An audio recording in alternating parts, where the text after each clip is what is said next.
still getting used to OBS. Usually when in Streamlabs you just hit start streaming, and it'll give you an option to like choose your category and all the information and stuff, and then confirm it. But I gotta make sure all that stuff's up and up before I hit the streaming button. Just a different thing to think about. I'll get used to it eventually.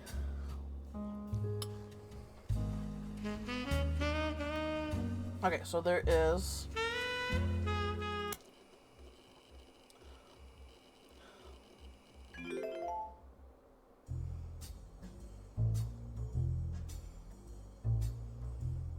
So...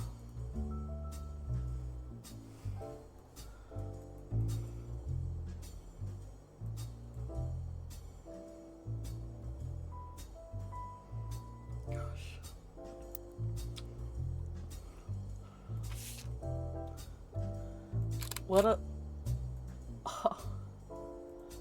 Wow. What a, like... I'm just kind of thrown. How good that is. Oh, how good... Oh, man. And all of them were just okay with that. Sorry, so last week I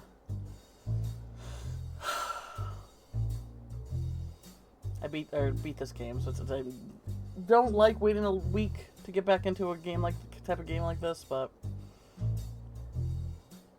I'm just sort of like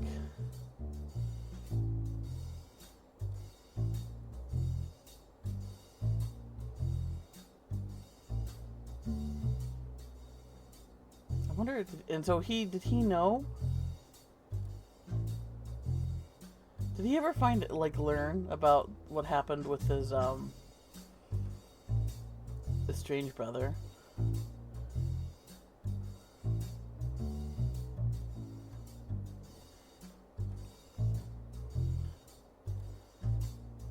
They were all okay with this. All okay what happened to their brother. They hated gay people that much, huh? I mean, yeah. That's the history there.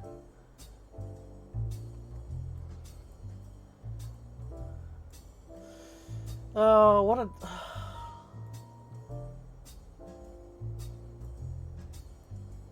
a heartbreaking story. Okay, so now, what is that thing that I have to do now?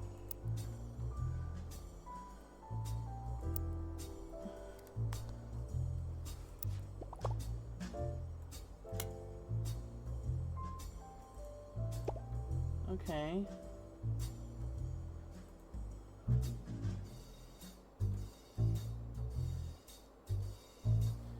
Trying to figure out what I need to do for the...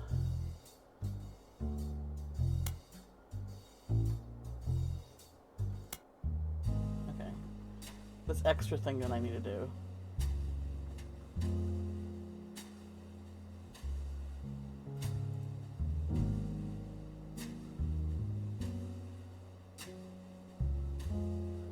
Would it be a new game? Oh, here it is. Find out what happens to the famous family in a whole new mystery. The Rootmania will spoil unlocked content. Make sure you tied up loose ends. Okay. Alright, here we go. Oh, it's Lemon! You're alive? Well, thank goodness.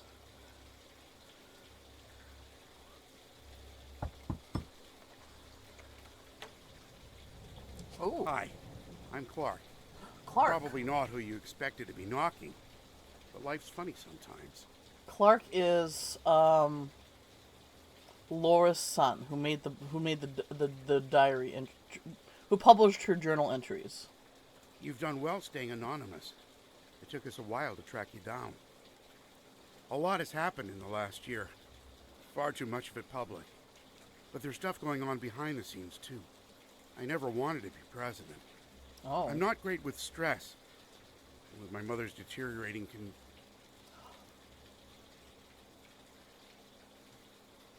Does she have Alzheimer's? I'm sorry, I'm rambling. I'm not here for sympathy. I'm here because part of the fallout of Sam's book is that everyone's coming out of the woodwork. Now that it's public knowledge the Clanson Trust covers any Rootree despite their history with us, a lot of potential cousins have surfaced. Oh. Everybody wants a piece of the pie, huh? There's not enough slices to go around. Sorry, taking a drink. John! What a complete surprise! Oh, hey, BP. Oh, gosh. All the pretty people are coming to visit me? All the pretty people are coming to visit me. Okay, let me just do this. Hey, art! Ah, everyone who came in here from Jen's stream, go follow Jen.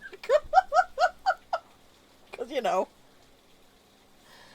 it's not like you were doing that already.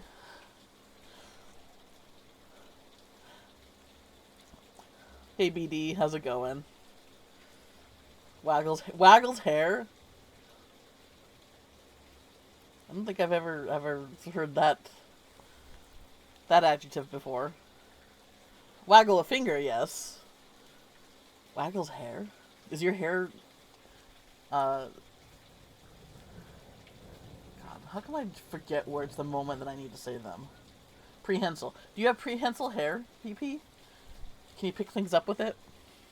You brush your teeth... You grab your toothbrush and brush your teeth with it? Oh no! 90-degree heat. Ugh. It bounces boobily. Yes. Yes, this is true. This is true. As someone who also has curly hair. Oh, well, yes. Anytime, Jen. Thank you for this, for the Wade.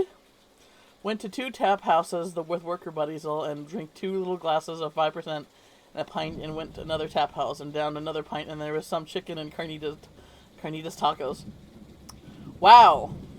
I mean, it sounded like you had a good time, but now I understand that the you know, when you came in here saying that you're still alive, now I know why.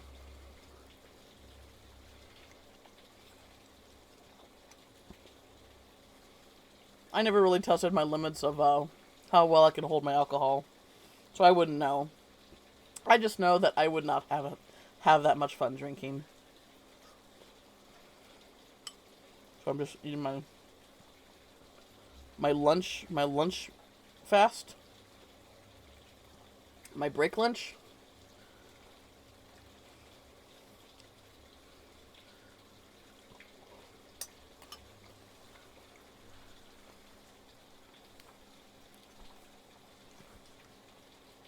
Painting Taylor Swift at the top of my lungs. Singing even.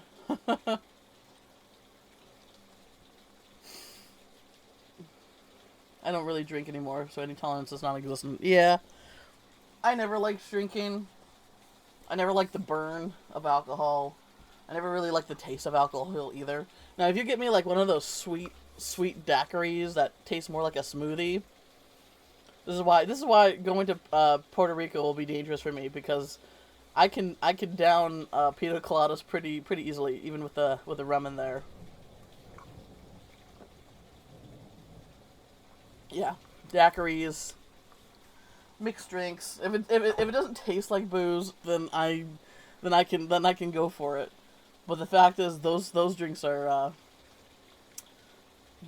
dangerous.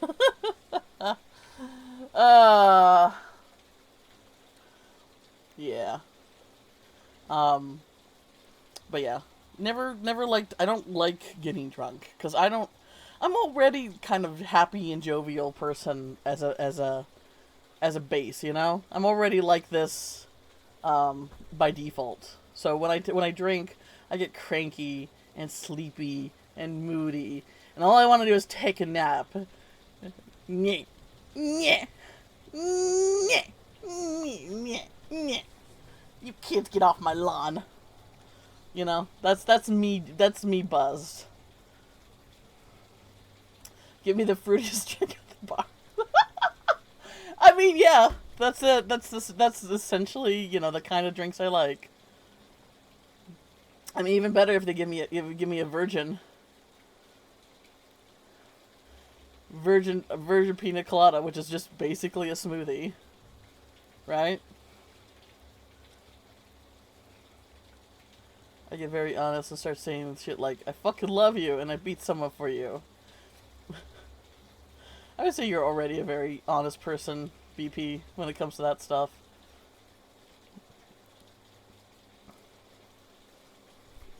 You're like the most honest gaslighter I've ever met. Oh, yeah. I'm pretty touchy one. Oh! Nilla Lily. Well, thank you for the raid, Nilla. Or do you go by Lily? Oh, and Birdie. Yo, it's your fault. It's your fault.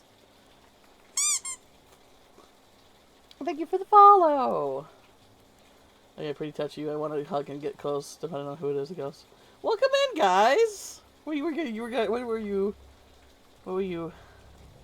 Oh wait, why didn't the shadow work for you? Oh, you used the Jen. You don't need to use the @ No? What's going on here? Did I spell your name wrong? Oh, I spelled your name wrong. That was me. I spelled your name wrong. Sorry. We're very professional around here. Haha. Ha ha ha ha. Yes. There we go. Len's Island. How was that? Who's Len? Spelling is spelling is so hard. Math is hard. Spelling is hard. Exactly. Yeah. Hey. I'm not partner, so any expectations of professionalism go out the fucking window. They hate shoes? I mean, I don't like shoes either.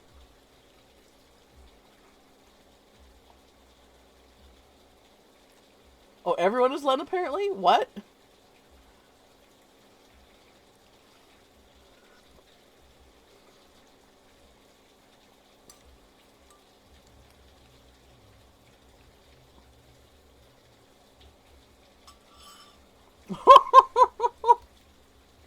That's really funny. I don't like shoes either, to be honest. I got weird ass, like what flavor of autism I got. I have sensory issues, so gloves and shoes are like bleh. I'll do it if I have to, but bleh. Exactly. Nilla gets it. Nilla gets it. Nilla gets it. Like if I live in Montana, if I could like just wear flip-flops all year round, I would. But sadly, the elements exist. Seems fun. It's isometric. Just toes out. Look for okay, no problem, Jen. Go take care of yourself. I live in northern Montana, Birdie. I live by Glacier Park.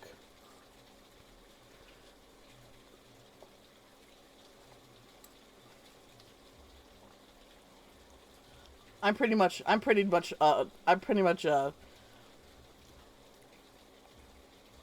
weak in the summer, man. Winter I thrive.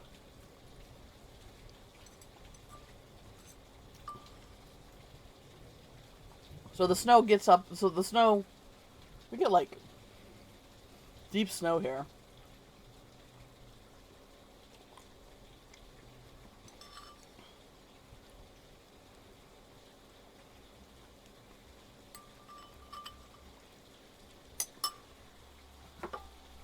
You're saying summer is better? What a wrong opinion, but okay. I respect your wrong opinion.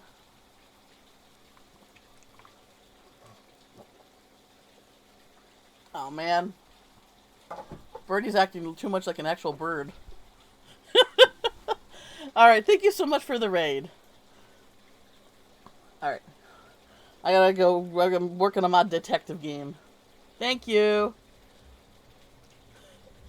Go eat foods. And try not to, completely, rip apart every piece of cardboard you see. You may have seen that man on the cover of News Time. It was a disaster for us. And then Miracle went and made it all about himself. Oh, that sounds like... I never met the guy Miracle, but that sounds The long just and like short him. of it is, a lot of potential cousins just showed up. Sam's helping some of them.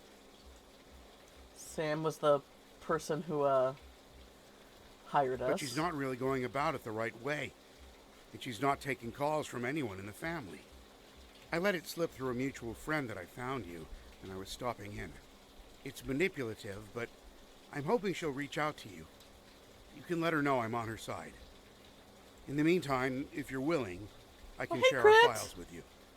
Pass them along to Sam if she reaches out. I'm genuinely hoping she'll realize I'm an ally. Oh, BP went off to twerk. I can see BP doing that and being awesome at it at the same time. So, but hi, Crit. How you doing? How was work? I hate to ask that because I know probably what the answer is, but I just want to let you know that I care, and I think, and I do hope you know. I do hope things eventually turn around for you, even though, you know, it seems like it's kind of endless at this point. Alright. Oh, excuse me. Feel free to do your own research. I've been told you enjoy things like this. To each their own. It's probably the worst day I've ever had, but they... Crit, no. Oh, I'm so sorry to hear that, man. Ugh. Terrible. What happened to the rain? I like the rain. Well, you know, just take it easy. If you need to leave early because you're tired, you know, don't worry about it. Okay, just take care of yourself.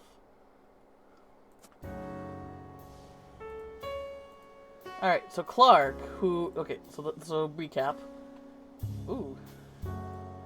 So this is Clark, who is Lauren's son, and she's the one that wrote the journals that helped us for the big things. Oh, and I see why Sam. So this was Sam who hired us. I see why Sam was not interested in talking to Clark, because Clark is the grandson of this asshole who basically just disowned his brother for being gay. Anyway. Notable events. Today, August 3rd, 1999, it has been 8 months since you helped Sam Madison with the research necessary for her book. Sam was true to her word and paid you an incredibly large sum of money. She never mentioned you by name. However, so you've managed to keep a low profile. The Roottrees, on the hand, have not. Below a summary of notable events since the book's release, though you can refresh your memory in full detail by searching online. Having a fake smile for 8 hours while being miserable, all while getting insulted on top of it, just makes me want to trauma dump. Crit, if you need to vent, you go for it. I know a lot is holding you back, and you might not fully want to, but I'm here for you, buddy. All right, you're not just some rando coming in with a drive-by. Okay, you're you know, do whatever feels comfortable for you. All right.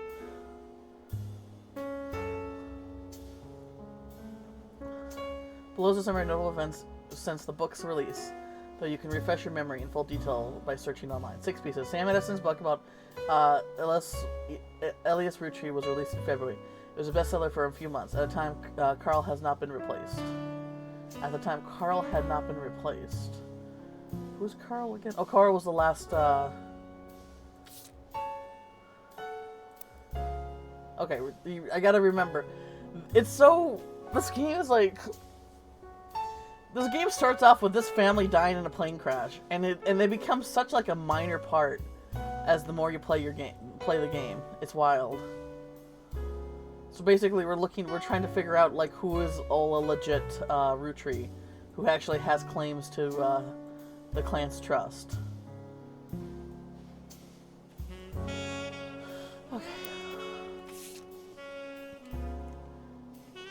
The Rootree Rift. In March, the Rootree company stumbled publicly as an attempt to respond to the book's release, with multiple conflicting press releases and a clear lack of leadership.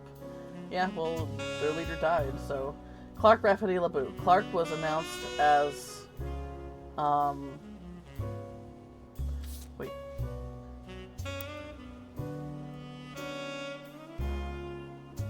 Oh, he is... Okay. So he's with Kim, and so now he... Okay. Alright, I get it. Okay. Clark was announced as the permanent successor to Carl Rootree, and welcomed Sam Madison to the family officially. The company hired an outside legal group to handle the changes to the clan's trust. This include any other questions of lineage. The Fives P's? After the announcement, there was a rash of different people claiming to be Rootrees, mostly dismissed as opportunists and scammers. The highest profile of these, by a wide margin, was a rapper named Felix Fellows, who changed his moniker to Fives Piece as a publicity move. At the same time, Fives Piece is the only notable person on the updated tree. Rootmania. In other high-profile missteps, Miracle Rootree publicly and vehemently denied that Fives Piece was a Rootree. The Rootree's legal team has offered to do a DNA test to get Five Piece to drop his claim, and in a moment that caught what seemed to be like the entire world by storm. The test proved he was a Rootree. Suddenly the world was obsessed with the Rootrees. Really? Anamamam and Jane Doe Rootree. Vehemently. I think I've heard it in passing. Not a word I stumbled by a lot. Hope I pronounced it right. In July, an anonymous woman, who was the press began to refer to as Anonymam, appeared in interviews with her face and voice disfigured. She claimed that the affair with a Rootree led to the birth of her daughter, aka Jane Doe Rootree. If true, this would make her daughter yet another secret Rootree, and therefore entitled to share the clan's trends. Nobody knew it at the time, but this would turn out to be the last chapter of the Rootmania saga. And more of Anonymous' story came out, people began to notice that how much it echoed Five Pieces in nearly every significant way. The court of the public opinion began to turn, confirming the world's suspicion that DNA tests orchestrated by the lawyers on both sides proved that her daughter was not a Rootree. This final event caused public disappointment, smugness from doubters, and countless accusations of the entire ordeal being an elaborate hoax or attempt at fraud. Things got a bit ugly, and the fun Rootmania seemed to disappear overnight. Now, a month later, it seems like a distant memory. Okay. So the rapper is the only notable person right here. Right? Felix Fellows? Wow, this is very different. Oh gosh. Felix Fellows. So he's a musician. Alright. Sounds like a name I'll give no. See, Felix Fellows.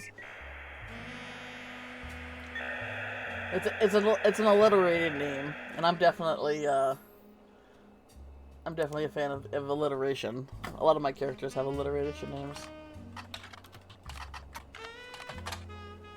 But Felix was a rapper. He's a rapper who has found some recent radio play after being publicly confirmed as a long-lost Rootree and entitled to a part of their fortune. His alias Five Pieces is play on Five Pieces. An article you find on a website known for their particularly harsh reviews of modern music gives the most recent album, Root of All Evil, a 1-star out of 7, for whatever reason, with the headline, "More poser than any action figure collection." Okay. The review mentions his real name is David. He used to go by Dirty Davy, so his real name is David, actually.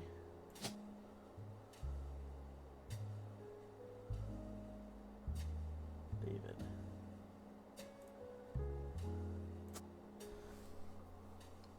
It's 9:27 here. Is that coincidence or is it tied to real world UK time? Let me see. Oh.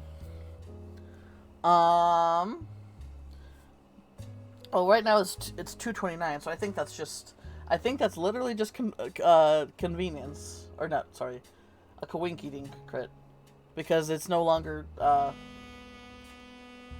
Because right now, it's 2 minutes past. It would be 2 minutes past this. Literally just a miracle coincidence. And the author rues that the fact that his rebellion was a blatant marketing stunt at the expense of his mother's tragic past. She overdosed Dirte Davy when he was 16. Apparently, only one of his songs on the new album is new, and the others were simply rewritten to turn blatant reference to sex, drugs, and violence into clumsy euphemisms. His rise to prominence was kickstarted when he appeared a few months ago on the cover of News Time, holding a photo of his mother with Guy Hudson. At first, the Roottrees company denied it vehemently again. Miracle Roottrees was even appeared in the same magazine a week later, but since then they backtracked and publicly welcome to the family. The press release of the time stated that they have evidence to confirm the story. Okay, new periodical.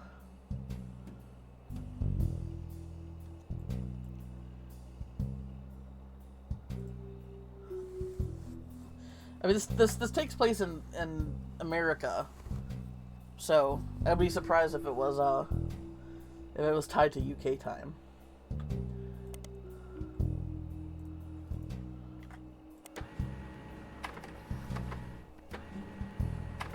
Then a week later, Miracle Roottrees appeared on the cover of the magazine. A summary of both articles is well close to the detailed fight piece of what happened to my evidence. Alright. So Felix Vessels.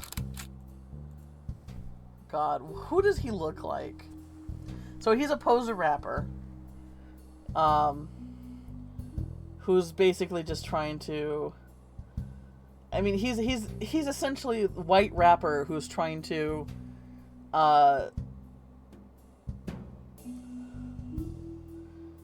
you know, integrate himself into, you know, black culture, you know, without any of the talent, you know, or self-awareness to back it up. When's B gonna date everything? Oh, I did wishlist it. I'll probably pick it up here eventually. Oh God, Birdie, you're the third person who recommend that game for me. It's like you guys know me or something. It's like you guys know me about. It's like you guys have this image in your mind that I'm like, you know, that I like ridiculous things. Hey, how's it going, Alex? When's Dragon Warrior 3 on the S? Oh God, it's gonna. I don't know if there's any game on the NES that appeals to me.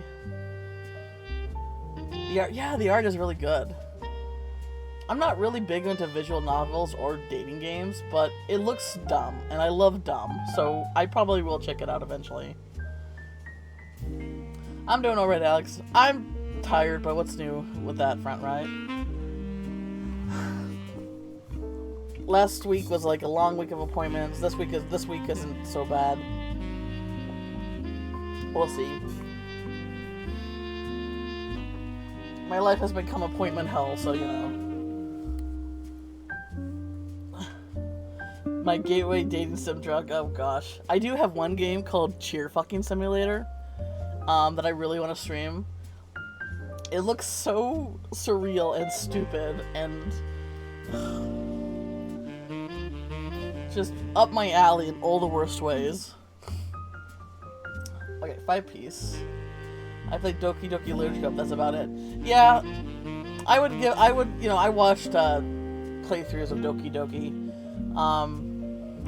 If that game wasn't such a slog to get to the other stuff, I would probably play that on stream, but it literally takes... It's one of those games that's supposed to lower your guard down when shit starts to happen. And I already know everything about it and all the spoilers, so really there wouldn't really be much of a point to that. Chair. It's actually... So it's spelled out like this in Steam. And then asterisk... Like that. It's a slow burn game. Kind of doesn't work without the setup. Doesn't work without the setup. And it's gonna hit harder if you don't have the spoilers. But I did like watching the... God, Monica fucking coming out of nowhere. Like, I did love watching the playthroughs of Doki Doki. I didn't like the slow part, but the slow part's purpose to give the false sense of security. So yeah. But it's like, that's the reason why I'm not gonna stream it, you know. Even though I really enjoyed the last bits, it wouldn't. I already know like what's gonna happen, and it wouldn't really, you know, hit me the same way. Yeah. Oh, you mean like yours, Crit? You mean like yours? Yeah, Jen's definitely more into visual novels than I am.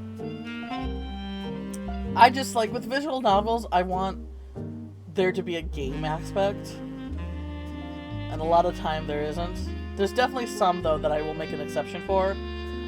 Like, Slay the Princess. We'll 100% play that on stream. Eventually, someday. And, there's a visual novel that's being released by a webcomic creator that I really like called, Souls of Sovereignty. It's on Itch.io. I actually bought it, and there's like 2 chapters out now, and I might check that, and I probably will check that out eventually. I kind of fallen off the VN train, to be honest. I see one during the next demo, one about Dracula that was very stylish, and yeah, Slay the Princess. I've been googling that one for a while. Yeah, really? It looks, and because the Slay the Princess, and then they actually have another game out. The artist developer of those games are also a webcomic artist that I've been following for years now. So, you know, if it's a webcomic artist where I really enjoyed their work for years, and they make a visual novel, then I'm like, okay, I'll check it out because I like your other work, you know. Even I've had an interest in the Prince as well. I'm just waiting on a good deal. Exactly, yeah. Yeah. People love it. It's definitely one of those choose your own adventure stuff, you know, like those old Goosebumps books back in the day, where you turn to page, you know, this. Of course, I would cheat and I would hold my finger down in the page, and I would go back. I was basically safe scumming with a choose your own adventure book. Oh my gosh, that's exactly what I was doing.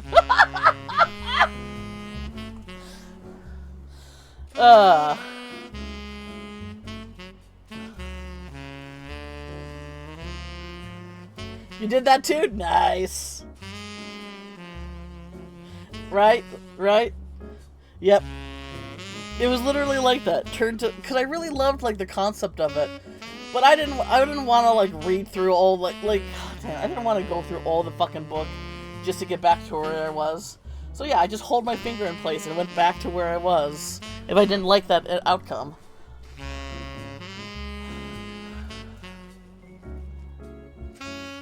There was this one that had a pink swamp monster on the front that was choose your own adventure, and I'd get pissed when it would just kill me off, right?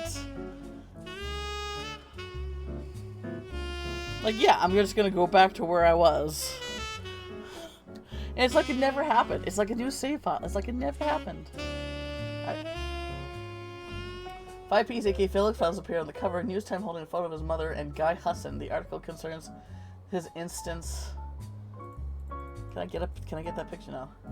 That his father was concerns his insistence that his father was Guy Hudson. The story was dramatic and sensational and initially dismissed as fake until Dean has proved that he was related to Guy Hudson. Okay, so Guy Hudson was his father. Had an affair with her, I guess.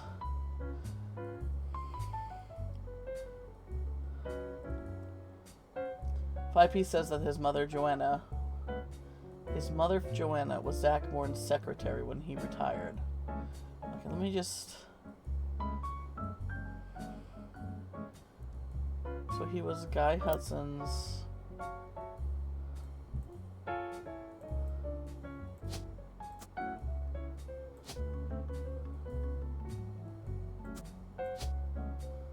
So Joanna...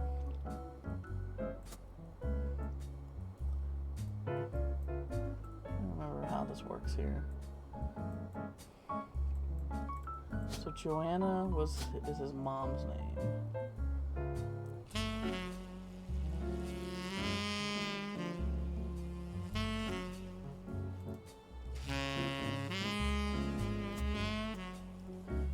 I had one where I knew one of the You're Dead page numbers. So when there was a choice saying, if you go here, go to page X. If you go there, go to page Y. And I knew page Y was dead, so I never picked it. You had insider information.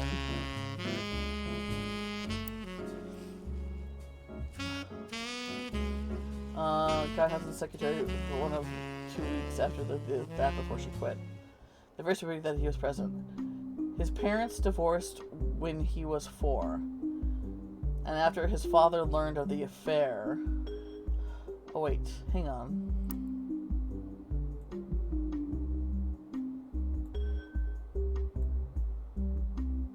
I'm a little confused here. This is the notable character. First affair, final affair. Did Guy Hudson have like... Guy Hudson had like a ton... Oh my god. Guy Hudson had like a ton of affairs. Holy biscuits. Where is he? There he is. He was the... He was the 3rd president, right?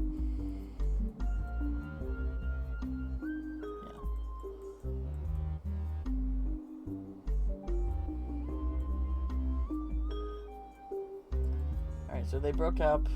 Infidelity. I don't get it. I don't have a picture. I have a picture of Guy. All right, fine. I guess only within this is a completely different game. I guess. She was a secretary, but she quit. But that was, I guess that counts. Hang on. Secretary.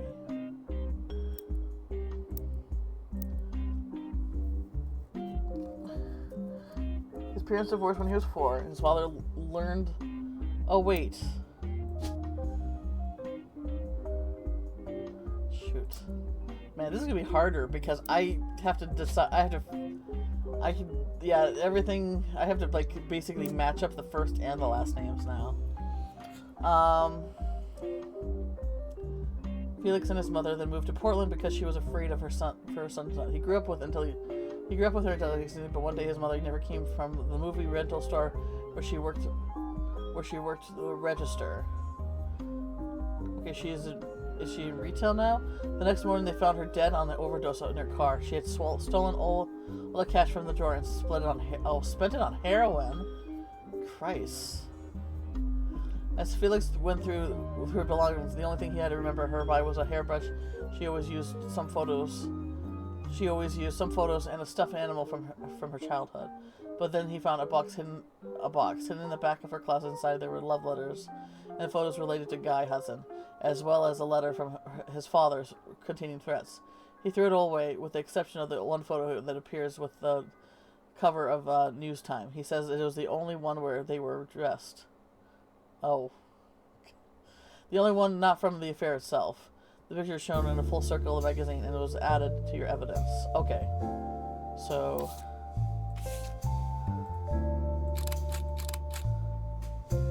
Who's that back there? See, now I'm paying attention more in the background. Isn't that funny? Okay, that's her Fellows is not going to be her last name though. I don't know what her maiden name was though. I had a child stuff. I don't had it all my life. I'd be devastated if I lose it. Yeah, I have several ones. They're in storage, and I'm a little nervous. I'm really hoping they're still okay and not like water damage or like bugs eating them. But yeah, like plushies are just, gosh, plushies are so cute, and they're,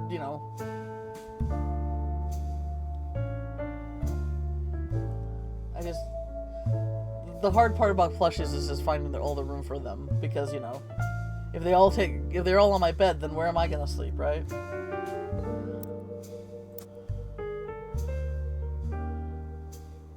Wait, what's their picture say?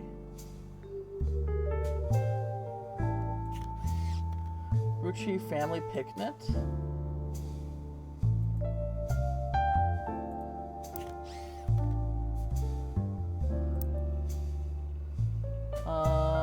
Okay.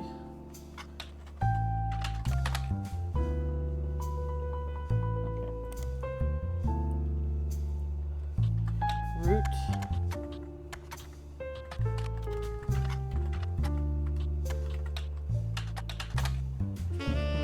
Okay.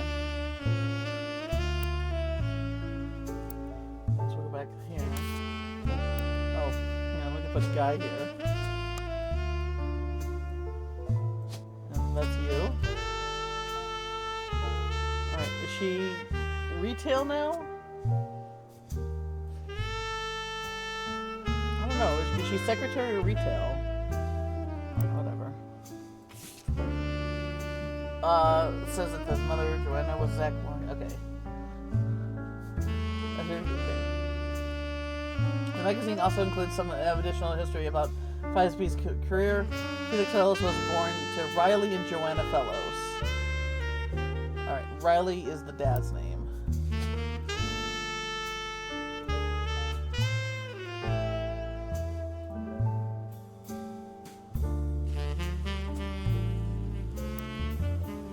So that's probably...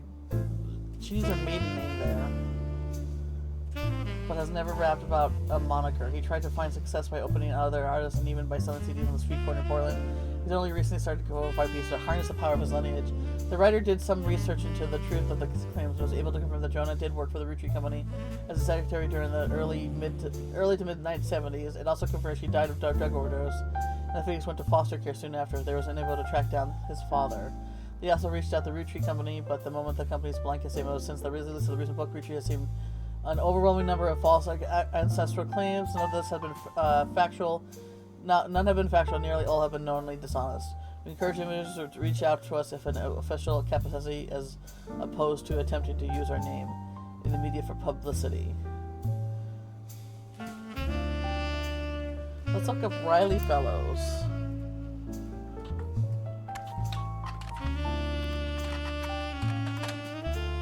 No?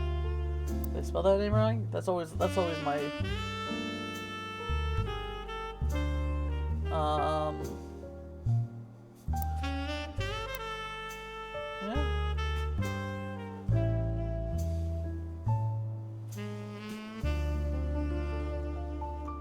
DNA needs to prove guys was fake.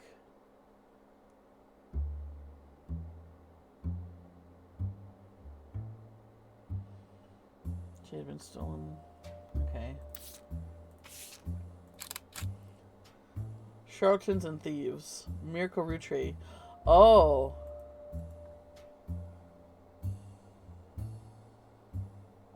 So this is yeah, look at him now.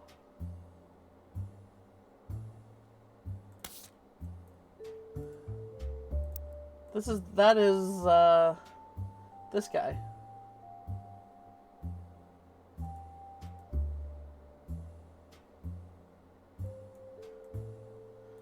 One of the original but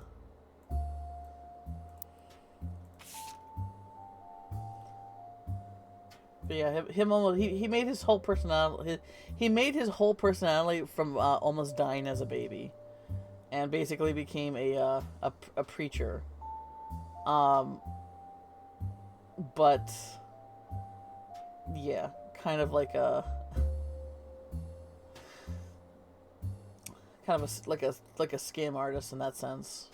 I almost died when I was a baby, and I'll make it my whole personality.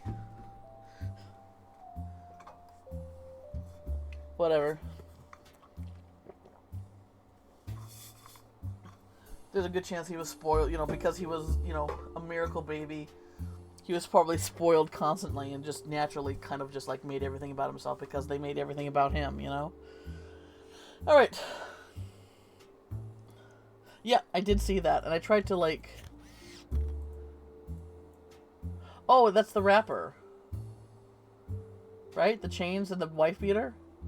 I did see that, but I wouldn't let me click. I was just looking for it. But yeah, that I believe that's the rapper and the rapper.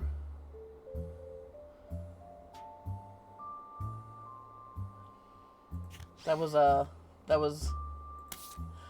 this guy. Miracle Rootree appeared to be on the cover of News Times shortly after Five Speed did. He vehemently denied that Five Piece was a Rootree. The article was from before the DNA that proved it. Miracle doesn't focus much on the details of Five Piece's accusations regarding his mother and cousin. Instead, he comes across as exhausted at the events that have been going on behind the scenes, as well as the character of those he feels are attacking his family. Yeah, he would basically the clean and perfect reputation of his family that his father was trying to push out there. He would definitely still profit the most from that. But and for the fact that he's a preacher, the fact that his brother was his brother was disowned for being gay, he would not saying that all preachers are like that, but the general the general vibe is that my father was in the right to disown his child because he was gay. He starts with six-piece content. He says that although most of the book was based in fact, it left out anything that wouldn't fit the agenda. He pointed out Sam's daughter still earns a generous salary for overseeing the farm division of the Rootree. Yeah, but that's not the same as an inheritance, asshole. And that she has to work for that. And that Sam did the same before her. That Sam's family was not destitute, and that really it was only her son who chose to take on a job with no salary. He claims that though they didn't have to, the family helped pay for the son's medical bills after voting that it was the right thing to do. Yeah, but it was too late. That was Sam's whole thing, is that it was far too late, and he ended up dying. Miracle also says that the story about his father, Elias, shunning EC was one-sided, leaving out Edward Clancy's blame in the whole thing. What? Elias gave him a simple ultimatum: stop sinning or be disowned. Right? Exactly like I said. Was one-sided, leaving out Edward Clancy's blame in the whole thing. Elias gave him a simple ultimatum: stop sinning or be disowned. Oh, man. You ever just want to punch a fictional character so fucking hard? Ugh. Miracle says that it was EC's own choice, and that Elias allowed him to earn food and shelter at the company's dime was a kindness, especially considering that he and John continued to live together. Oh. I'm angry now. Yeah, he's justifying his father's decision to disown his child because being gay is a sin. Miracle then pivots to the fallout from Six Pieces. He recounts a deluge of claims to the clan's trash that his family has been subjected to. He doesn't cite any specifics, but says that every time someone comes forward to the family, it devolves into arguments. They have to hire an outside legal team to help. But so far, every case has been demonstrably laughably false. All they do is tarnish his family reputation. He focuses on Five Piece, who appears on News Time before him. He calls him a grifter and a delinquent, and says that he's using his name and products to sell filth to the masses. I mean, both of these guys suck. He's not wrong when talking about this guy as using the family's name as a way to ride the coattails on. He's not wrong about that, but both guys, just because a guy sucks doesn't mean he's always wrong, I guess,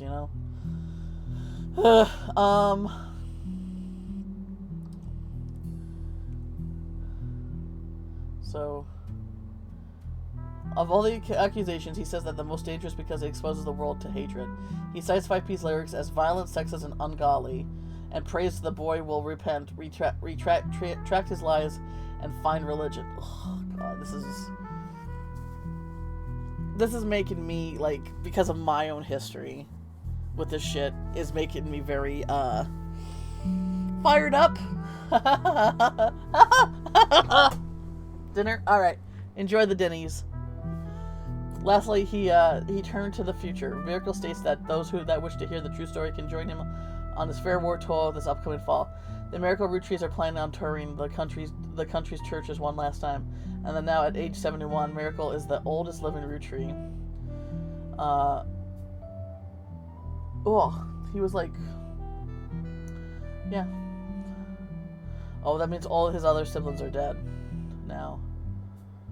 So he is the last of the original five pieces, 6 pieces, I guess.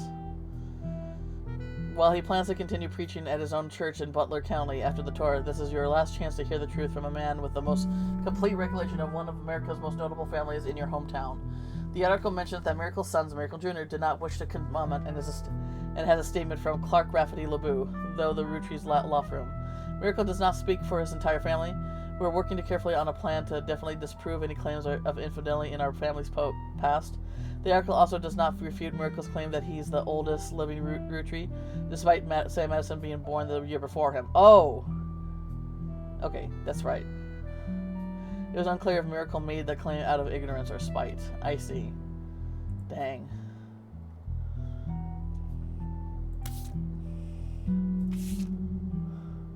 Today, August 3rd, 1999, there was a knock at your door.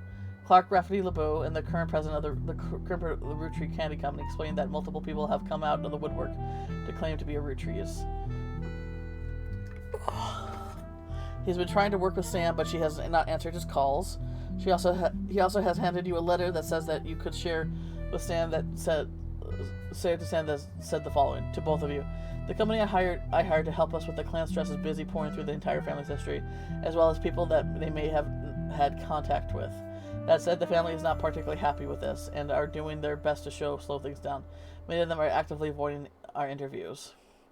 Every time there's a high-profile public case, it causes headaches, so please, I don't mind if you do your research, but I ask you to stop going to the press. Instead, we have a highly trained team of lawyers to back you up. We're ready and willing to verify anyone and everyone that you believe could be realistically part of the relationship that led to the birth of a new Roottrie. Just tell us who to investigate by filling in the new sections of the tree, and we'll take the time to handle verifying the timeline checks out. But keep in mind why we're here. If someone didn't have a child or has already been disqualified by our lawyers, like the case of the girl in the negative DNA test, there won't be a place for them on the tree. We're not just looking for affairs and infidelities. We're only looking for the ones that lead to potential new Roottrees. Some spots in the new section will be marked with a tree icon. Those are areas reserved for members of the original family you've filled in 8 minutes ago. Just like last time, be sure to use birth names for everyone you added. Married names or nicknames won't be enough. Yep, okay. To start sorting out the infidelities, I reckon you turn to your eyes to the men in positions of power. I love to say that's only because it would have been a lot harder for the women to hide 9 months of pregnancy and birth without the family noticing, but I can't. I'll be blunt, I'm no stranger to infidelity. I wish I could claim that I was a perfect husband, but you see the family tree, so why pretend? Some of us learned how to wield our family name and fortune in our benefit. Consequences be damned. I can't change the past or how those are betrayed. Instead, all I can do is be honest with myself and you. Refuse to make any more mistakes. And do my best to sort out the various messes we left behind. So please, fill the tree, and together we can figure out how to begin to make amends. Good luck, and thank you both. Alright.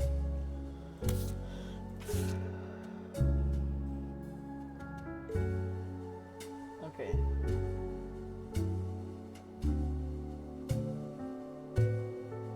What is this?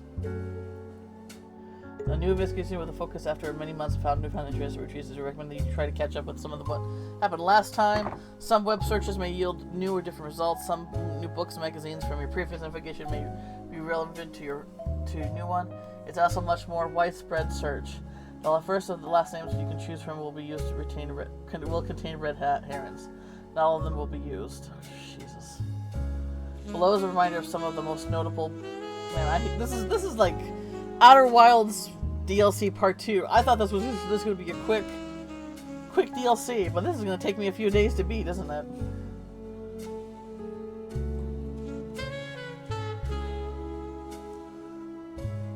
What's the action took? Below is a reminder of some of the most notable beats of your initial dive. Okay. Most of the action took place in and around Butler County, where the company was originally located. Alias, Carl, and Ryan and Rena were on the cover of magazines.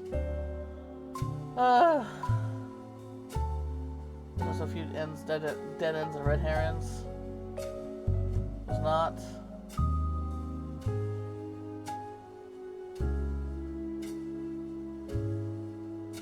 Yeah, not useful. Okay. Oh boy. Alright. Jesus. This guy is 100%. Like, if they're giving me a picture, then that means that he had an affair too.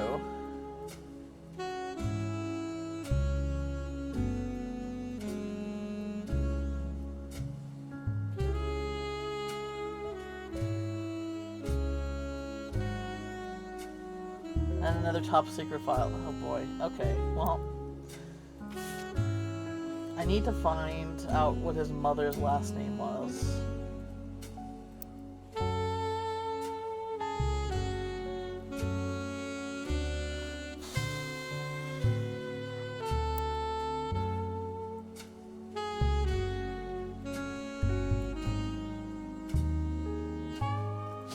We're gonna go back to secretary, because that's what she was when they had the affair.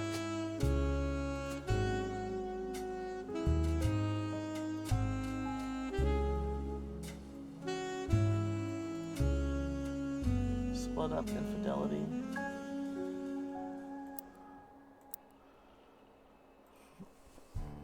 Alright. So would he be...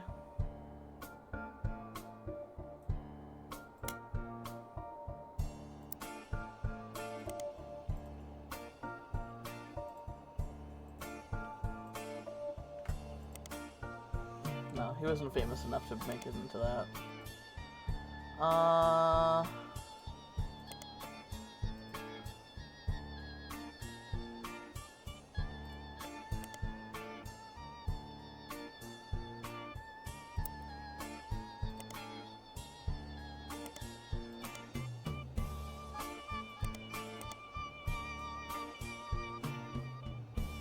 Okay, what about Dirt Ray Davy?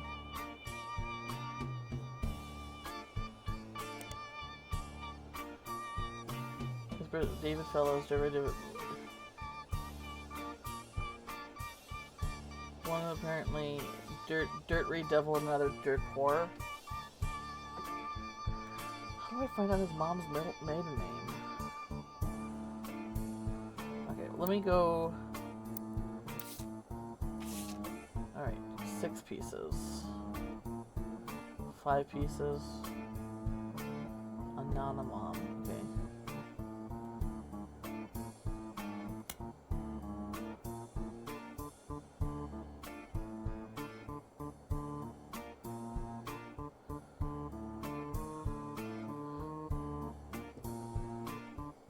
Oh, does she have a book now? Okay, hang on.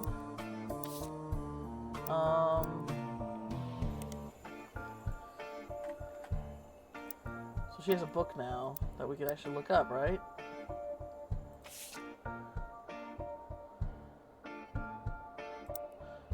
Maybe we have to search first. 6 piece, Unwrapping the Family Suite. Oh, haha, here we go. By Sam Madison, was released in early 1990 and perhaps assisted the still relatively recent plane crash shot to the top of the charts. Reviews were mixed, but its time on the bestsellers list was limited to only 2 months. Most reviewers agreed that the core of the book about Samantha's father and the struggles they faced was compelling, and that the takedown of the hypocrisy of Alice Roottrees was deserved. However, many took unbarged with the timing of the release, and the tone of the book, which seemed vindictive. I mean, it was just she was writing it before that, so it was just bad timing. The fallout from the book led to the Roottrees Company scrambling to release a statement, and due to the conflict, the leadership famously released multiple conflicting official statements over 3 days. This confusing move was referenced to the popular culture due to late-night sketch about indecisionitis, but more traditional analysts have been calling it the Roottrees Rift. A few months later, due to Rootmania, the book re-entered the charts and sold even better the first time. Okay. There we go. hardcover. Sam Ennis's book was released earlier this year, and details about Elias Roottrees, as well as Sam's father, Edward Clancy Roottrees, and John Miller. You have verified stories, so much of the book's contents are familiar. That said, Sam has some sections of other family secrets and rumors. Most of it didn't matter to the primary purpose of the book, and some of it was new to you, and may have been important to your new search. The sections have been added to your notes. Alright. 6 pieces. Sam's book has a few different passages about her home history with the company and the rumors and gossip she collected during the tenure. She ran the farm for a period starting around 1968 after the death of Elias Roottrees until her daughter Gwyneth took over in 1984. Most of the prevalent rumors coincide with the reign of Guy Hudson, who took over as a president in 1978. Sam was very much not a fan of Guy, and according to 6 pieces, it was open secret with him that the family that Guy was very much not a fan of remaining faithful to his wife Patricia. Oh my gosh. Many of the hires at the time were young single women, and Guy often spent a lavish amount of money to private parties. Yeah, so Guy had a lot of affairs. So he is the center. Yeah, okay. This was 20 years ago, and Sam warns that most of the hearsay still. You find the following information to may be relevant. One of Sam's farm supervisors, whose name Elizabeth had a daughter who Sam never met, but who worked as one of Guy's secretaries. Okay, so we got an Elizabeth here. Oh, having affairs with secretaries. According to Elizabeth, a caterer from a local restaurant called Antonelli's met her daughter at one of Guy's parties, and they eloped quickly. One of Sam's farm supervisors was named Elizabeth, who had a daughter who Sam never met, but was one of Guy. Okay, so Guy had to work with Elizabeth's daughter. And they eloped quickly due to pregnancy. Elizabeth wasn't aware of that the party was for swingers. Oh, rumor has it that her daughter showed up with Guy and didn't seem comfortable switching partners. Guy's main position, and so Guy, and the thing is, Guy was also a terrible president. He made decisions that almost bankrupt the company. To the company involved expanding to markets previously untapped by Roottrees. However, when he went on trips overseas, they were often for weeks at a time, and Guy was known for spending more time and money on unofficial business than meeting his distributors and manufacturers. It was said that he bribed at least one politician to open a factory in Brazil. Oh, did he have an affair with somebody in Brazil? There's also a section where Sam speculates that Elias might also have cheated on Gwyneth. Really? Gwyneth was always much kinder to Sam than Elias was, and was the first to invite Sam to family events. While she had... Wait, else cheated on Gwyneth. Okay. Was kinder to Sam, and was the first to invite Sam to family events when she had no hard evidence. While she had no hard evidence, Sam always got the impression that Gwyneth was able to coerce Ellis into allowing Sam back into the family using some kind of leverage, instead of being a natural choice of events. Oh, she used an affair against him. She mentioned that... Oh my gosh. She mentioned that Ellis and Gwyneth were known to loudly argue, sometimes about another woman. Sam also says her son Ernie once asked her, "Who's Beth?" because he overheard them yelling about someone with that name. It's like Elizabeth? Ernie asked her, "Who's Beth?" That name. As far as Sam knows, Elias once had a secretary named Elizabeth, a different Elizabeth. Alright, a different Elizabeth. But never met her. Okay. Christ. So, oh gosh. So this is a guy, he had like, so he has basically,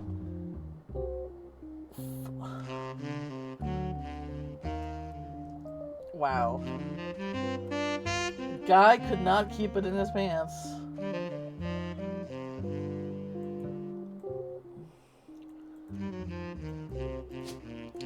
I'm thinking this must be, yeah, I'm thinking this must be, oh, wait, what?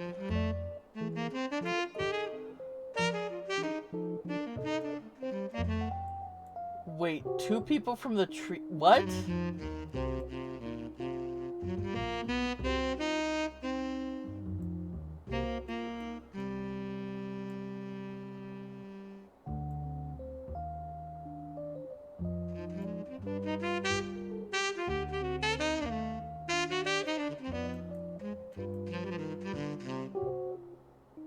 I'm a little confused about this. Huh. 2 people from the tree, but there was no infidelity here?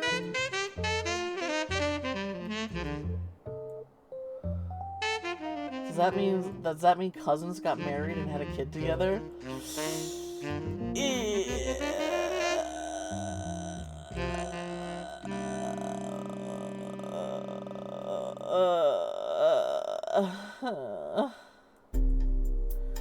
Okay. Alright, this one... Oh, possible infidelity. So this would be, this would be Elias.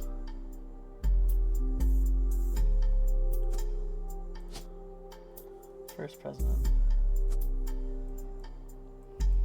Goodness.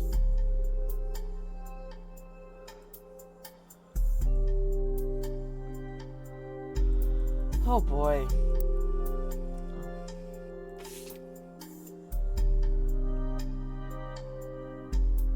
So there's 2 Elizabeths.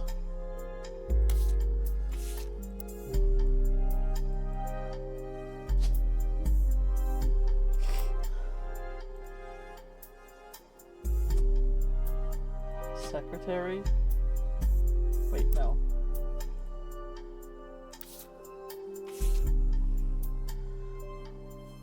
A man. Dudes fucking their secretaries.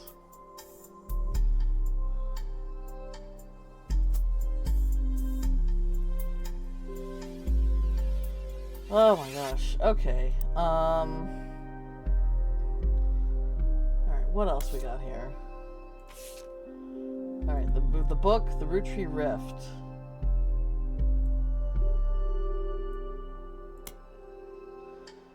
Three press releases from Roottrees Company after the release of 6 pieces was referred to as the Roottrees Rift to declare conflicts between them. Oh.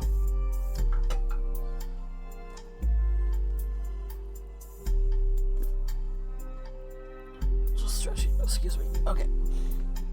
The first was fairly standard. It stated that there was no president of the Roottrees Company, but the entire family was made aware of the release of the book. They would be meeting as soon as possible. Only they verify the legitimacy of the claims. It raised and decided next steps. The second release was emailed to business newspapers 3 hours later. 3 press releases. Okay.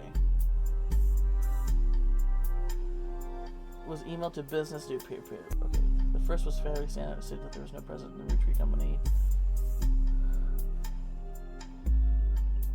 To business newspapers 3 hours later, and announced that after a vote, Ron Roottrees would be taken over temporarily as the intermediate president. He's the one that has the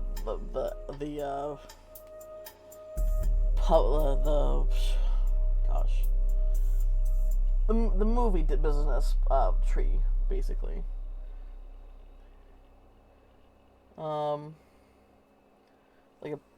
He's like a producer or something like that.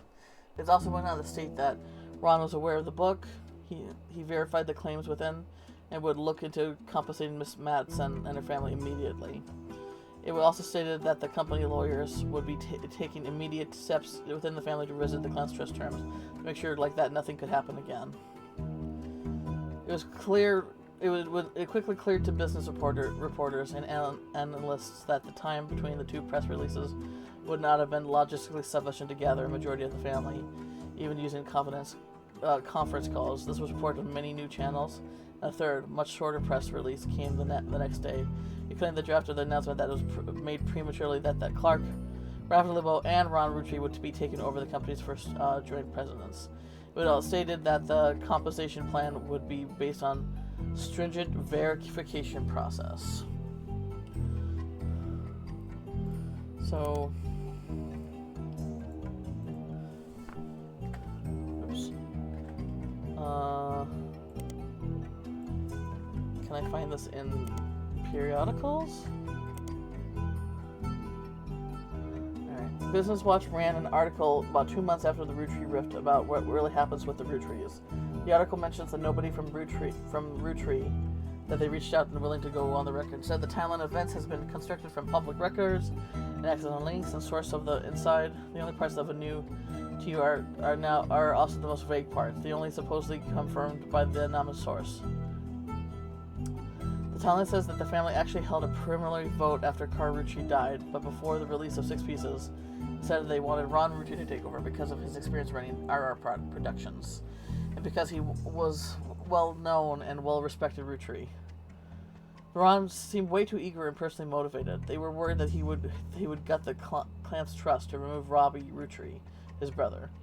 The family was notoriously unwilling to do anything that could risk their wealth. They stalled, and Ron became frustrated with the delay. With 6 pieces came out, he saw his chance to force action with the family, while the family was the limelight and release. The press released himself in an attempt to get the ball rolling faster. I mean, it's probably just memorizing all the names and stuff like that. I don't think you can really do a speed run like because of a detective game, because the detective game is all about information, and if you have all the information, then what's there to speed run, right? It's just gonna be like a memory game then. The cause chaos within the family. They tried to save face by allowing Ron to take over as co-president with Clark, but according to Business Watch source, Ron was impossible to deal with. He seemed like he was unwilling to protect the clan's trust, and they eventually let him go. And after that, they rolled past solely to Clark, who nobody was excited about, but seemed like the safest choice. Fast clicking and typing, right? Yeah.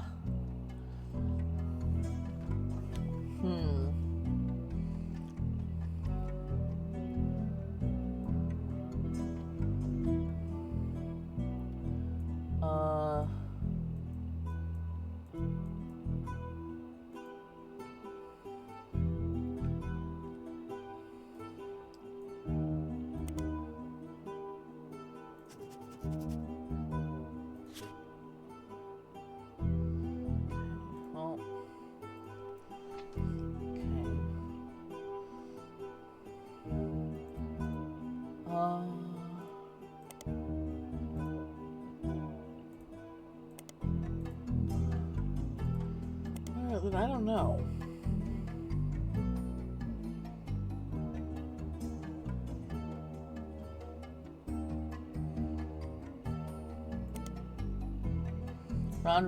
Ron was announced as President Roottrees, the Roottrees rift, but the next press release immediately reversed the announcement. Okay. So they didn't trust Ron to do it on his own, because he seemed more vindictive to remove his brother Robbie than to actually protect the wealth of everybody else. And then they basically dropped him entirely. Some of them have been speculated based on the article about Ron in Business Watch. Ron has also done interviews saying that the truth was when he went behind the scenes. It's not something he wishes to discuss. It said he hopes to release a movie about it someday. And 3 weeks ago, Ron's mother... Oh, she died in Paris, France. Him and his brother made amends. Alright. So she's dead now. Okay. How do I get... Is it still like... I gotta find her last name. Clark Rafferty Bow, 5-piece. Okay, what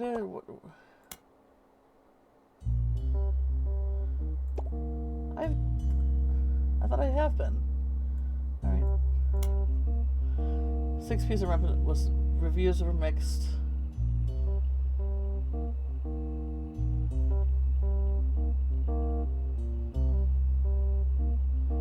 Okay, yeah, I got the book now. The Retreat Rift. Clark Rafferty LeBeau.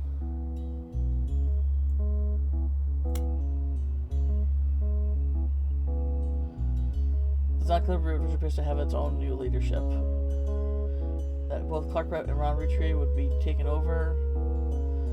Can we release this press statement that Ron, for his work, but okay, new permanent president. Most of the information about Clark knew already. Many descriptions of him tend to focus on his advertising career and that his mother was Lauren Roottrees. Few seem to touch on his complex and volatile marital history. Out of the spotlight, public eye. There's also served as an announcement that concerts would no longer be handled by anyone in the family, since due to the financial motivation, none of them could ever be impartial.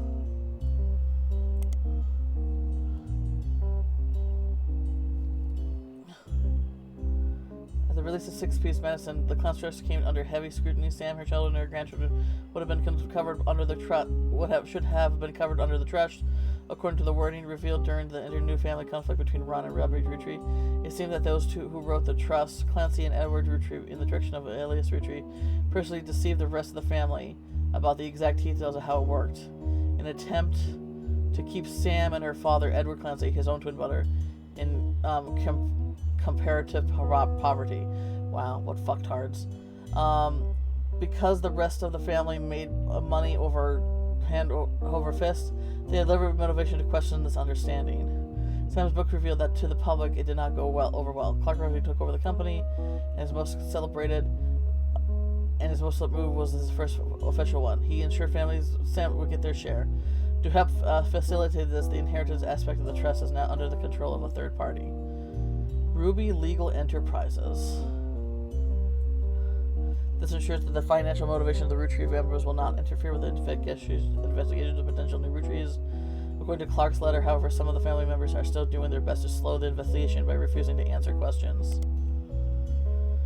Oh boy. I need to find people, but this all feels like, okay. Ruby Spratt. You can't find much of the company before the year, though all the archives are the same after the Fiasco 6 Pieces. The Ruby League group now seems to have ties to multiple aspects of the Roottrees Corporation. They have recently had news due to high-profile lawsuit they raised against Cicely Sanchez. Like her legal company is relatively elusive. The complete source of information you can find from before her time with the Roottrees is from a website and magazine owned by major airlines. Is from a website for a magazine owned by major airlines. She was the subject of the article from a recurring series of modern-day success stories. She graduated at the top of the legal class. Is she like someone I need to pay attention to?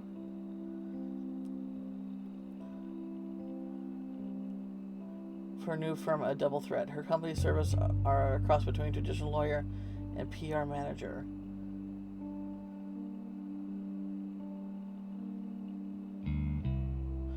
Your hometown of Portland. Huh. Alright, and then who's this Cicely Sanchez?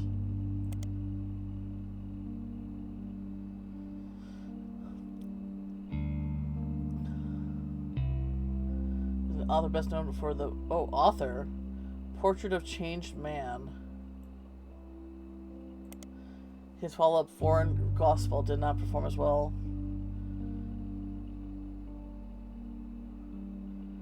Her first two are her claim to fame. According to site, Cicely is known for her non-fiction. Recently, Cicely appeared in a magazine called Picto-Tea. Magazine Picto-Tea.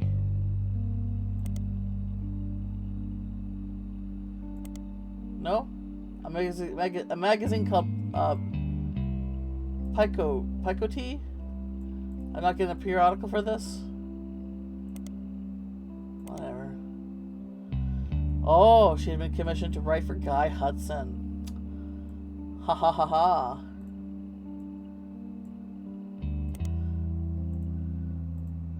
The magazine and Sisley herself were immediately issued to cease and desist due to his inclusion of pictures that she never had the rights to publish.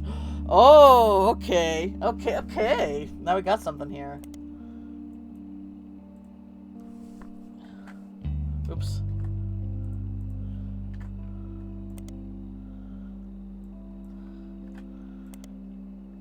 Anytime you see Guy Hudson, it's like, oh. Out of print. The book's description has to say, what did everything you stand for, everything you knew to be true, could be disappear for an instant. All of your politics, relationships gone in black and white. Would you still be you? Southeast Asian tells this powerful true story of a man who woke up after being saved from a drowning in his backyard pool and became an entirely different person. Included are interviews from those who know him best before.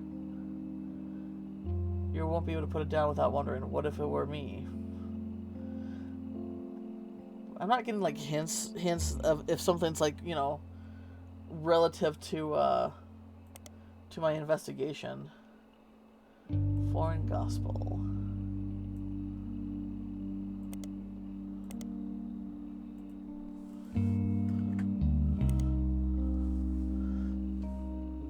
From Catholic Church who claims he was told by God that he should travel to Thailand and begin to preach. He returns to this just over 2 years, claiming that the book tells a version of the story, but the author decided to confess to these claims.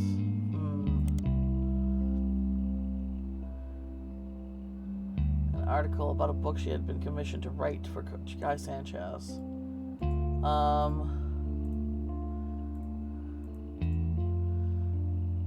So what was the book that she wrote for Guy Sanchez? Or sorry, Guy Hudson.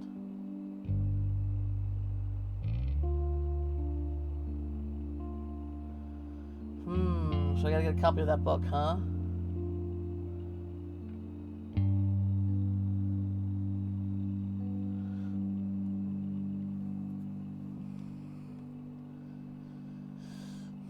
Why would Guy commission her to write a book?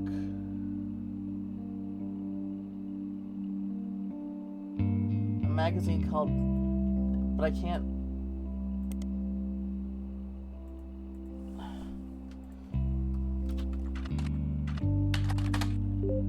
There we go.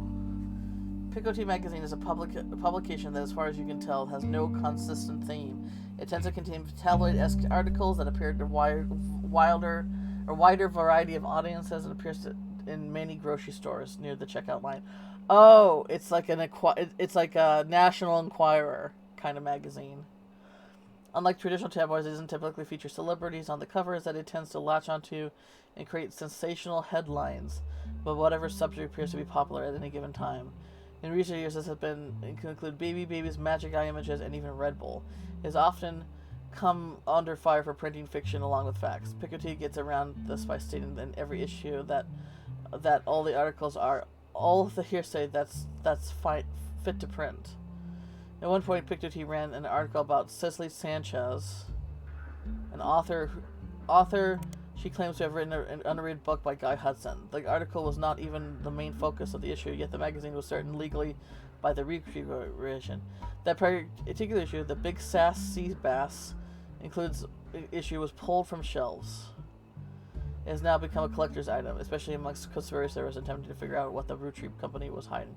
You'll find a recently finished outline auction that listed a copy of the cover over thousands of dollars, though nobody bid. Okay. Picotee. What? Oh, I didn't copy all of Sanchez. An issue that focused on talking toy fish. Demonic messages that supposedly said the batteries ran low. That's pretty funny.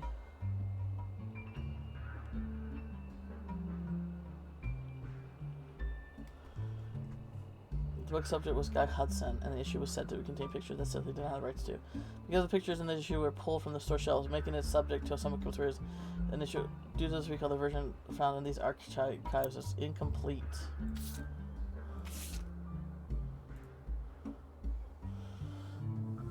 Basilbub could be popular gift from filling homes with satanic messages. Oh, I kind of love it. 1999. They contained an article about Cicely Sanchez, a story concerned, and released a book that she had written about Guy Hunson. It seemed to use photos of Guy that Cicely did not show art. Oh, God.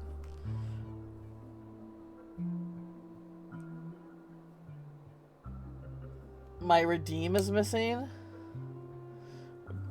Oh, do you mean the old art? Do you want to see some old art, Crit? Is that what you're asking for?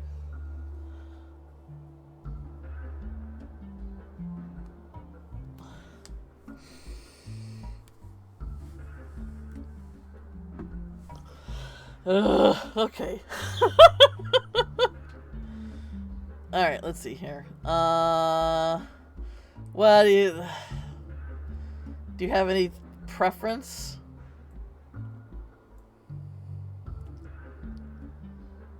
Let's see here.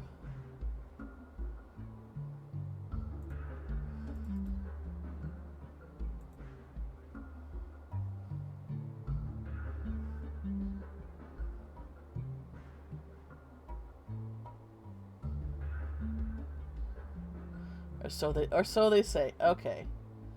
I can do an animal one. So this picture is gonna have my first drawing on an Okaki board. And then me redrawing that version of him, and then an updated design where he's full furry. Sorry, I had to take a screenshot. And there we go. And there we go. So bottom right hand corner, that's the first picture I did back in 2005. And then I can't remember when I did this updated stuff. Let me see if I can get a date here. 2017 looks like. But he's a lemur. He's a periwinkle lemur. Okay. The magazine was pulled from the shelves, and the version you found of a period of search of the original pages removed. Renderings the magazine uses unless you want to read about a potentially demonic fish. I do, though. I do want to read about the fish. Yeah. I don't know. I think I might revisit him again and make him more of a hybrid that comes from the same world, same reality that 9-Bite comes from. But she's also Periwinkle. Am I really gonna just have like do I have too many Periwinkle characters? I might have too many. I might have too many Periwinkle characters. Yeah, sure thing. Lemurs are cute. Half 20 doesn't. I know it doesn't matter. I know. But I like a little, diversity and contrast. A little bit.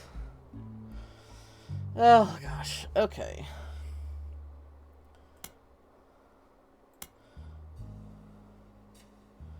Okay, I need some help. Duck. I haven't searched for everything. Okay, fine. You haven't searched everything on the list. Well, I don't want to search everything on the list. Okay. Rootmania. Listomania, but for the Roottrees. Rootmania immediately followed the announcement that rapper going by 5Ps was actually Rootree. Society moved on because of 5P saga and underlined thorough line to how pop culture treated Rootmania was excuse for everyday people to claim they were also Rootrees. Daytime talk shows had I'm a Secret Rootree episode. Late night hosts and guests made jokes about the other lost members of the family, and they were a widely shared website where you could fill in your own name to find out if you were a secret Rootree. When you submitted your names, it simply said no, and with an image of Clark Rafferty Lobo giving you the finger. Oh my gosh. Each with a slightly different shade, making a subtle gradient. Yes. My rainbow of blue characters.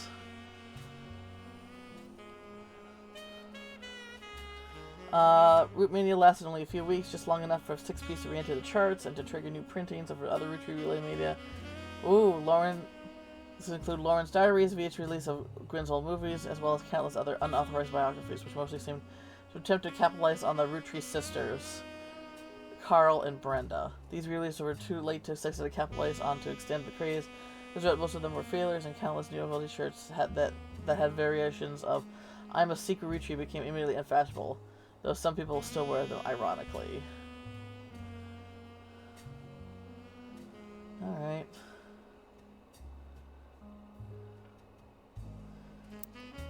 Alright, and then there was Anonymom. It was a sacred high-profile case after Felix Villas of a pension of a Rootree added to the clan's trust instead of claiming herself a Rootree. However, she claimed that she slept with Guy Hudson and their daughter was a Rootree. The accusation came during the height of Rootmania and began with a brief TV interview. She appeared in the shadows with a decided voice and promoted the article about herself in News Times. Alright, in the TV interview, the article she referred to her daughter as Jane. Here, let me copy this so I can go into News Times. Jane Doe Rootree. The name Anonymom was not self-inflicted. It seems to be springing out originally because nobody knew how else to refer to her. The day that the News Time article Sam Madison publicly supported Anonymom due to some parts of the story she found particularly credible within the momentum from Sam's endorsement, Anonymom went on a media blitz. Ultimately, this backfired. As more details came out, people became skeptical of her story due to extreme similarity to 5 Piece. Her accusation even included many of the same details as his mother's story. Her job as a secretary in the time period of the late 70s. I mean, from what it seems, that seems to be like a legit thing. From other like incidents we saw.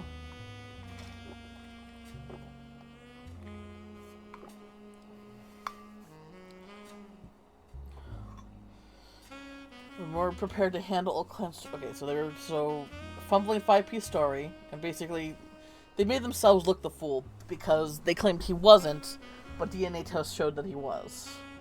So they were a little bit. They kind of learned from that. Could not be related to the Rootrees. Okay, so they proved that DNA has proved it wasn't. This was announced at a joint press conference with lawyers representing both Anonymous and the Rootrees. Each party ensured their respective clients provide accurate samples. Immediately after the negative results were released, many of those who had been already skeptical felt vindicated. Others who have built up hope that history could repeat itself after 5 Piece felt duped. Many people suspected the whole affair had been a hoax to gain fame and money. Many demand that Anonymous help be accountable, and some people even began to attempt to track down her true identity. I wonder if she had another kid.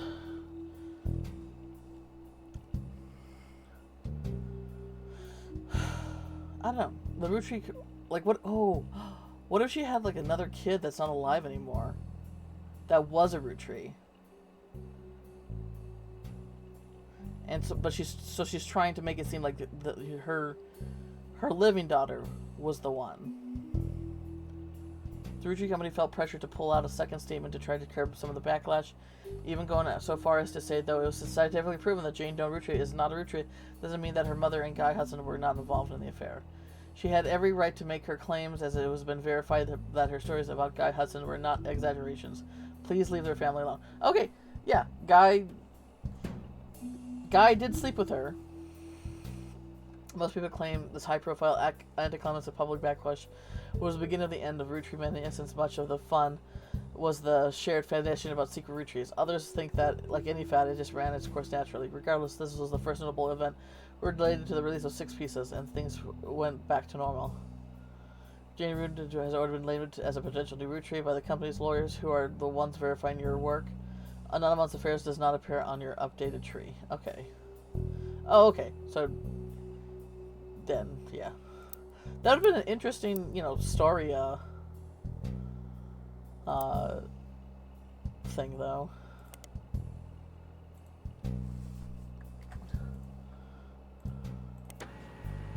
Oh.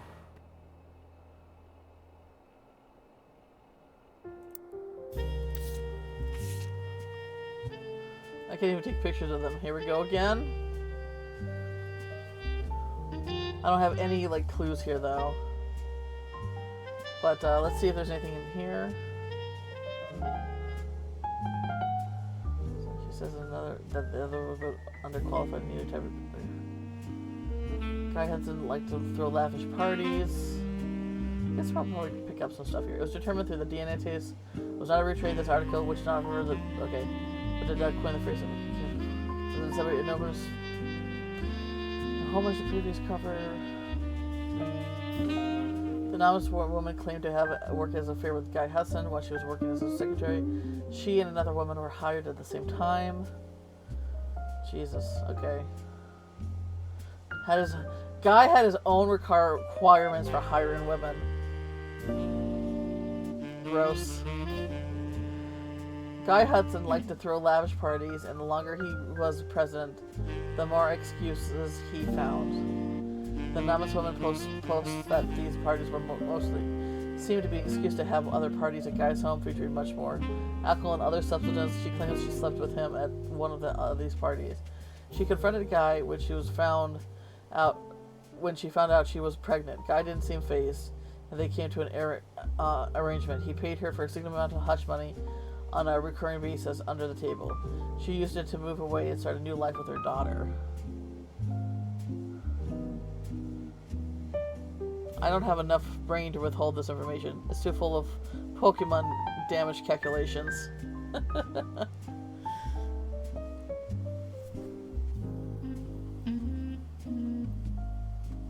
I mean, chances are I'm retaining it all in this moment for this game, but once I'm done playing this game, it's gonna go. It's all gonna be removed. It's all gonna be gone. But it's kind of like, it's the moment of figuring things out and puzzling things together that I enjoy. When Guy died, the money stopped coming, and she assumed things had run their course. She went back to work on the department store and hoped that nobody would even look too closely at how she paid for her house. She told everyone that her daughter's father walked out one day and never came back. She claimed that after seeing the fantastic article in News Time, she realized that she wasn't the only one this happened to. While she never worked for the Roottrees company at the same time as Five Piece's mother, Joanna, their stories seemed to eerily similar, and she knew Felix was telling the truth right away. The article presented no tangible evidence of anonymous woman's time at Roottrees, so she still got money from Guy. She, even though Guy, her daughter wasn't actually. That means that she.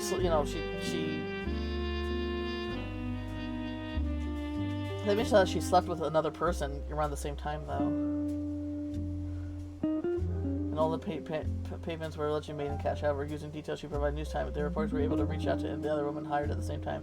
It was also remained anonymous. They essentially fact-checked the timeline of both women and confirmed the existence of the famous after parties. Five Piece cause was strengthened, and the news story was subsequently published. Now you just gotta forget that information to Outer Wilds Dex, the dream. I mean, but the thing is about Outer Wilds is that story, gave me, a good feeling on life and existence and hope and stuff like that. And to forget all that would be, to forget Outer Wilds would be to forget all that. And I'd rather not. Outer Wilds was an experience. And I'm okay for it being, a one-time experience, The other they're making new games. I hope they make another. It's probably not gonna be exactly like Outer Wilds, but I hope they make a game with a story that meaningful. All right, I searched for everything, Duck. Where do I go? This music can be helpful to you. Okay.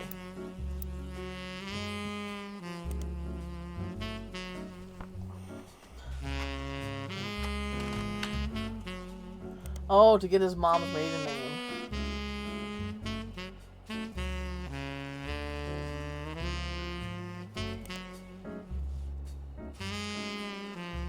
I was kind of disappointed that Ori Devs sort of completely changed direction in their new game. Oh, I don't even know what their game after Ori is.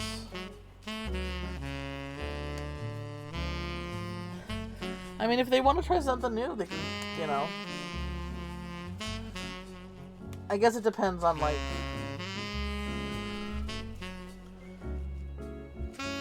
I don't know. Some kind of third-person comic game with humans. Oh, is that why? The human part is the worst part of it, huh? There are no human settings.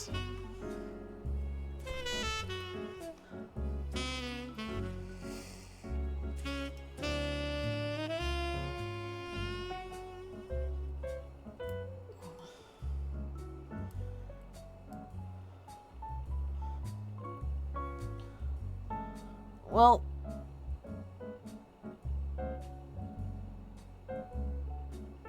I can understand the disappointment, but it's also like wanting to try something new. Like there's some developers who know exactly what they like to make and want to make nothing but that the rest of their lives, and then some people get bored with that and want to try something new. But you know, maybe they'll return back to that kind of setting in another game. According to various sources, the album is mostly material that 5Piece recorded his mixtapes before he became notable, but recording with lyricals different. Okay, All Your Problems was the first and only single release. After dropping the single, he retained an infamous celebrity. That he retained the famous celebrity lawyer Stephen Whitlock to sue his family. To date, it doesn't seem like he's followed through. But Whitlock, known to propose, paid thousands of teenagers a few dollars to call him and request a video on MTV, which increased its profile. MTV eventually caught on and banned the video altogether, which has now turned to receive national news coverage and made the song even more popular. So like, even bad publicity is good publicity, basically.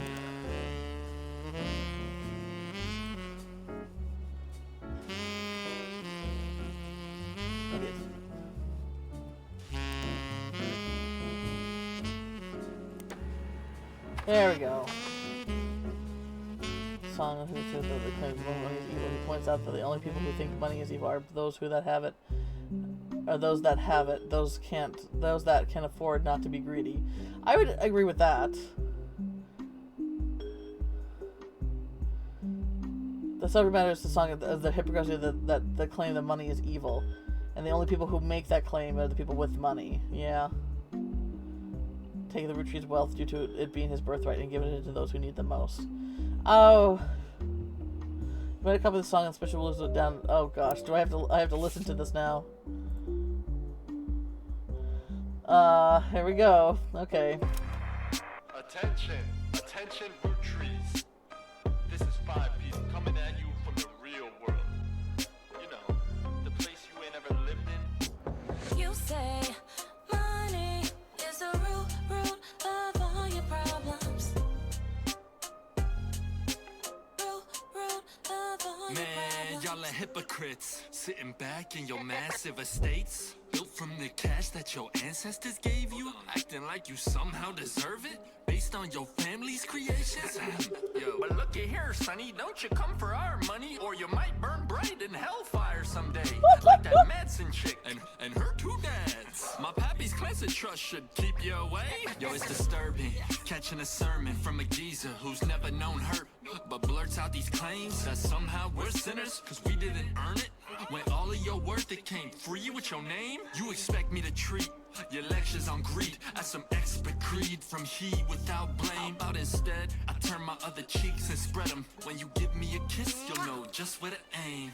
You say money is the root of all your problems. I've had everyone. All right, thanks very much for hanging out. Take those problems away. Have a good one. Whoever calls dollars the root of all evil, just trying to make small pursuits of real people. You silver spoon feeds you the world's purest treacle, while real world folks burning spoons for the needle. So once more with passion, tell this poor tragic orphan how your mansions and Porsches are actually horrible. How I'm better off penniless, grasping for morsels. How wanted my share.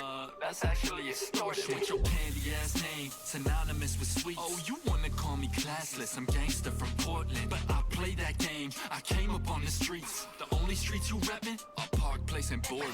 Hypocrisy, monopoly is toppling. When I knock, have G's. Top off my pockets, please. Cause the same God that got to steal my mom from me is what he wants, right? But you to live in poverty. And if you're suddenly not eager to unhand that fortune, that's unfortunate. I guess I'm gonna have to take my portion, and I'll do it all legally. Class action, courtroom, decorum. I'm way past your fancy ass dormant. You say money is the root of all your problems. Let me take those problems away. Bring the choir in. You say money is the root of all your problems. Let me take those problems away. Yeah. You say money is the root of all your problems. Let me take those problems Am I away. crazy or is this not awful? Whoever calls dollars the root of all evil, just trying to make small pursuits of real people. You silver spoon feeds you the world's purest treacle, while real world folks burning spoons for the needle. Whoever calls dollars the root of all evil, just trying to make small pursuits of real people. You silver spoon feeds you the world's purest treacle, while real world folks burning spoons for the needle. Dang, that was actually kind of good. I was not like they paint him as a terrible rapper, a terrible like poser white rapper, but that was not. I mean, I can see why they say this was his only single, because that was actually not awful. Yeah, I kind of digged it too. Like, he made a valid point in that entire one, in that entire, like, the point he made was completely valid.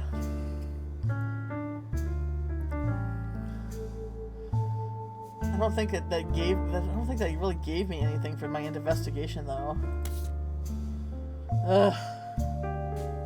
Alright, is there another song that I can look up? Okay, he went by Felix Fellows.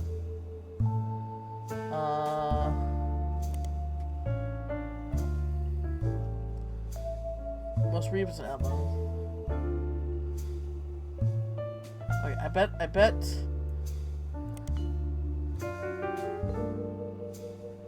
One is apparently Dirt Ray Devil.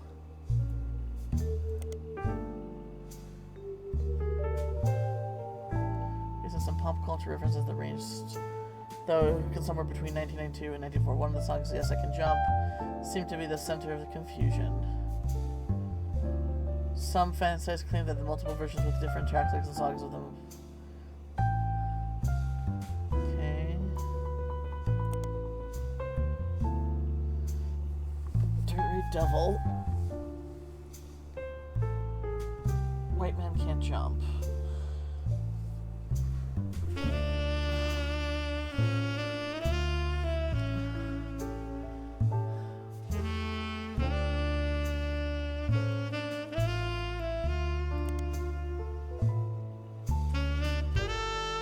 What was the other song? Dirt Poor?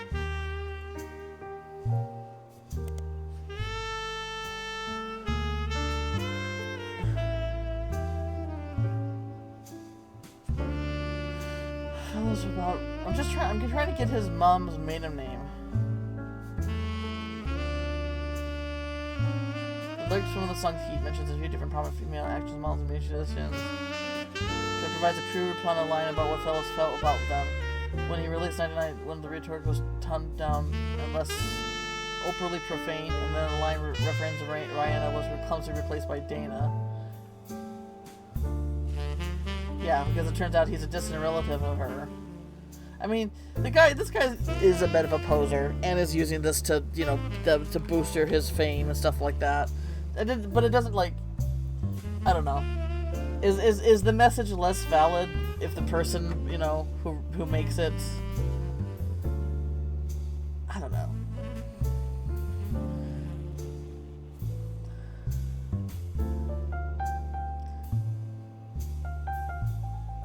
But if he was poor, I mean, the thing is, though, Is he wrong for trying to capitalize on this? Because his mom died from an overdose. His dad had an affair with her and didn't want anything to do with him.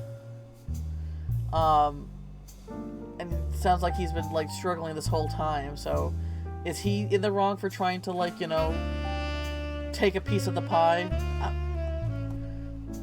If he was, you know, living in poverty for such a long time and was going through foster care.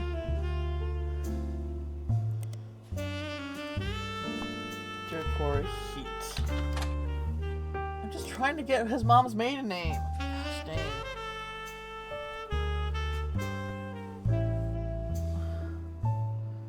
There's an online.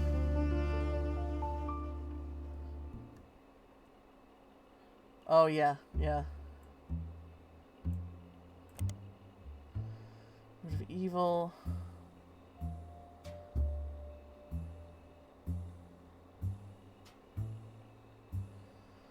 Gives the most recent.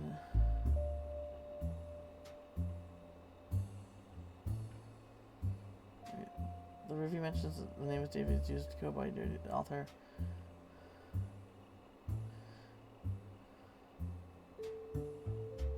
Apparently, one of the songs on the new album and the others were simply written to turn into blatant. Okay.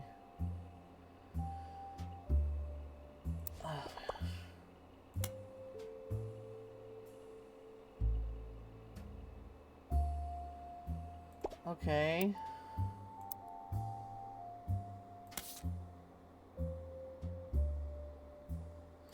For my last investigation,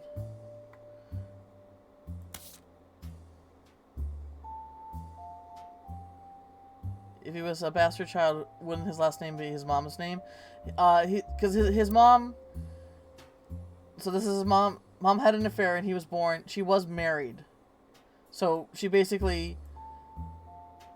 She was married, and so he took, I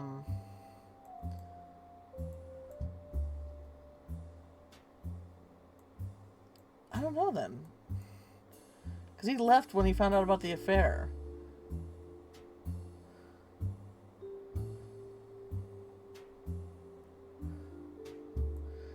But his last name wouldn't be Hudson. But I don't know her maiden name. That's just it.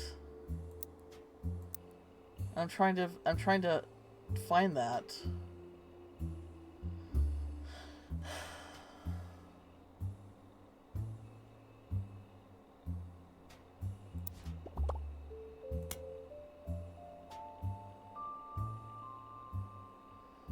All right, the reminders.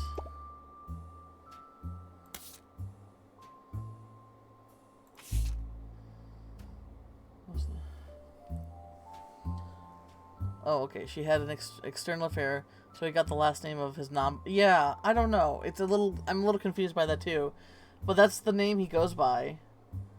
But I don't know.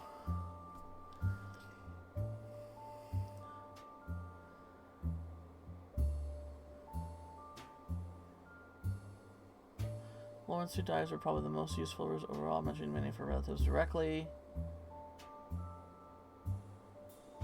I don't remember. I don't have.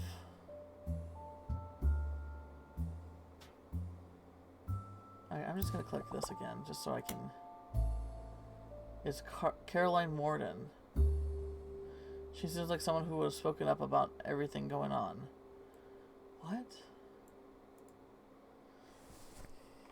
One of the people mentioned in your reminders is Caroline Morden. She seems like someone who would have spoken up about everything going on. Oh!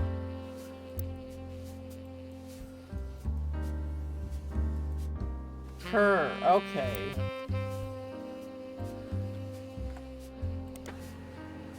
Okay. That's what they mean by... Look, I thought I had to, like, read up on, like, a past... I didn't really feel like skimming, like, all those old writings and stuff like that, but they mean, like, look up the people, the notable people. So, the duck is what gives me hints. I personally think it's a reference to something that's called,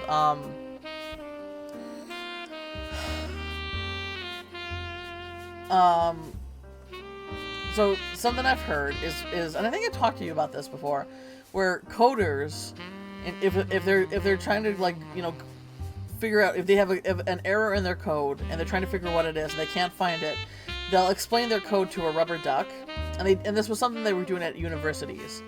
And as they're explaining the code to the rubber duck, that's when they usually will find it. And sometimes it's the dumbest thing. And there's been stories of people picking up their ducks and throwing them against the wall because they're so pissed off that that's how they found the error in their code.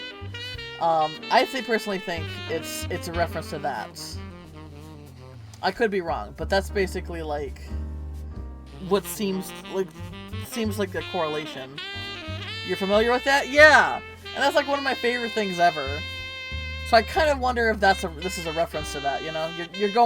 You're stuck and you don't know what to do, so you're going to a duck.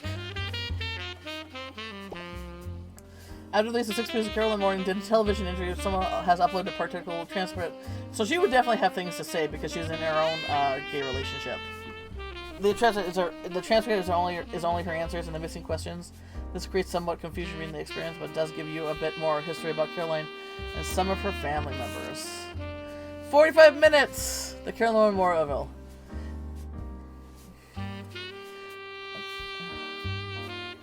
Thanks for having me. I never really fit into the family, so it didn't surprise me.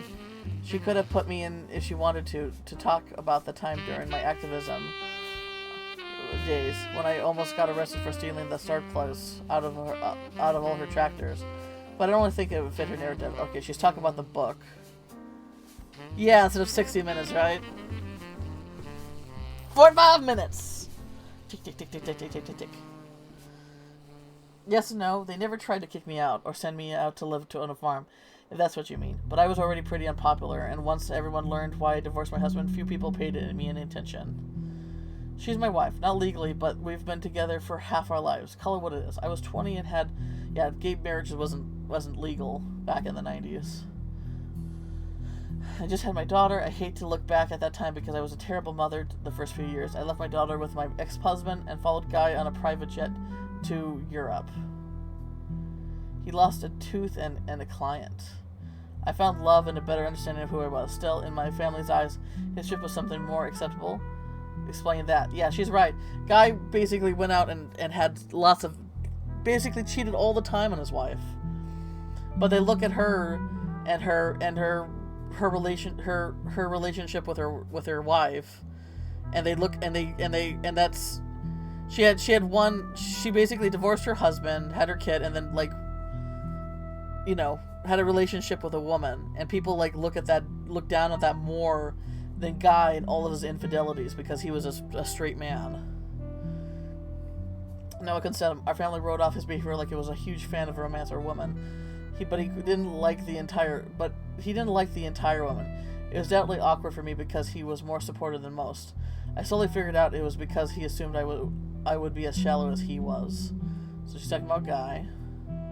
He was a workaholic. He seemed nice and well enough and did a good job. I didn't know him well. That was one of Sam's problems with our family. None of us did except Carl. Honestly, I get why she's pissed. Maybe talking about Ernie? I'd rather not speak ill of the dead, not unless you want more stories about Guy. With Carl, though, all I can say is that we used to be friends before they sent him to private school. He came back a lot judgier. It made sense when they made him president. He was a lot like my father after they disciplined the fun out of him. After I started protesting the farms, he stopped returning my calls. He's harder to label. When I was a teenager, he was basically drunk or high or both all the time. He actually used to smell me pot. His problems with women were different than Guy's. What's she talking about? But he never really judged me. I guess he knew it would be pretty hypocritical to judge anyone for anything. Back when he was destructively unreliable in every way, but nowadays he's just kind of boring and old. I prefer that to how he used to be, and to Guy and Carl, but it's still a cautionary tale. I hope I'm never that boring and old. Is she talking about... Welcome back, Jen! He's hard to label. When I was a teenager, he was basically drunk or high or both all the time. Who was that? He actually used to sell me pot. His problems with women were different than guys. But he never really judged me. I guess he knew it would be pretty difficult to judge anyone for anything. Back when he was destructively unreliable in every way, but nowadays he's just kind of boring and old. I prefer that how he used to be, and to Guy and Carl. I prefer that to how he used to be, but still a cautionary tale. I'm hoping that not boring and old. Who is she talking about?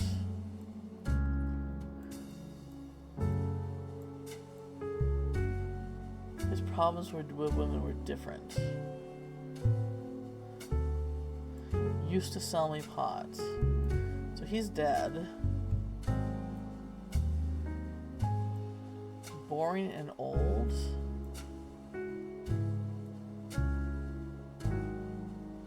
I have no idea who she's talking about. It doesn't sound like she's talking about Miracle.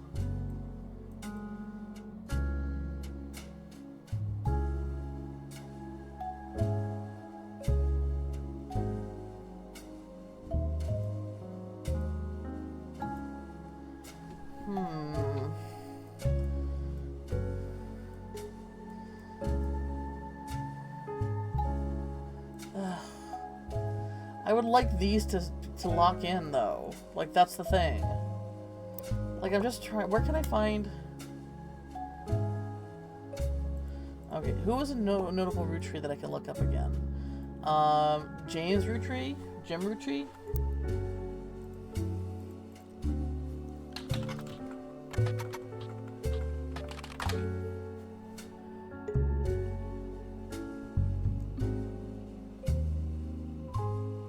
Jim, okay. They didn't spend a lot of time around the candy company anymore, so they couldn't really comment on any recent news. A best of album did get released during Rootmania. While neither of them have performed recently, the couple did do a few times at local record states during the question and answers. Jim has stated that he hasn't been inspired to write any new lyrics. Okay, so not Jim. Miracle Jr., maybe?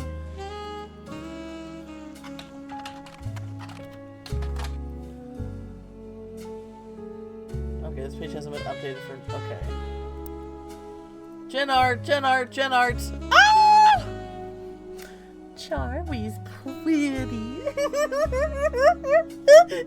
Sorry, I could be cool.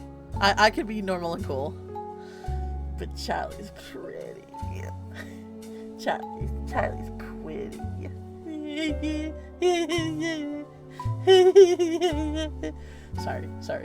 Sorry. Alright. Who the fuck else can I look up?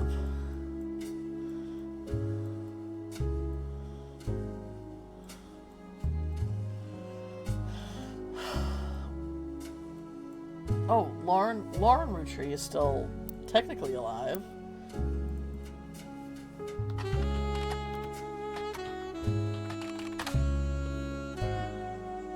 I spelled her name wrong. That's not how you spell Lauren. Okay. There's an older version. Okay. In the wake of 6-piece release, Lauren Rootree, author of Life, has been tracked down by Roottrees as being one of the most upscale memory care facilities in Pittsburgh. She was relocated back to... Yeah, she is suffering from Alzheimer's. I did guess that. They tracked down Lauren because they caught standing on a ladder and holding the camera over the privacy wall to take a photo of Lauren and her son Clark sitting on the bench. Aww. It's pretty sad.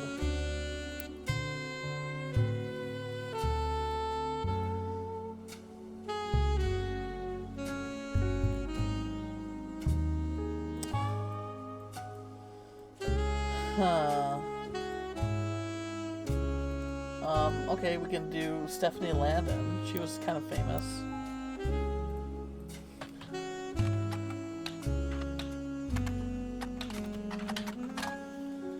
Oh, gosh. How do I spell it? Landan? Or okay. Steph, Annie. Ooh, we hear that rain. I love a good rain sound effect. You can just feel it in my bones, you know?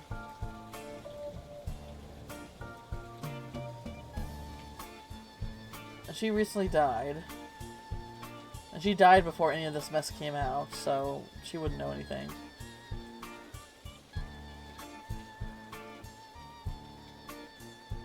I guess we can look up Chris Rafferty.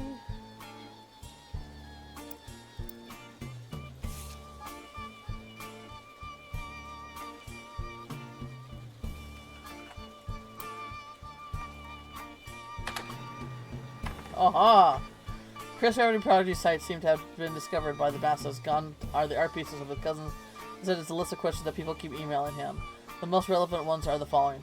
Are you the son of Clark Rafferty? Yes, but I didn't grow up with him. I remember him from when I was a little kid, but I moved away with my mom when I was very young. We left Pennsylvania and moved back home to Virginia. We lived there with Pete, my stepdad. My dad and I spoke a few times when I found his phone number on a check he sent to us for the mail when I was 15. He was happy to hear from me and how he calls me once, and now he calls me once a month and came to visit me in college. He tells me about things I don't remember, like people like Guy Hudson and Ernie Madsen. My dad and I get along, but obviously we aren't very close. Do you ever meet the Roottrees? I used to know the Roottrees, but never the sisters. I was in the office sometimes when I was a kid, and I definitely met Guy Hudson before he died, but I don't remember. My memory is weird. It's hard to know what I actually remember, and what I only think I do because I have pictures. For example, I have a photo from when I was 5, in the office with my dad, and Guy was there. I made myself sick by eating chocolate, and some woman who I don't know cleaned my face. I don't know if my memories of that come from the picture or not. The photo has been added to your evidence. Do you have proof of Ernie Madison's heart condition? I knew Ernie had a heart problem before because my dad told me on one of our phone calls.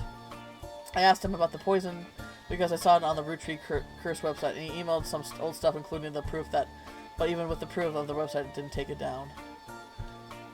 I think I'm going to change the screen tone shadows I used today for something else. Not really digging overall. I get that. I think doing art, stepping away and coming back to it, and then being utterly revolted by what you did is pretty normal for artists. I'm being hyperbolic. I think your art's beautiful. I'm not good at... I think your art's beautiful, but I know the feeling when you look at your own art. I'm not good at spelling or writing. I'm good at painting and other art. I'm going to school to learn how to edit movies. I want to make cartoons someday. Lulu is much better at spelling. Alright, what do we got here? Alright.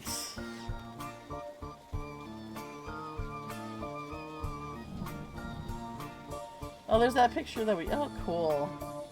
So there's Guy. There's Clark. And then we have some mystery woman. I get where you're coming from. Some panels it looks good, but on others it feels too big and clunky, so I give myself a couple days and then come back to it. Yeah. Yeah, that's a good habit to do.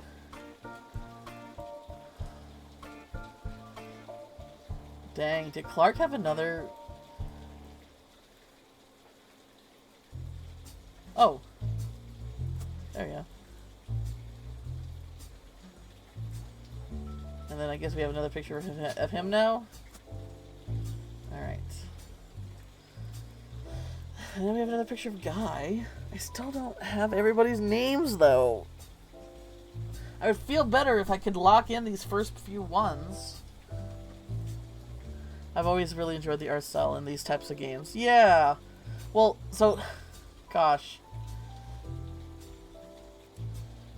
So Alex told me, the last time I was playing this game right here, he asked me if I knew the history of this game. And I said no, I just saw it on Steam and I picked it up. So this game used to be free on itch.io, and the developer used AI art for all the portraits. When it was free on itch.io. He got a lot of backlash for it, rightfully so. And then when he released it on Steam, that's when he hired he hired an artist to do all the pictures that we now see. So an actual artist did do all the pictures that we're looking at now. But yeah, I mean, yeah. If you look at some of the old photos that he used, old pictures that he used, they were lifeless AI art. But then you know, when he hired an artist, like he was able to get like, I don't know, like the comparison between the old photos, the old AIR photos, and the pictures of the artist that he hired, these are so much better. Yeah, he got it redone. I was like upset that I spent money on a game with AI art, because the thing is, they really need to like, it's not always obvious. Like developers need to put in their tags that it uses like AI, artificial intelligence, of some way. I might be summoned, but I actively avoid games that use generative AI. Oh no, same. I mean,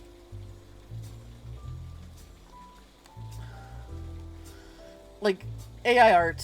I guess it depends. Like, I guess there's some generative AI that I don't know. It's a case by case basis. Like,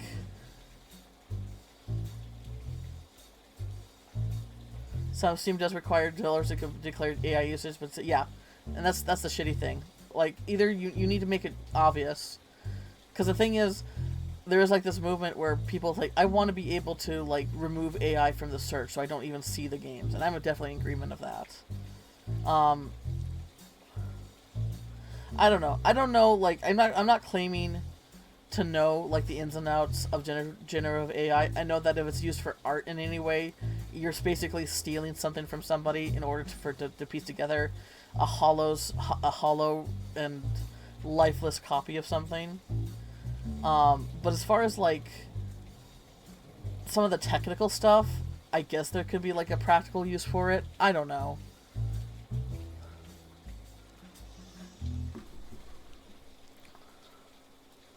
But yeah, obviously, I'm glad that he actually hired an artist to paint all these pictures.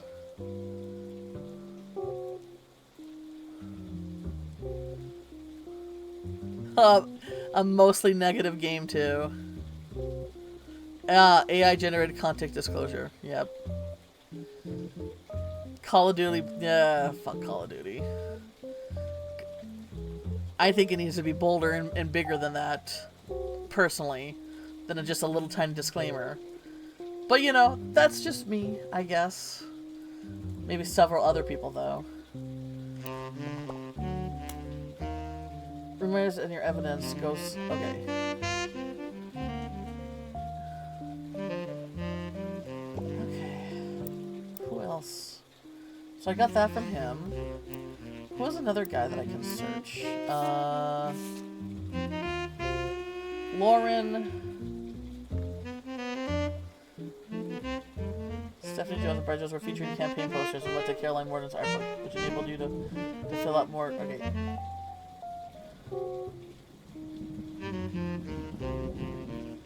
November retreat was really difficult to place. Her occupation could be found in company websites. Oh, Robert and okay, Ron Roottrees. Do we have something from him?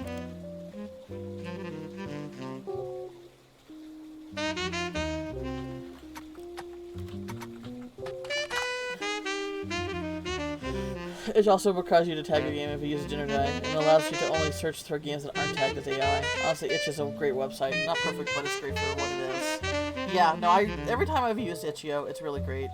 There's a few games that I really want to like that were only on there that I want to play. It's just because I'm not actively on Itch all the time, I tend to forget about stuff. But I'll go through my bookmarks again. Like that one game that I played, Liminal Gallery. That was fun. I got that from Itch.io because that was not on Steam.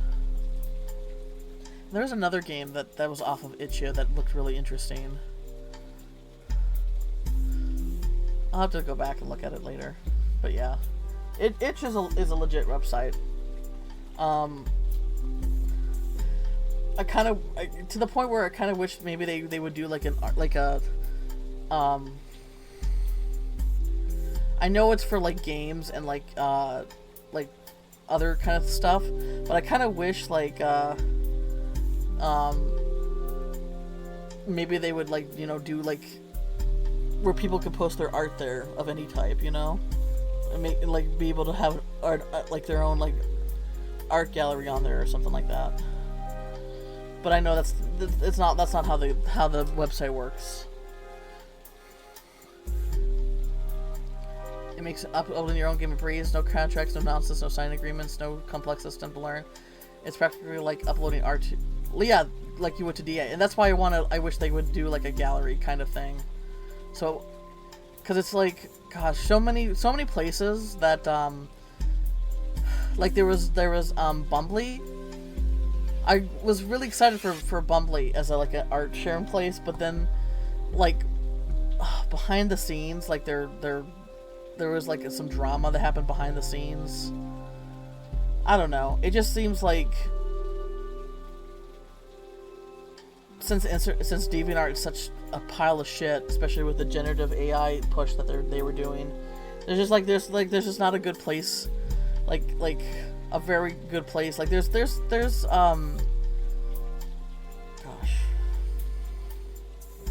what's the furry art site? Fur Affinity. The thing is about Fur Affinity is that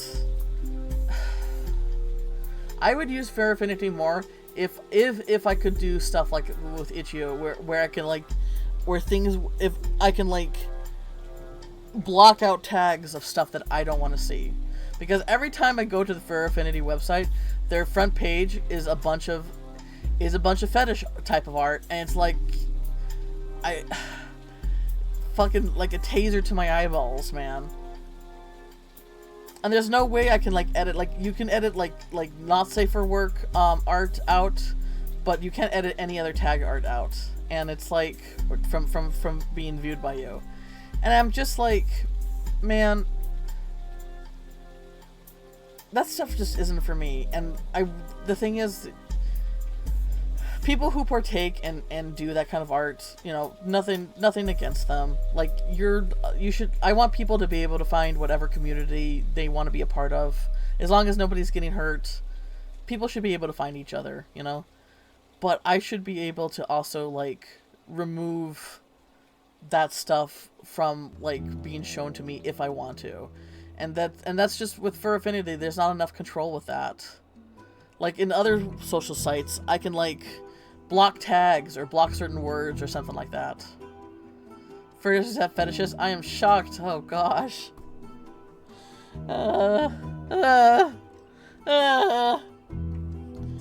You grow up the most while you're browsing the internet, I guess. But how you grow up is kind of, you know, a unique experience. All right. Okay. So what about Robbie?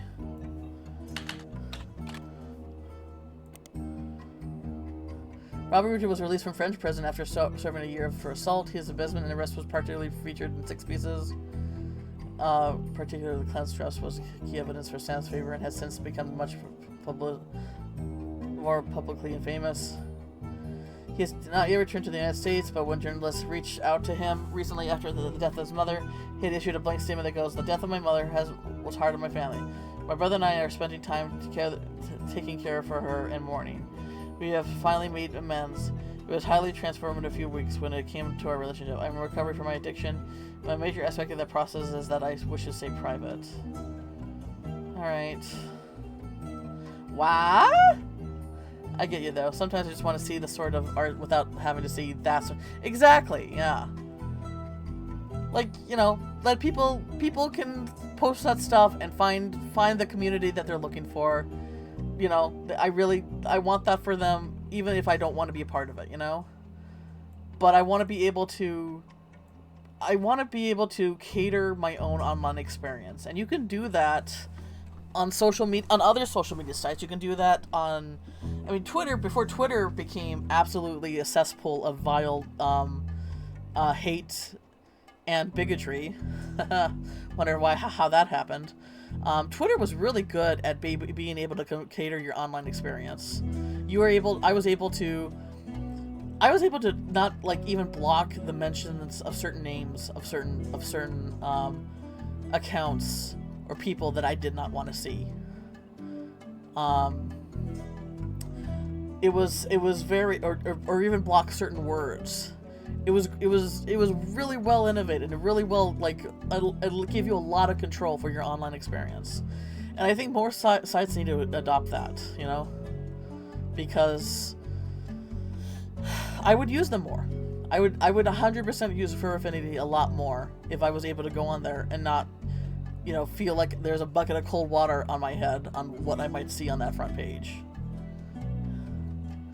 Then you see some really nice art and check out the gallery and the artist, and oh, yeah, and then you learn that that piece of art is not their standard. Their standard is a lot of other stuff, you know. That happens a lot with not safe for work artists, where they draw a lot of porn, and I see the one piece of art where it's like, oh, that's cute. Like, I'm actually not okay seeing, you know, just general porn. I just need a warning. I just need a warning so I can, like, clench up and prepare myself, you know? I can clench my butthole in preparation to see a butthole, basically.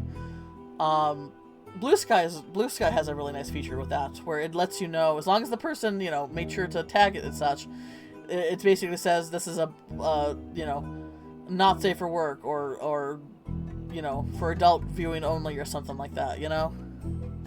I can handle it better if I'm given a warning, right? Warn be about possible butthole. Thank you, Jen.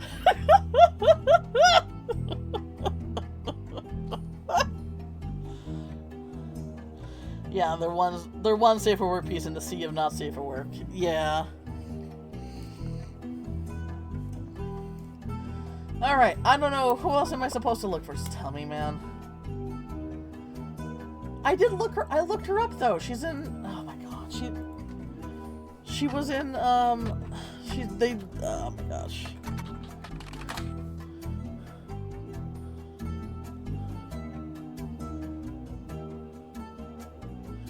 Yeah, she's suffering from Alzheimer's. What else can I look up for her? Finding a pearly safe for work furry artist is like finding a needle in the haystack. Yeah.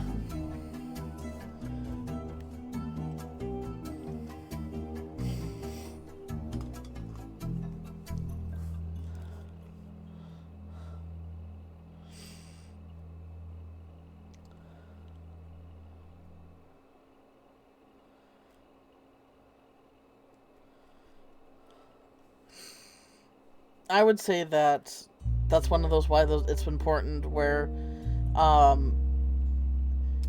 like, if you, like, one thing that DeviantArt had is that you could, like, you know, change your settings to where you don't see any not for safe work art, so that way you can go into someone's gallery, and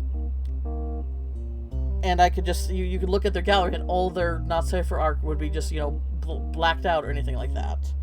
I don't do that. I do just tend to, like, even though it's not my preferred art to look at, I do just tend to, like, leave all the child stuff off, like child safety shit off.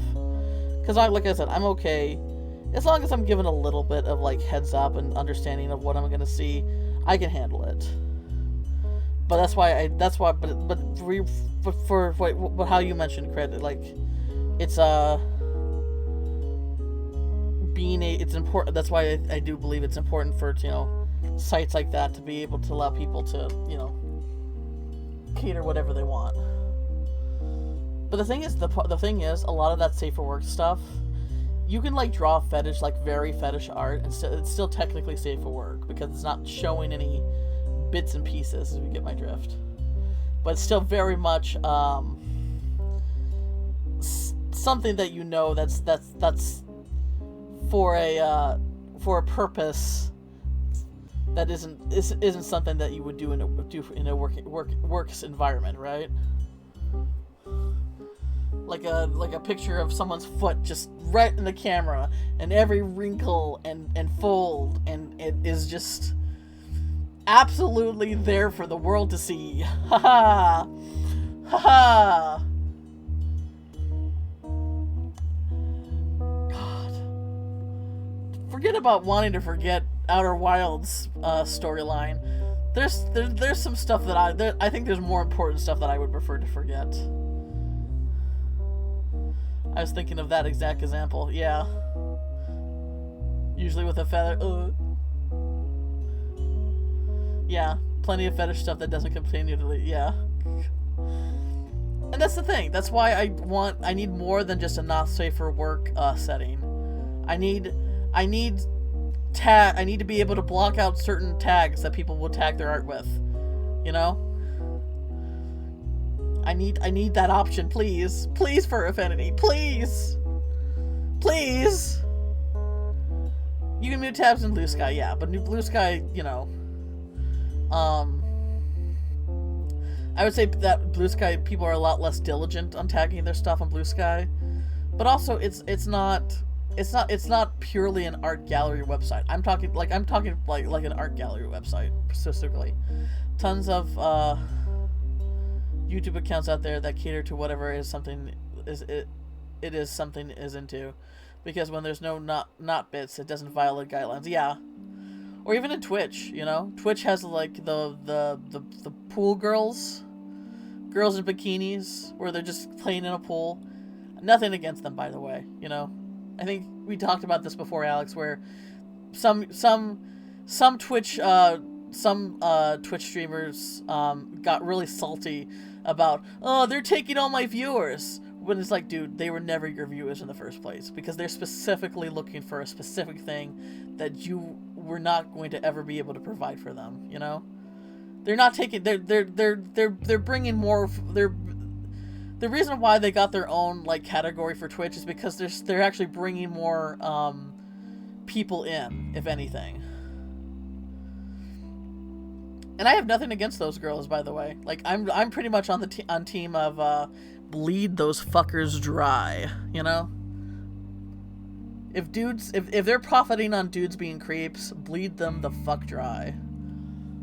I've seen some animations of YouTube that I was incredibly shocked wasn't banned or even age restricted. Yeah, I think I remember the Anka. Gosh, there's that Anka TikTok where Camel by Camel, that song, got famous from. That was just there. That was just there in the open for a bit. The people watching the streams are teenage boys that would want to get their rocks off without doing anything wrong. I mean, it seems like they, you know, if I guess it's teenage boys who have, you know, access to money. Sell bathwater. Oh gosh.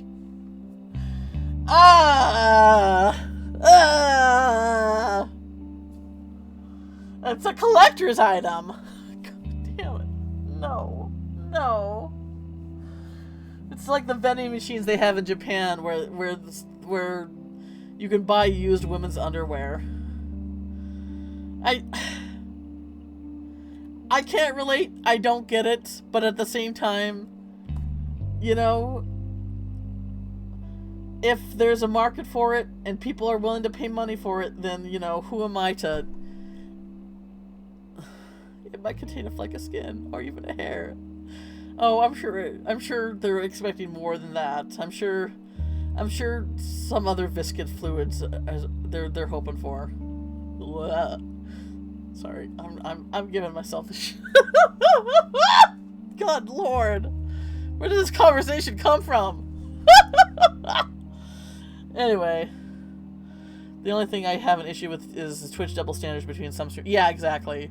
Like how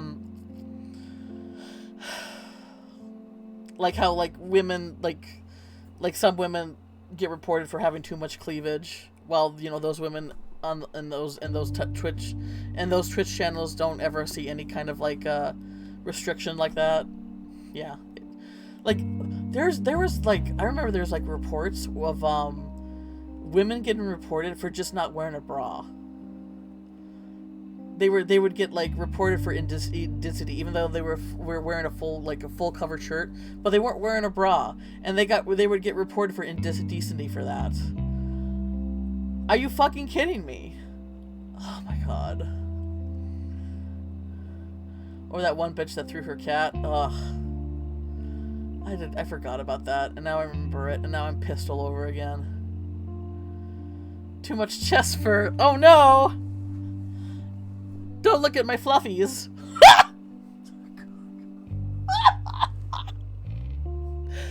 Nobody look at my fluffies. God damn it. Okay. Back to the game. Well, after a few incidents, the cat jumped on the back of her chair and pooped on her alive. Oh.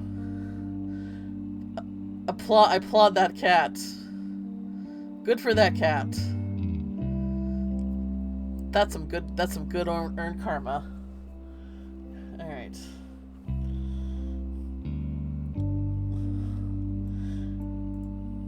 She definitely deserved that. Okay, Lauren Roottrees. What else do we have here?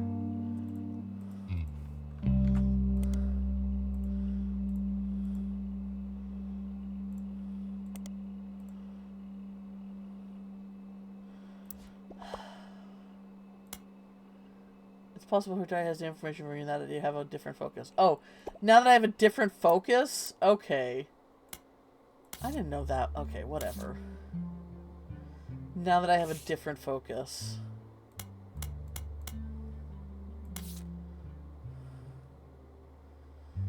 Okay, where's the other one? So that was the... Where is it? There it is.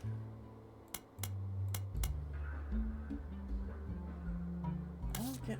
Okay, what are you talking about? Clark.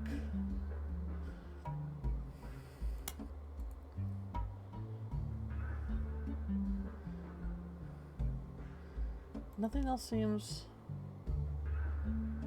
Like there's nothing updated here.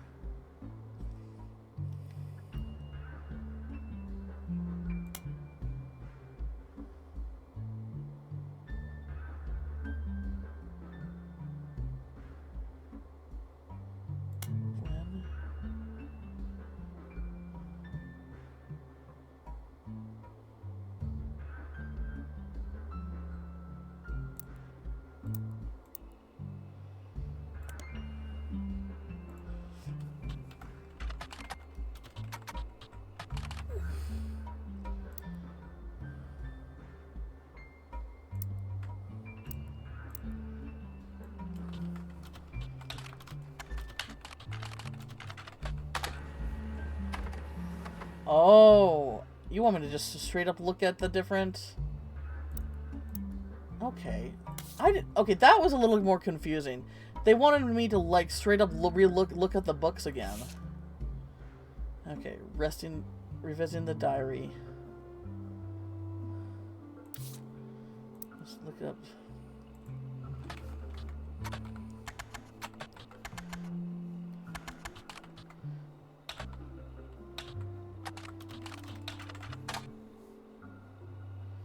Ugh. 10 years later.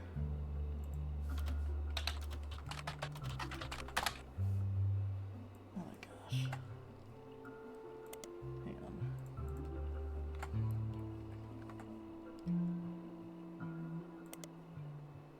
Life between wars.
How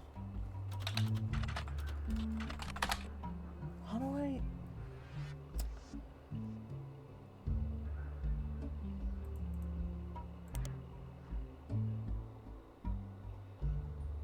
Oh my gosh.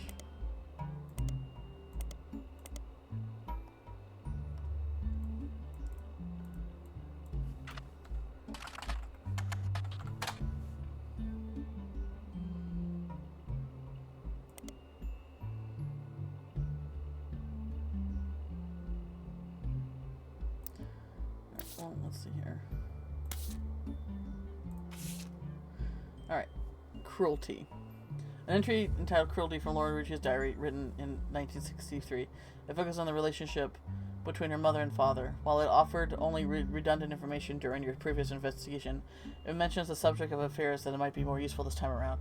I'm no stranger to true love. Jacob and I married at an age that most deemed unfit for marriage, but he was also enlisting at an age that deemed unfit for war.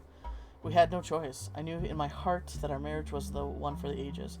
He and I would still be together today if not for Okinawa. That was nearly 20 years ago, but there is an emptiness in my soul. I didn't understand my contemporaries. So many girls I went to school with have taken multiple lovers. So many of my girlfriends' husbands have been unfaithful. If I'm able to remain true to the ghost of a man, with no chance of physical repercussion or no potential for long conversation, how can it be so hard to love someone you can reach out? How can it be so hard to love someone you can reach out and touch? Someone you can joke with? I have not had to deal with such madness at home. My parents are a perfect match, in the worst way. My mother's cruelty is a perfect fit for my father's general spite. In turn, Pop's status enables her to, instead of need to gloat and feel superior. I have grown up with their cruelty and disdain for others my entire life. Really, I didn't get it. I didn't get the vibe that she had such a tumultuous relationship with her parents in the previous diaries. Even my family remains unspared. To make fun of my grandpop and his family, they make fun of my grandpop and his family, say butter is thicker than syrup, but nothing's thicker than Elias. They mimic Grandpa Gwyneth's lisps, and they see her kindness as a weakness. Elias, please remember them. Not even our family maladies and religion go unmocked. Remember, God only put one eye in miracle. I can say without a doubt in my mind that my parents never had eyes for anyone outside their marriage. They're too self-centered to look astray. Interesting. I need to look at the... I need to find the other book, though.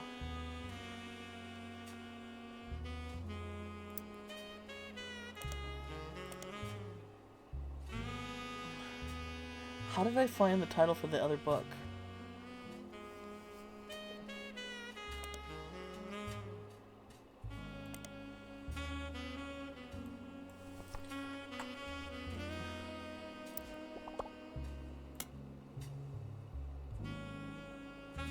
Okay, how do I find the other book? 10 years later? There we go.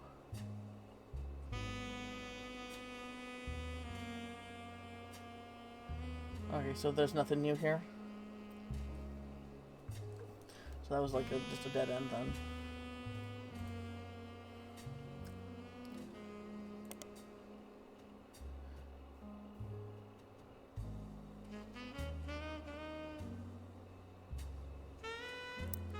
So we can so basically we can know that he's not part of he doesn't have an affair.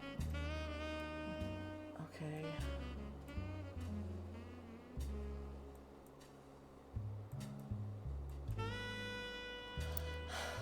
I'm trying to find what his mom's maiden name is.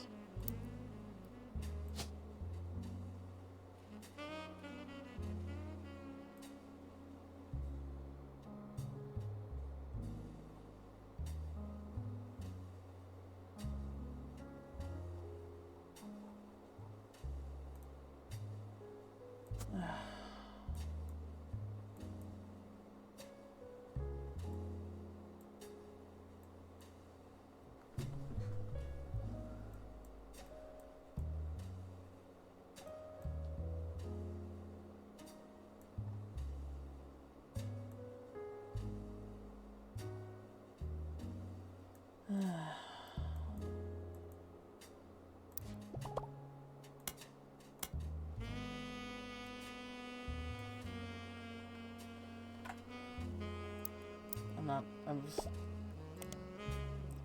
still. I'm trying to look at. Okay.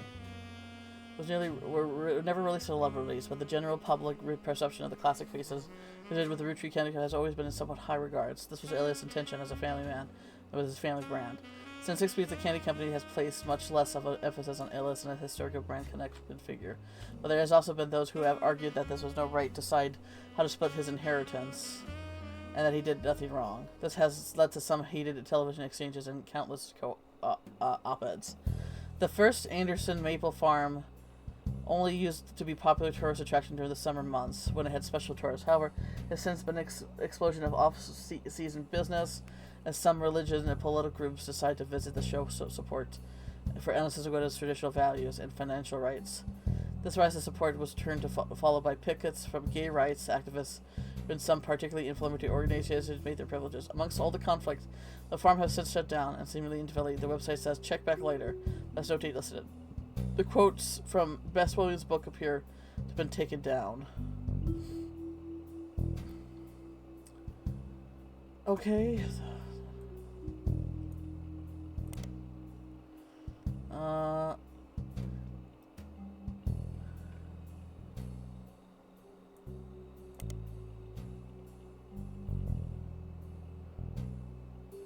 She lived outside of Miami and died tragically along a major hurricane that... Okay, Bess has a minor history with the Roottrees.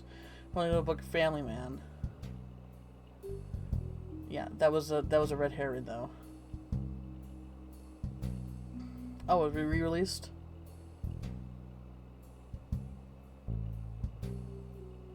Okay, we can look up her book, then. Oops.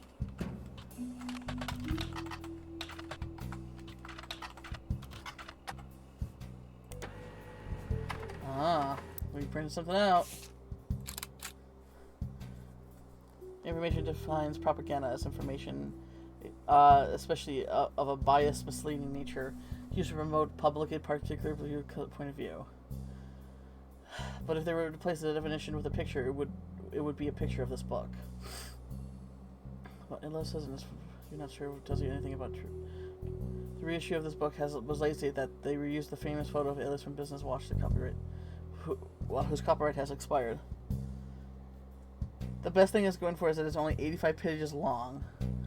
I mean, I guess it gives me a picture of him that I can use down here.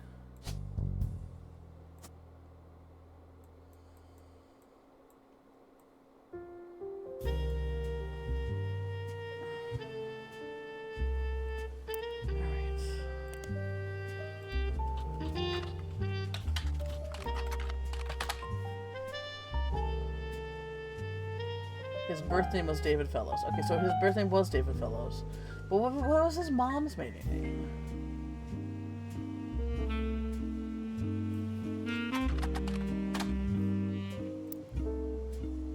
Sorry, Joanna.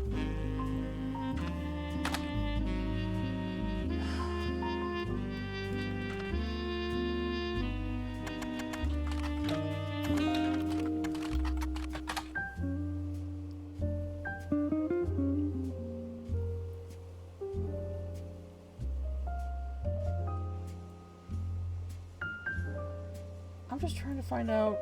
Okay. He was the president.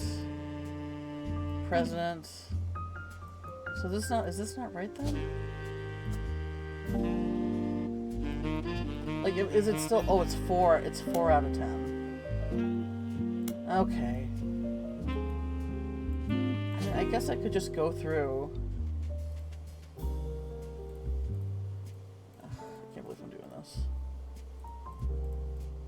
I don't know how else to find her last name.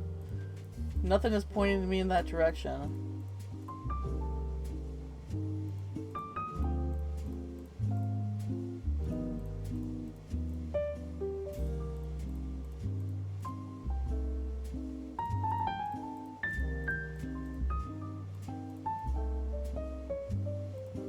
Oh man.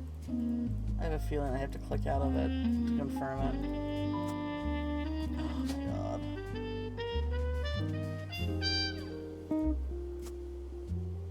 Ugh. Unless this is not right. I mean, she was... a secretary at the time of the affair, but I know she died as in retail.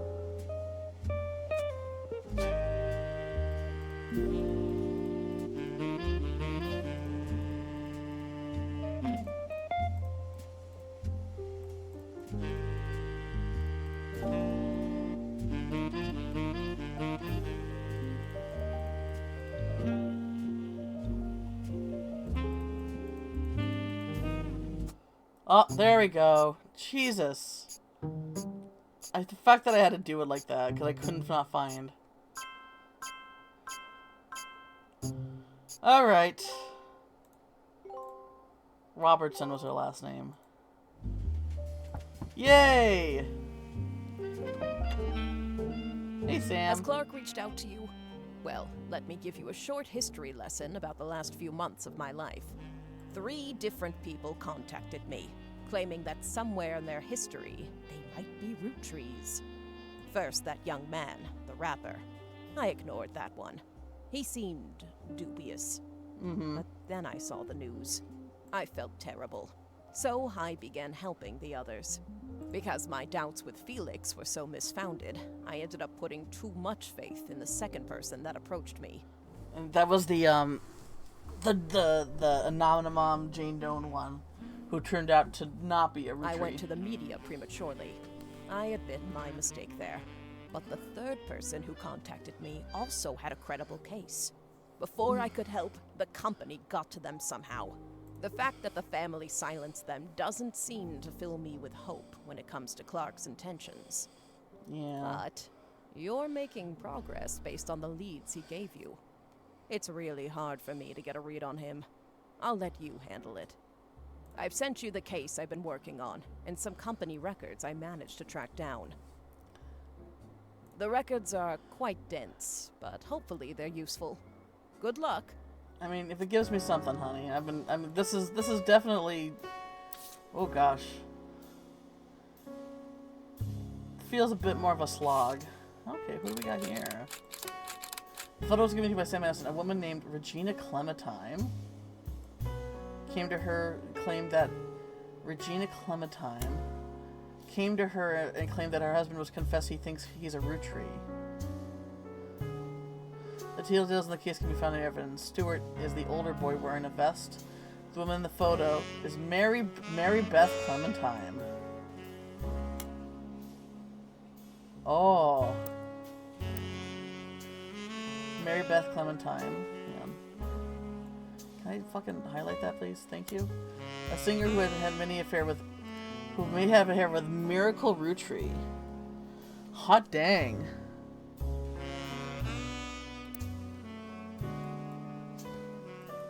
Miracle. When was Miracle born?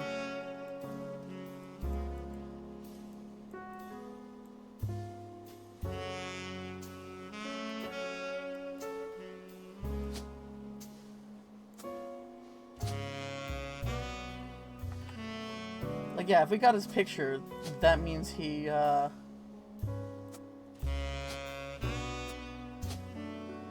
Mary Beth, man, so many Beths.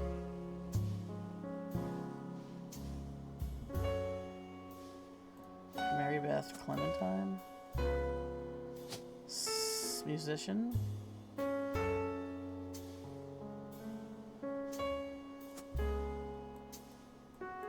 And then she had 2 boys.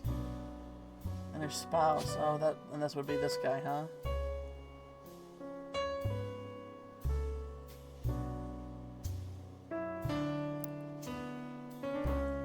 Regina claimed that her husband claimed that her husband may think he's a Rootree.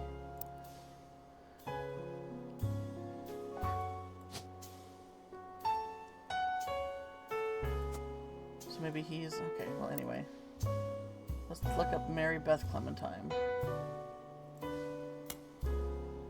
Mary Beth Clementine was a singer most popular in the years between 1942 and 1959. She traveled around the country performing at churches. Yeah, her repertoire was a mix of religious and popular songs, and although she recorded a few records, they seemed lost to time. The only one you find mentioned was a cover, He's Got the Whole World in His Hands, released in the label New Edison. I remember that song. One thing Mary Beth was known for was her adoption. She's listed on many sites that mention adoption and her history of adoption. She adopted 2 children in the late 1940s, Stuart and Mark. So this is so they were adopted. She also spoke as an advocate for the benefits of adoption in front of the United States Congress. Unless she pulled a Loretta Young.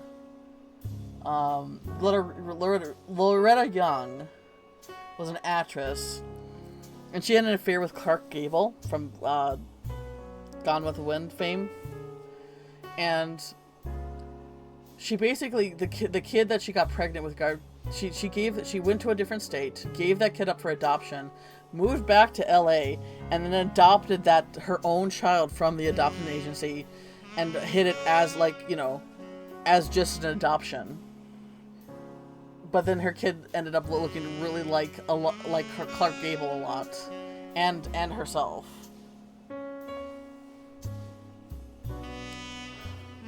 She also spoke as an advocate for the benefit of adoption in front of the United States Congress in 1949. That was the year my dad was born. She was convening to debate and discuss the recent first adoption of an African American child to a white family in the United States. She was specifically there to detail experience going through the system to adopt Stuart. Her other son was adopted later, and according to a single line of the adoption site, under usual circumstances. In 1959, it surfaced that Mary Beth had been divorced twice, both times by her manager Sterling. Oh. This ended her career with a religious audience she had been catering to, and while she performed occasionally since then, she's mostly faded into obscurity. Mary Beth passed away in 1940 at the age of 79 on a stroke. Sterling? I mean, I feel like there's something legit here because I can put them down. Sterling? Is that a first name? Sterling.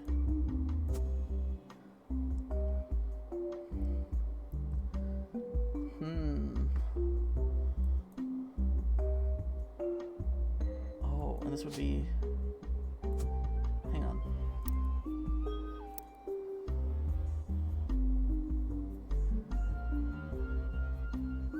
Stuart is the older bear wearing the vest. Okay, so that's Stuart.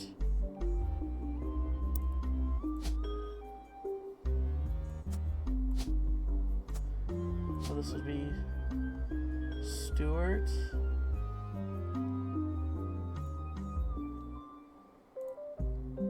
Clementine.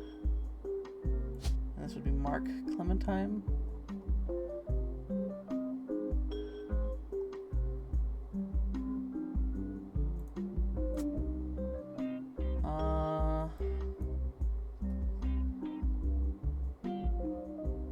And who was the Regina.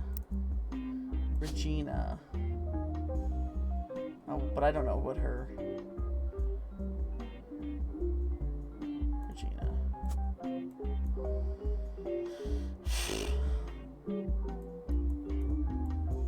Oh, we have another picture of Guy. Yeah, there he is. Good lord. Okay.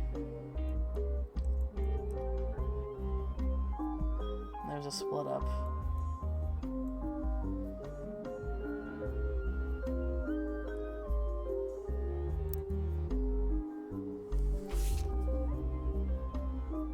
Oh, the Clementine on her guitar.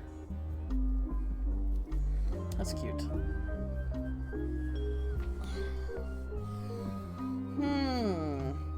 I need to take a break. Just run to the restroom and refill my water. So I will be right back. Let's see here.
Alrighty.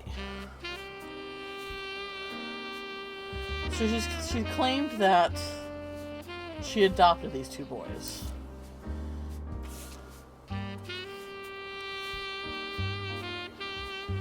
But I have, if it just fits too well on the tree here. So I'm wondering if they are legit going to make a reference to what Loretta Young did. Which is crazy, because I actually just learned that factoid just a few days ago with a video that I watched. Alright. These records are based on old tax mailing information. You're not sure how helpful will be except for cross-referencing guys' secretaries and visiting overseas spider-searching people just because they're on the list of these books. Will likely be very time-consuming and a waste of your time. Leadership.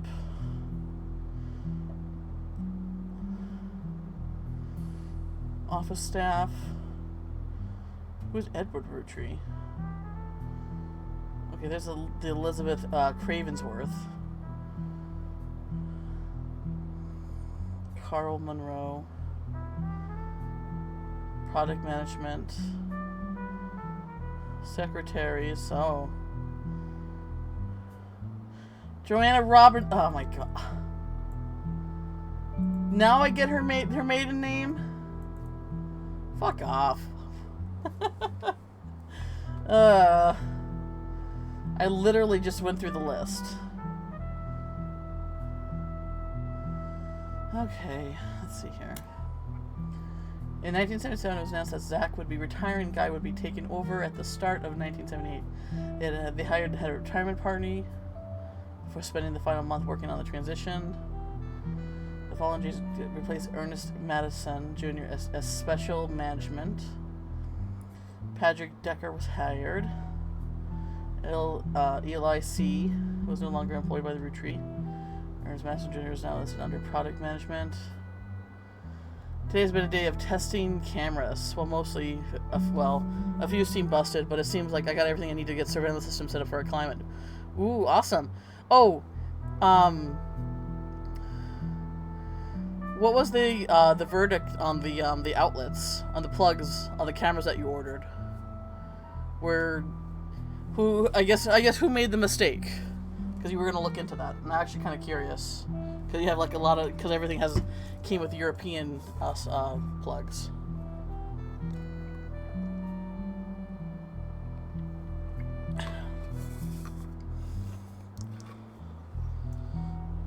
Christine Fellows hired. Joanna Robinson is no longer listed among the secretaries, but Joanna Fellows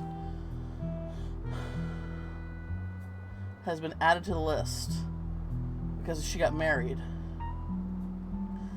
Beth Knox are no longer employed by Roottrees. Kristen Farrow is no longer... Because there's a lot of Beths and Elizabeths. Kristen Farrow is no longer listed among the secretary, but Kristen Garland has been hired. Haven't heard back from the supplier, but didn't mention no European power anywhere on the listing. I see. So it does sound like a their fuck up for sure. John Miller. Oh. He was Sam's other dad. Gwyneth Madison was hired. Beth Knox, 50-year working bonus. Zach Morden, retirement party. Guy has took over at the beginning of the particularly volatile period in the company's staffing. Many travel expenses were listed, and Guy began trying to develop a new 5-piece flavors. Guy replaced Zachariah Morden. Edward Roottrees, Elizabeth Cravensworth, and Lloyd Carpenter are no longer employed by the Roottrees. Raffertunes is now listed as office staff. Raffertunes? Oh, that's right. Advertisement. Albert Cross and Fred Cross are no longer employed. Kristen Garland is no longer working for Roottrees. Beatrice Wild, Stu Luth. Thomas Green, Michael Crane, Elizabeth Farrow. Oh gosh, this is basically the cross-reference, the history of the root of everything. Terry O'Connor. Susanna Ford no longer works in the department. The volatility can be many new employees didn't even stick very long. The following changes were recorded. So he just really kind of fucked with the company and used it as his own plaything the entire time he was the president. I mean, it's not a huge deal. The cams just don't run on USB power, so any USB power adapter will get the job done. Oh, I see. Okay. So I don't have to buy those unless I have to. I see. Yeah, it's still money out of your pocket. Hudson died on May 8, 1982, so the first few months of that year continued along the same pattern as they had been. Things quickly changed when Ern took over. Most of the exastrious expense ended, and all the secretaries, most handpicked by Guy Hudson, were let go. Sam Madison left Roottrees in 1984, so the last set of books you have access to. No change.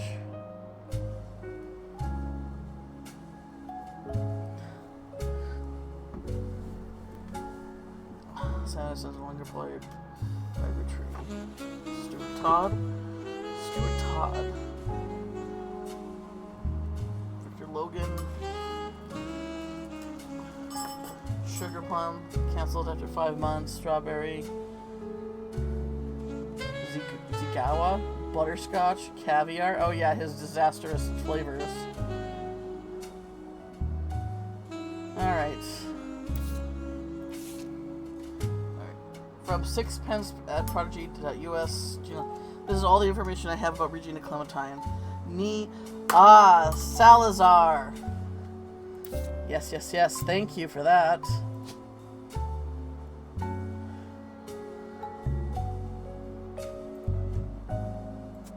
There we go.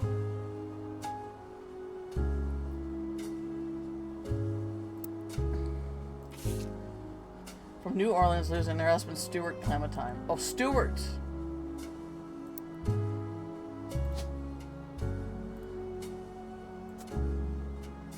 So maybe he just went by Sterling.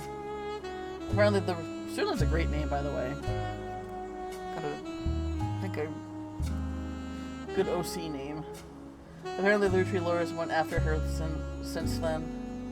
She wrote me about a month ago. Apparently, the Roottrees lawyers went after her since then, but the time I received her letter, I called her. She told me she couldn't cooperate anymore. Her husband, who is the police officer, and never knew his father. Wait, no. Regina Clementine. Oh, wait a minute. Oh, I'm dumb. I got them mixed up. Clementine Sterling. No, your knee is Salazar.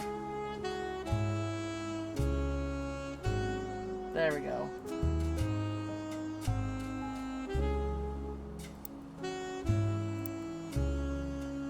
Her husband, who is a police officer, police officer. Okay.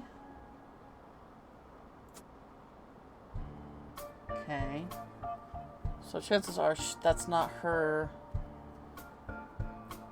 That's not her maiden name. What was her maiden name? I never knew his father. Told her that he thought that he might be a Roottrees, but he's estranged from his family and didn't want to pursue it because he had no proof. So she wrote to me behind his back. Normally I wouldn't be so sure, but she had pretty credible facts. Some of it I've been able to confirm. Stuart's mother was named Mary Beth Clementine. She was pretty well known in the 30s and 50s, singer who went on tour a lot of churches. You can look her online, and she has a pretty big proponent of adoption. I know for a fact that she came to Butler County a few times. I remember her from being when I was younger. And we just said that the Stewart told her that they always seem to spend a lot of time at Miracle Church. She sent me a photo to prove that she says he is. I attached this email. Please consider saving the tree and not printing this email. Okay.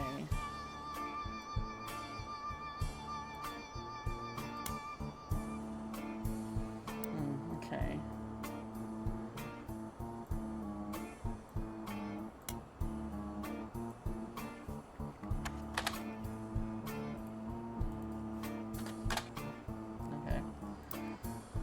Okay, so she was in Butler County. Maybe she's in the,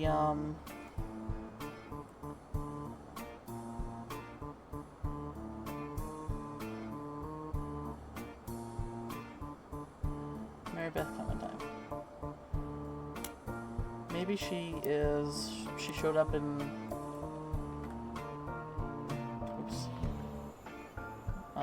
Butler County Times. Alright, Mary Beth came to Butler County a few times and played religious hymns at the Miracle Congregation Church. She's mentioned 2 times, though the first visit was 1949, was considerably more substantial. Miracle Congregation welcomes Mary Beth Clementine with open arms. The article mentions that the church's leaders were moved when he heard Mary Beth's recording of one of his favorite hymns. His eye is on the sparrow, and reached out to her personally. His Eye on the Sparrow holds a very special meaning to me. As you know, I've had a difficult upbringing, and it's no secret that my own eyes have always been a source of struggle.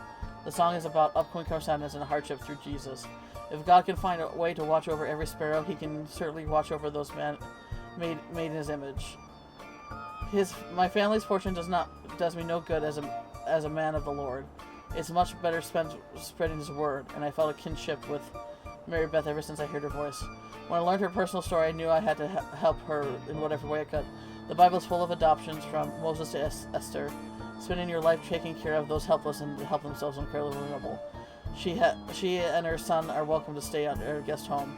The second visit was a few years later in 1953. The article mentions the first visit was a massive success, and the insistence of Miracle's congregation, she returned for an encore performance. It also mentions that unusual circumstances of her second son's adoption have prevented her from touring recently, but doesn't clarify.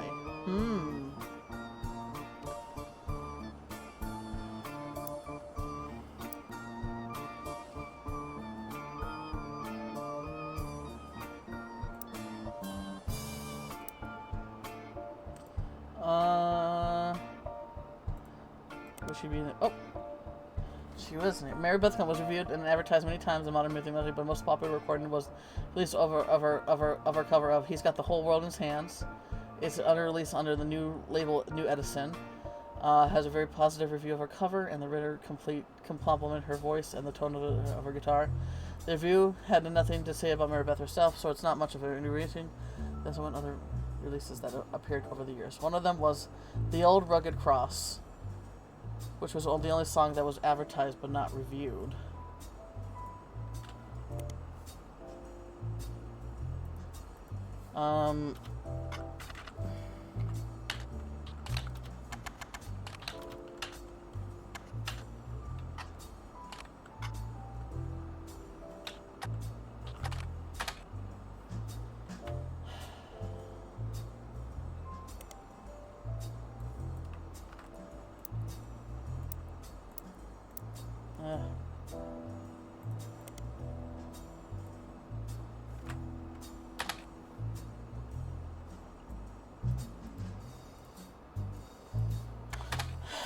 She has no, like, original songs. They're all covers.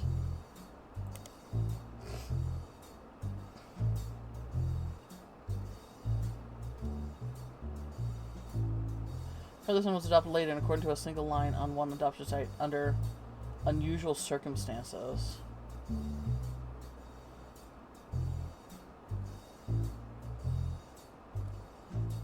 What was her maiden name?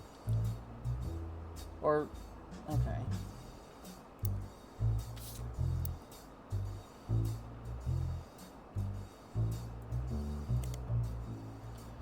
Later, it existed for a few years in the 40s. It raced to release or cover. You're frazzled? Why you're frazzled? Sterling Edison. That's his name. Boom. Alright. Sterling, a bigger claim to fame, is being sued by the state of Thomas Edison and Edison Records versus Edsel.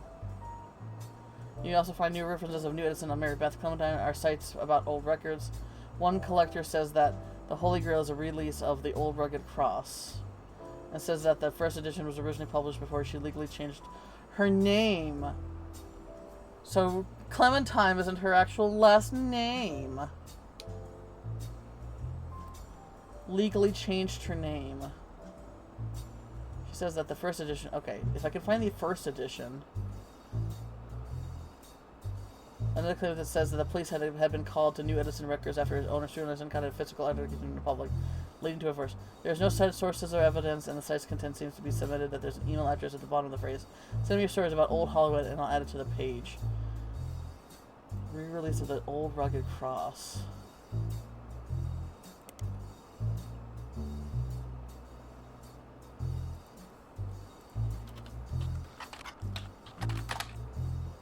Clementine.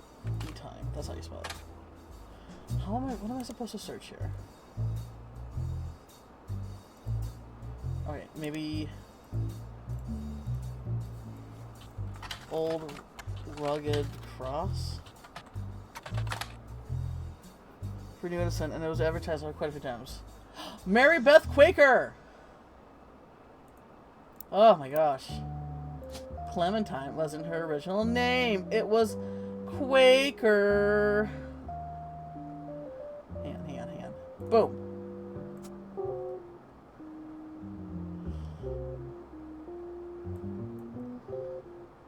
That means they still saw. There's something wrong here, though.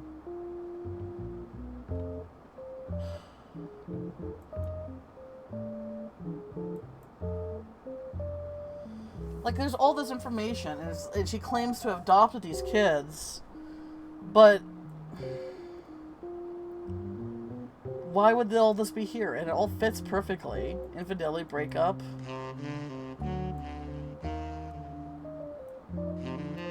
Unless it's in the wrong spot. No, it's not. Quaker Mary Beth.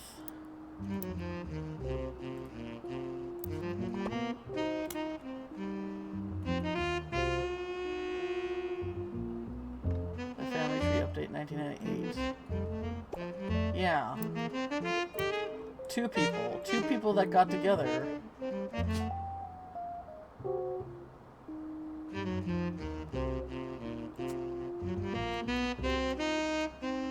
But who would that be? That would mean that two people who are related to each other got together.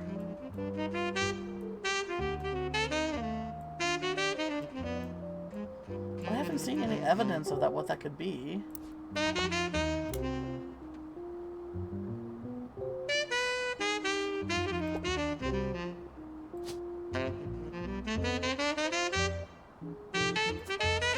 Okay, but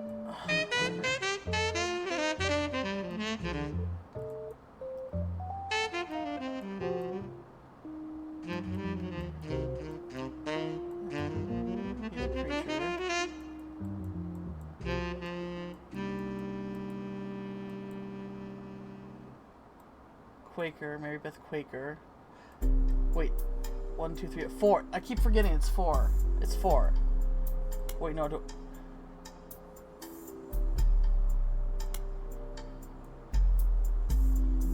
I gotta find what Mark. I gotta find out what Mark's occupation is.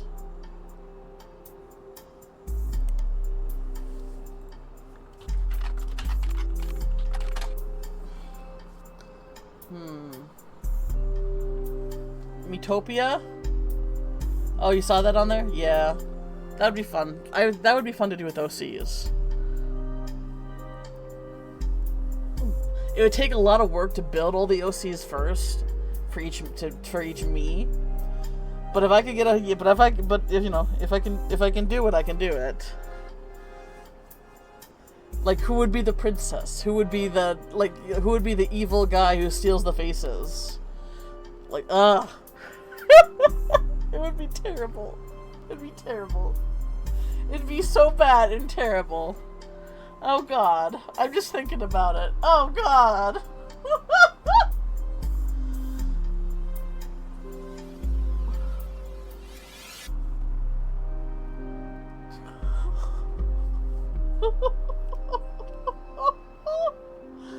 Oh man. Oh god. Stream chatters in it. Oh yeah. That'd be fun too.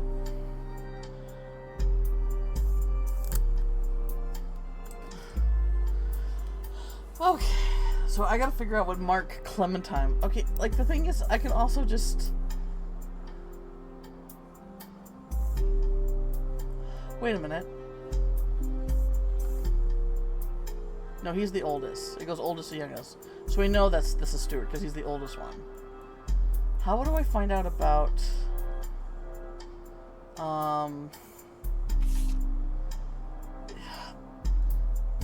other kid? So it could be that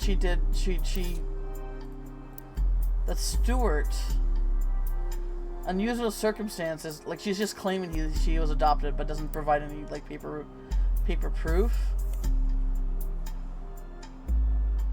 Mary Beth Quaker.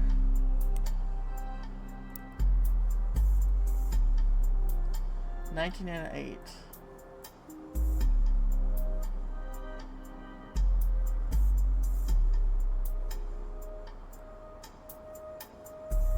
I mean, that would mean that basically I mean, I guess, like... No. I would say that this is still too... Whatever. I haven't seen anything about this.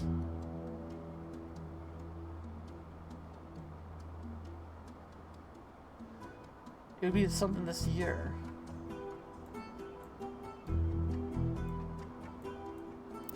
So what are you talking about? Oh, Stephanie!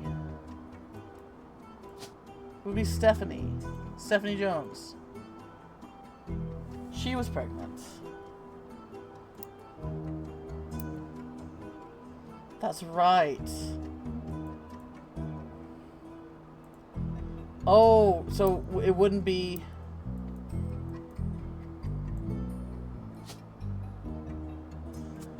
Okay, it would... God, here I was thinking that cousins got together. It's literally just Stephanie Jones and Brian. Or Stephanie... What's your... Landon. Stephanie Landon and Brian Jones. Hang on. I bet if I go to his site... His printing site. Hang on. Gosh, I'm so glad. I'm so glad it's not cousins getting together. Jesus Christ.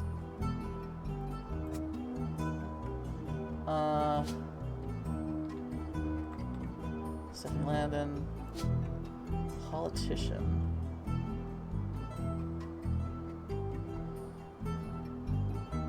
There we go. Alright. So he had a website for his printing company.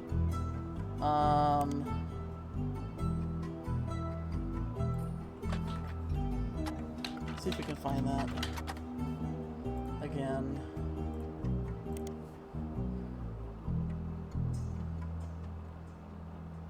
Logan American Business ordered logo.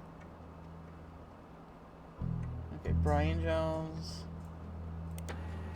Here we go. It seems Brian Jones has been updating Stephanie Jones' campaign website to two next sections. The first is baby photo. Here you see a picture of the new family together in the hospital. According to the site, our daughter was named after her grandmother, which ended up being a very fitting considering she was born right before Christmas, Caroline. The second is what's next. There's not much substance there right now, but it lists some small accomplishments and finishes with the recent rise of popularity and controversy surrounding my extended family. There has been some extra attention on me. Stay tuned for announcements in the coming months about how I plan to use this publicity to accomplish bigger and better things. Yep. Opportunistic statistic. There we go. Okay. We're an adorable little scene of hat. Aww. Alright, hang on. Yay!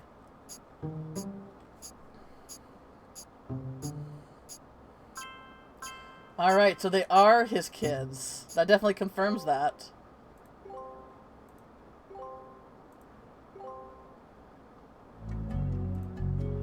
Alright.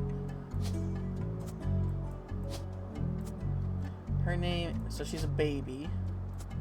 And her name is her grandma's name, which would be Caroline. Caroline Landon. Or no, Caroline Jones would be her name.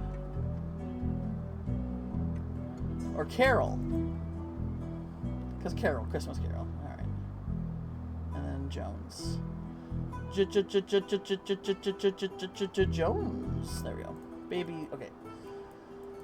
Alright. So that's taken care of.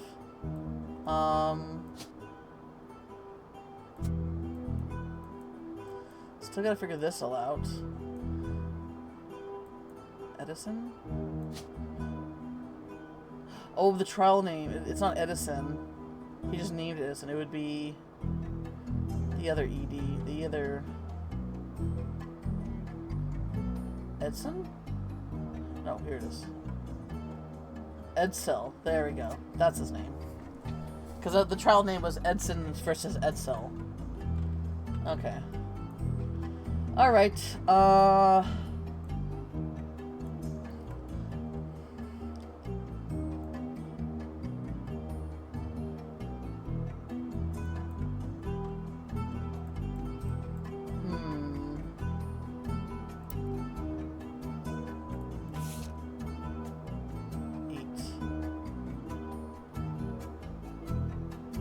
Cicely Sanchez.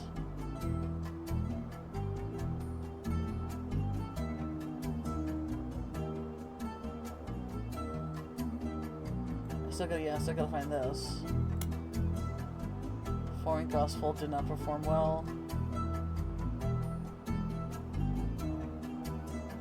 So Guy commissioned her for a book, and they pulled it. How do I get a copy of that book, though?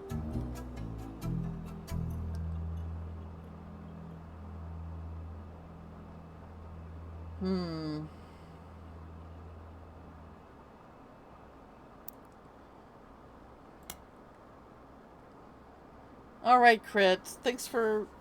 Oh, glad you don't have to work tomorrow. You get some well-deserved rest, alright? I'm sorry today was awful. But, you know, I'm happy to have you in here and hang out and make dumb jokes, you know? You have a good night. Sleep well. Dream of cute dragon people. That are not anorexic, hopefully, right?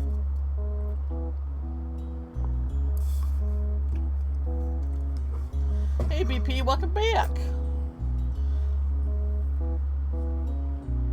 You got pizza? I hope it was good pizza.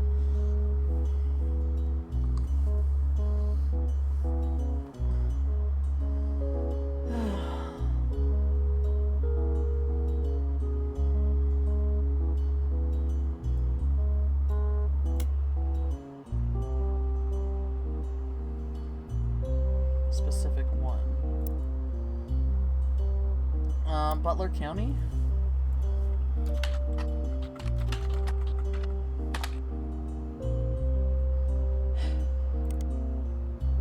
Butler County.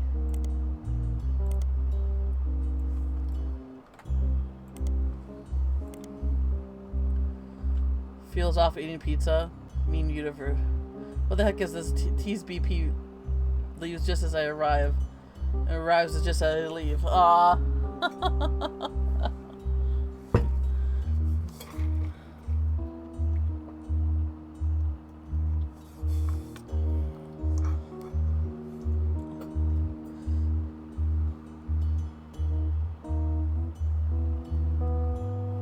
BP will make up to you, Crit. BP will follow you around wherever you go.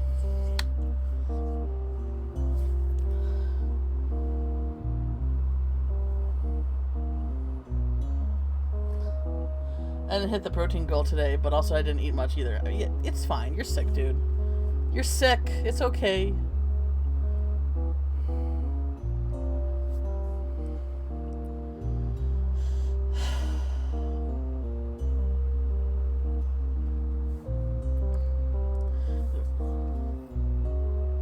BB is most likely the person I'll ever meet in person, to be fair. This is true. He keeps making trips. He'll get you. He'll break you down eventually, Crit.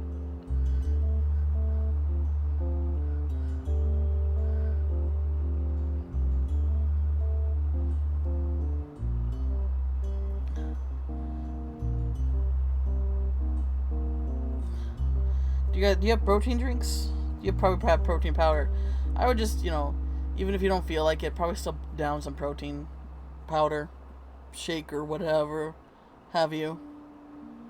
Just to give your body what it needs.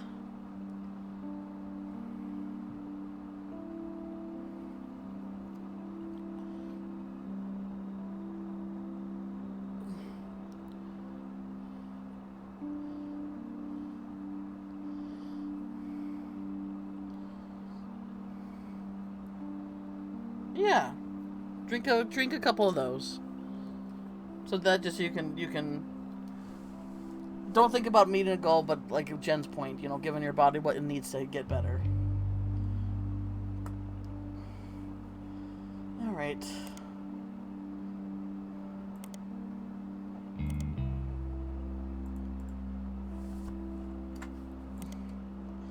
Antonelli's is an Italian restaurant and has been in the Butler County Times twice. The most recent time it was closed in 1992. The owner, Rochelle Zimmer, sold the land and was building on, and at the Times wrote the article. She was unsure the restaurant would move to a new location or she should retire. Many years before that, there's a puff piece for Valentine's Day in 1978 that recently asked married residents of Butler County how they met. Christine Garland responded she had been with her husband Steve, who was a chef at Antonelli's, many years ago when she delivered produce from her mother's farm. Steve used to work extra hours just to be there during her deliveries, although he grew apart when the restaurant switched suppliers. They were connected by chance and eloped at the end of last year. Now that she has a bun in the oven, and they're both working as much as they can, she's a secretary, but went back to delivering produce on the weekends, trying to save up money to the move to Boston and open a restaurant. Oh. Okay, let's look up Rochelle Zimmer. Nothing. Christine Garland, though?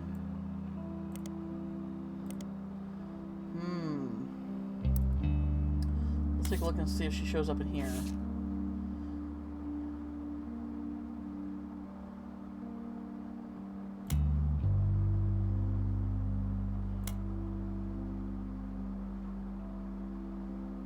Hired. Christine Farrow. Oh my gosh.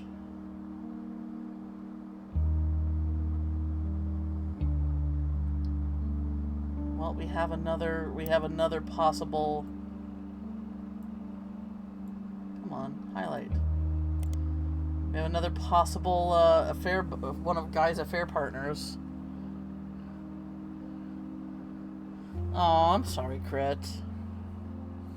Was it just like, obviously, I know you're not going to want to go into the details, but were people just... So you said that you faked a smile all day. There's potentially just a really nasty person that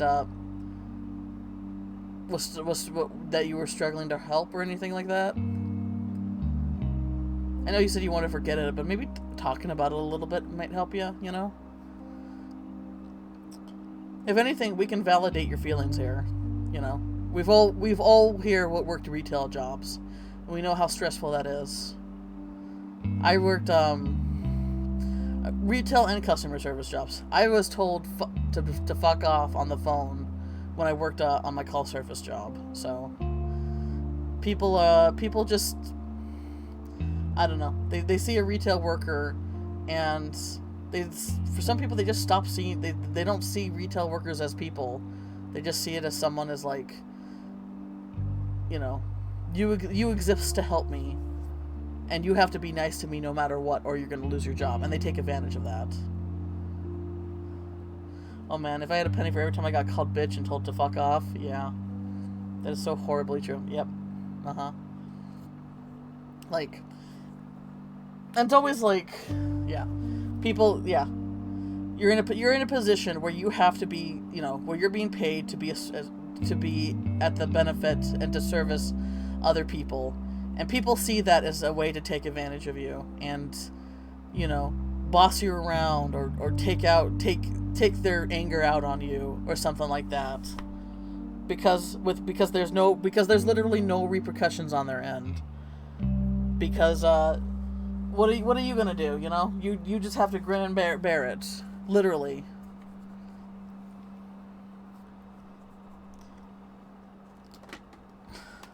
This is why the saying like everyone needs to work a retail job, at least once a year, or at least once in their life, like some kind of customer service or sometimes some job where you have to be face to face with people all day. Like everybody needs to work that job at least once just to develop like the bare minimum of empathy skills, right?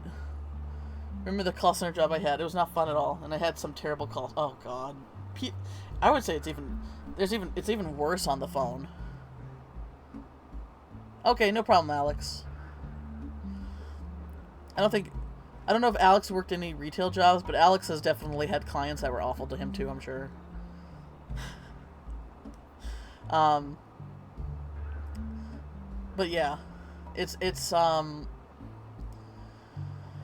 when you're on the phone, people don't even see your face, so they just associate you a voice on the other end of the line, so they'll even treat you even worse because in that circumstance you're even less human. I worked at CompUSA, and part of my time was on the sales. Oh, it was okay. I remember one incident where one of the agents was a very bad call and just drove over to the person's house and fought the customer. Really? Wait, what? I remember one incident where one of the agents was on a very bad call and just drove over to the person's house and fought the customer. I'm sorry, like in fisticuffs? Like what? What? You can just do that? What? What? They ran the fade. What? Yeah. Don't condone it, but understand it. I mean, I get it. I definitely do. But that's like a bunch of legality issues that are gonna come up and bite them on the ass for like the rest of their life. Hands sorted for everyone. I've heard that saying before, and I really want to put it on like a graphic tee and have Mia wear it because Jesus Christ, it's so perfect. But yes, also worked at Domino's and at El Taco. Most of it, IT clients are okay. Most IT clients are okay. A few might be a pain in the ass, but still not bad blood.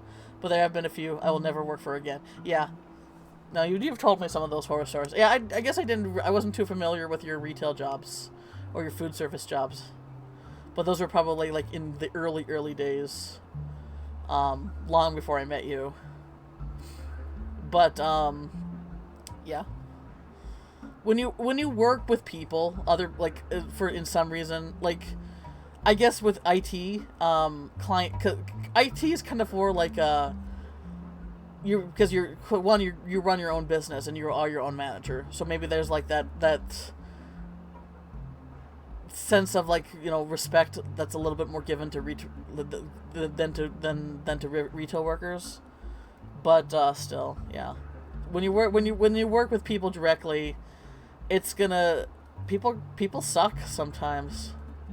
Make something I can live off of, and probably because I don't want to work for another day, and let alone every day for the rest of.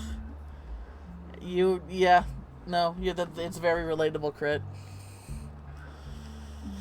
The service industry is getting worse and worse because, you know, the wages never go up, and then trying to, like, even when I worked my full-time jobs, I never was able to afford living on my own.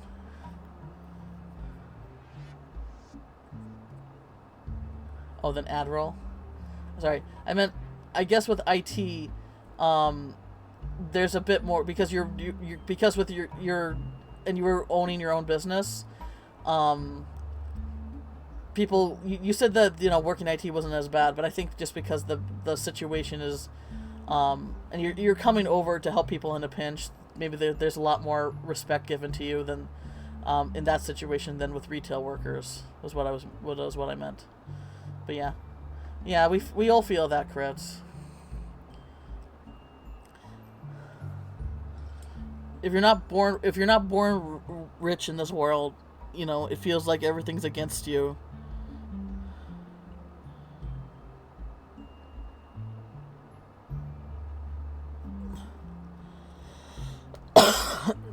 Because the system is made to be. I'm okay being called a CRT. People might play retro games on me. That and being my own business, I always have that option to walk away. Yeah, exactly. Yeah. But yeah.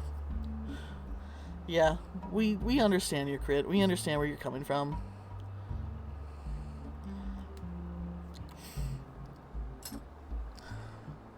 I get passive aggressive when I'm talking to people and they don't know I'm a supervisor. And when they find out they switch up, I hate that more. Ah.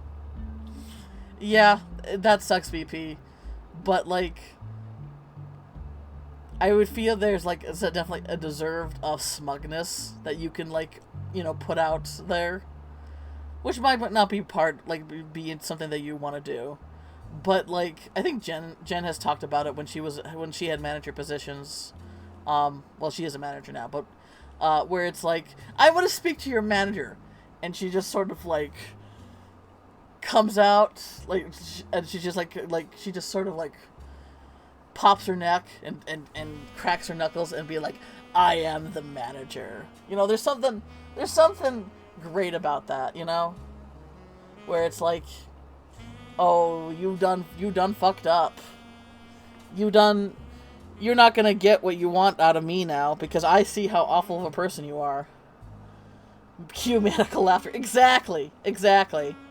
It's this tiny backwards company that still is peaked as spreadsheets and don't like change.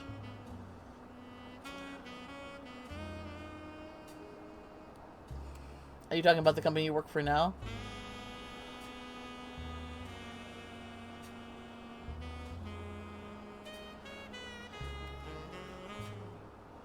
But yeah. People, to be fair, my manager's friendly and understanding. I'm glad, Crit. I'm glad that you have a manager that understands that understands the situation sucks and isn't. I had a manager who basically she came over to Montana to take over it was Bed Bath Beyond, basically a failing Bed Bath and Beyond store. And so she made this giant move to be a manager of the store. And so the thing is, I remember having this argument with my mom when my mom says, "Oh, you got hired to this company. Oh, maybe you could be a manager soon." And I told her outright, I never want to be a manager. And it turned out into a fight because she couldn't understand why I wouldn't want to be a manager, because manager means more money. But I look at manager and I look at more responsibility. More shit riding on my ass to make sure that everything goes smoothly. She was stressed out all the time because so often we were not making the sales, because every year how those retail stores work is that they look at the sales that you made last year, and your goal is to make that same amount or more. And if you don't, pressure's put on you by a corporation. And so she was stressed out all the time, which is fair. Like it's very understandable. But she would take that stressed out and turn it towards us, and make it our fault, and make it like she would take it out on us. And it was just a horrible. It was not. I didn't get the worst of it because I was a cashier, so it wasn't really my job to really push those sales as much as the people that were on the floor. But yeah. I'm glad that you have a good manager, Crit, at the very least. But that doesn't excuse, the people coming in and treating you like shit, because they see your position as something that they can walk on top of. Would you like to buy a bath with your bed? Yes. Actually, I would like to go in the Beyond section, please. I looked for the Beyond section. Like, there was that Family Guy joke. I couldn't find it. I would have loved to go there. I would have loved to just go into space and float there endlessly for a bit. You know? I'm not imagining more at my... Oh, you're not? Okay. That's good. People often quit bad managers and not the job itself. Yeah. Yeah. I'd do anything going to Beyond for a bit. Yeah.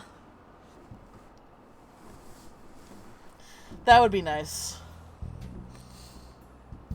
Just a little section in your store where you can just sort of like, let go and just not have to deal with any of that shit would be nice. But yeah, we understand where you're coming from, Crit, and we're so sorry that you're dealing with that. It sounds like, you know, they put you up from, because it sounds like you used to work part-time, and now you're working full-time. And you were not in a position where you could say no, I guess, huh? So, even though I'm sure you wanted to.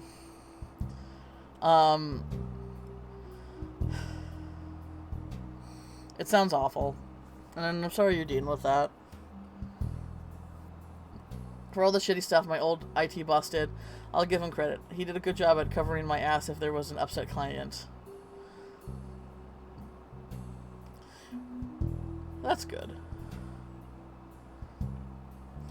It could, I mean, that could like look poorly on the company, so maybe that was his motive, but still, having a manager you can rely on is a pretty good thing. Yeah, but you stay as long as you want, Crit. But whatever you do, you know, I hope you sleep well. Definitely take a well day, you know, deserve rest.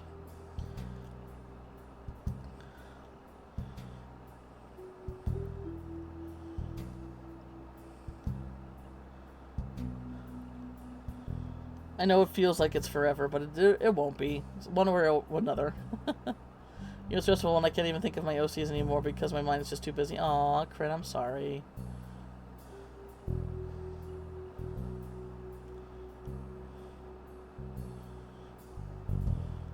Like, the bus home was OC thinking time. Yeah, that, like, being a passenger in a car ride is like put on music and imagine your OCs like doing an anime open sequence, you know?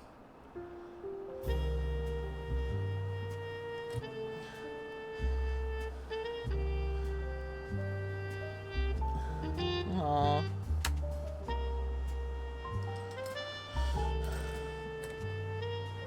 Just I know it's terrible, Crit, but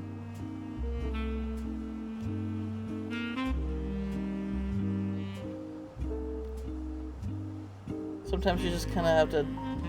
It sucks. It sucks that the only option I can offer is just, you know, roll with the punches as best you can, because obviously, like, you know, that doesn't fix the situation really. You know, it just makes it so that the situation doesn't hurt you as much as it has been. But I would say that with any point in my life that I was really struggling with anything that was going on, like, focusing on what you can control really does help, you know, realign your perspective a bit.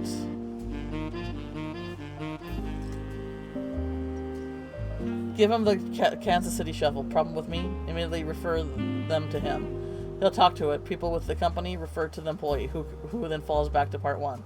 If there was a conflict, not like a real one, but just some shitty, bounce them back and forth in red tape until they get exhausted and give up. I'm a fan of that. Don't give shitty people any reward for being a shitty person. I'm definitely, you know, for that type of treatment.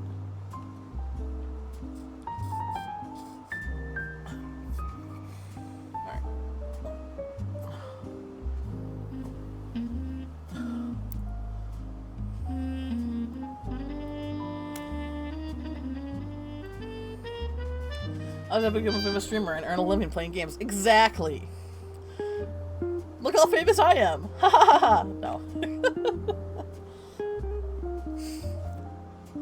I mean, it's really hard to break it, like, because of what Kay has been saying is that Twitch is very oversaturated. But I don't know. Just no matter how bad you feel, like, just keep doing the things you love to do, you know? If you love streaming because it helps take that edge off, just keep going. There are people who have found success in just doing the things they love to do.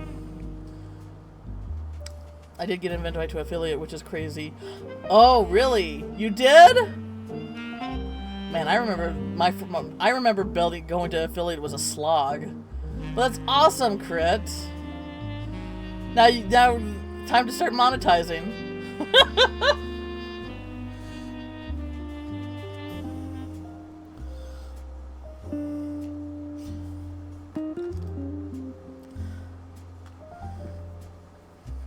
You are part of a pretty well established community, so I'm not surprised that you met it so fast, because you got people supporting you and wanting to see you succeed. But also, hey, you're pretty good at what you do, And there are some people who could not probably stand watching me stream, because sometimes I just yap for an hour straight, like what I'm doing now, honestly, instead of playing the fucking game. And I know that would piss a lot of people off. So there are people who just want to watch a person game without any word garbage. So there's definitely a niche for that, Yeah, the 90 cents per stream. I don't think I'll accept it right away, though, because I don't want ads. Maybe when I use capture card or use a mic. Yeah. Could get a chocolate car. Yeah, exactly. But yeah, just keep, no matter what happens, Crit. I know it's hard. I know this shit is really depressing. But, just keep doing the stuff you love. And if sometimes you just need a day where you don't do anything, take those days and don't feel bad about it, alright? Hey, what you're doing is audience interact. It's fine. Exactly. Oh, for me? Oh, you mean me? Yes. There are streamers, I've watched some streamers where they don't check the chat at all. They don't engage with the chat at all. And I'm just like, what are you, like, if you want people to watch you and engage, come back and interact with your stream, you have to talk with the chat once in a while. Like, it usually happens when people have, like, other people, like, on Discord, in a Discord server or something like that. And that's kind of where their social interaction is going to. Which is nothing wrong with that, but you do got to make that effort to check chat more often. That's my advice to anybody out there who wants to stream. Alright. So, we got those guys. Oh boy, he fucked so many women. And there's no way for me to know, okay. So someone got married.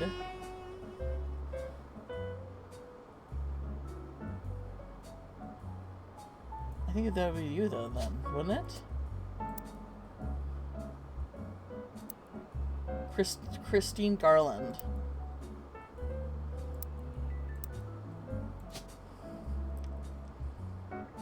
She got married. She would be Christine Farrow, though, right?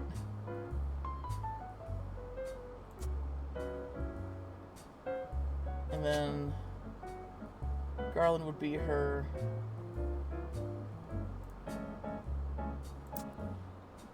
husband, Steve.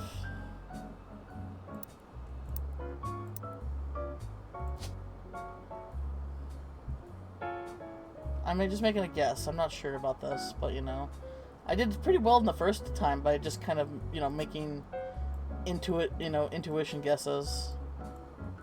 Or gut feelings or whatever the fuck. What does she know? So I guess it's the most recent occupation that goes there. She delivered produce from her mother's farm.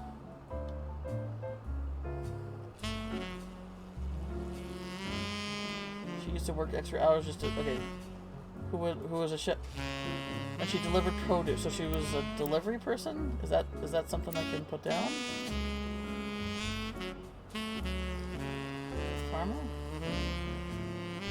There's a guy who I watched for a bit. He was cool, but he would go off tangent and talk for over an hour with the games just sitting on pause. He was playing Sekiro, and someone brought up how he was idle, and he admitted, yeah, I'm afraid of fighting this boss, so I'm stalling. And I'm like, Mr. Guy, this is the problem if your stream is about playing Sekiro.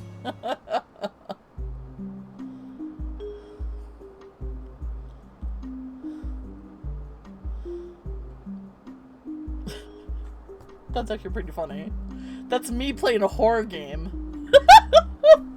Oh, could go down that dark, spooky corridor, or I could just tell everybody my life story. You know, for a quick life story.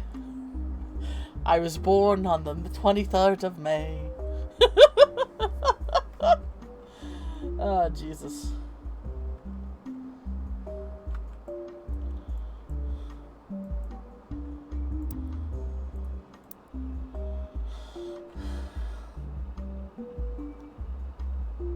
They're both working as much.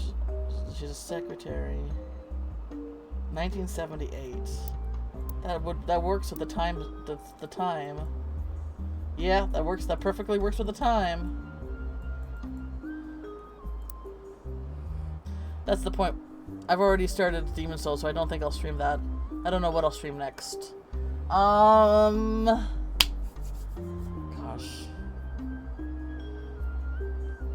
I don't know. I think any kind of like maybe a replay of a different Souls game that you've played. You said that you played another Soul, like the other Souls games, like a few times with for different builds.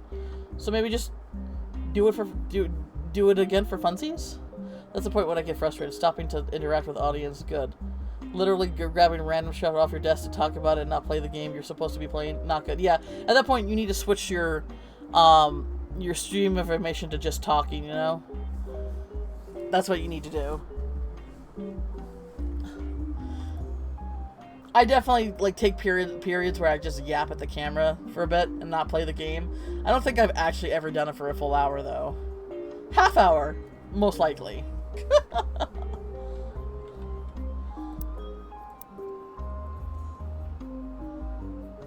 I got DS3, DS2, and Elden Ring on PS4, so that's a possibility.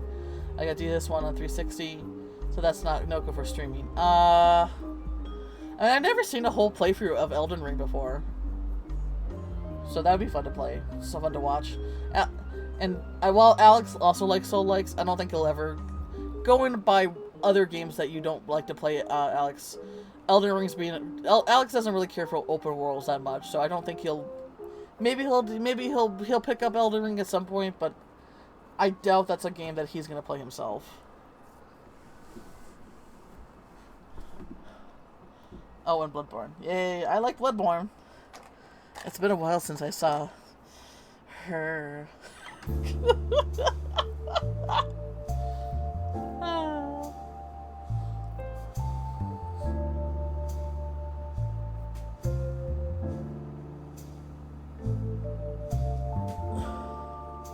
Alright. Now that she's abundant in the oven. So 78.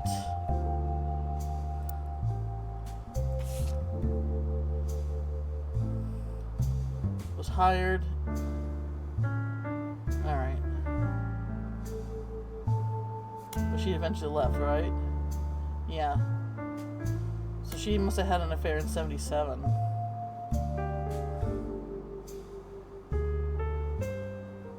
The witch.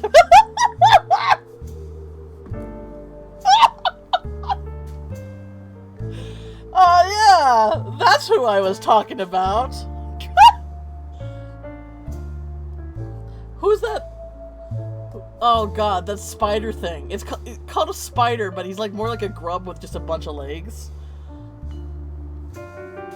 Like, and you fight him on like a... You fight him like on a like a water, like a shallow lake or some shit like that. Now that guy's got it going. He's also a family man. He has lots of children. Oh god.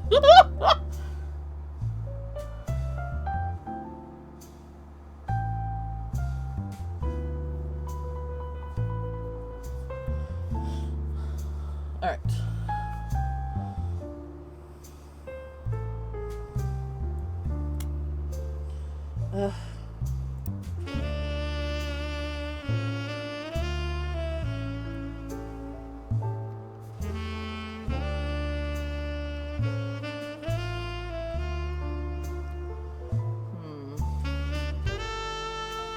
Joanna Fellows, Beth Knox. Oh boy.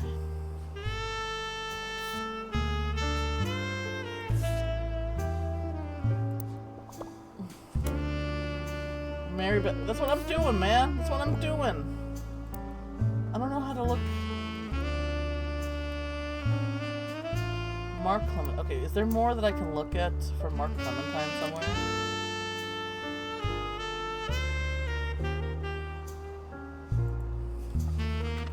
Mary Beth Clementine. What? Clementine. God, this game is brutal when you're shit at spelling.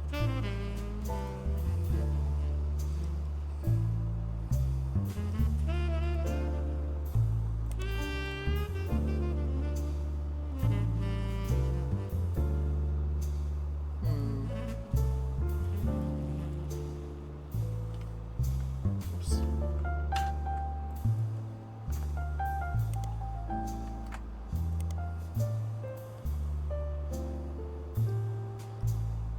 Her other son, Mark Clementine.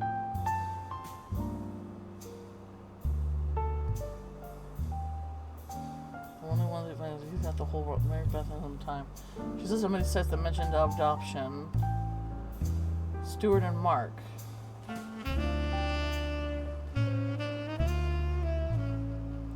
You excited about the new one? Can't say I care about the Brad Pitt movie though.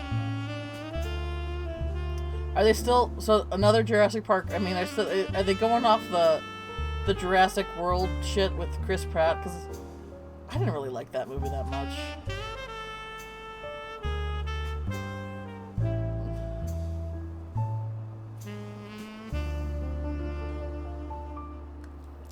No? Oh, thank God. Thank God. I didn't like that one that much. I don't know. It felt too much of like a... the fucking... I don't know. Like, the reason why I love why the first Jurassic Park was so good is because it didn't, like, the roles that people played weren't so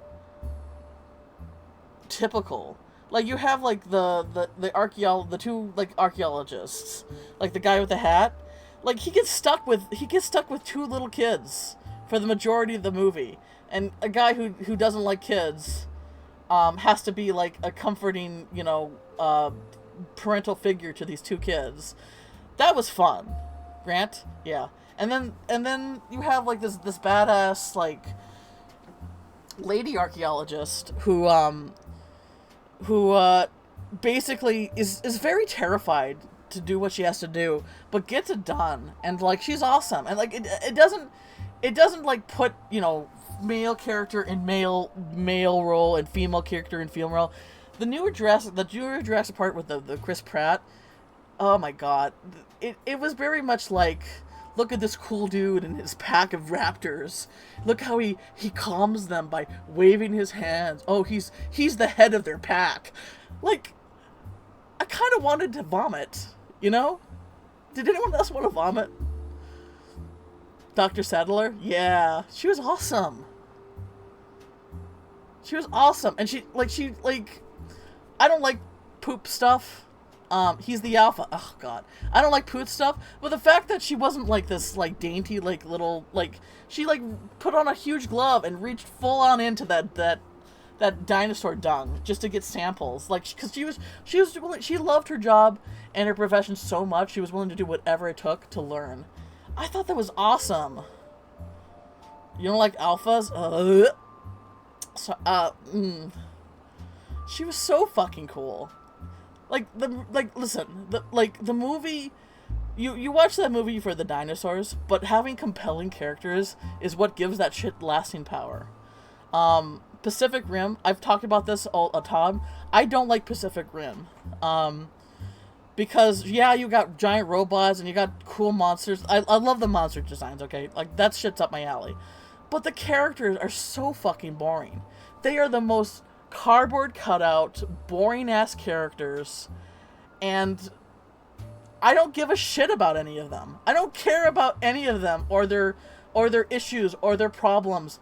They are just so uninteresting, and I don't know. I don't hear people talk about Pacific Rim as much as they talk about, you know, Jurassic Park from, you know, people can't shut up about Jurassic Park.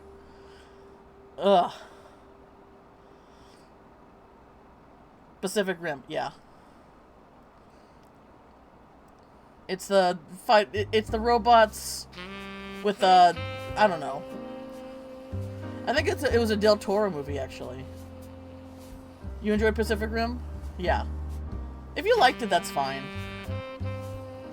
Yeah, I love the kaiju designs. I love monster designs regardless. But man, I could not get into that movie because if the characters suck, the characters suck, man. You remember liking it? Hey, if you like it, then you like it. But I think that I still think movies that have good characters have more lasting power, despite what else is going on in the background, right? You like Pacific Rim?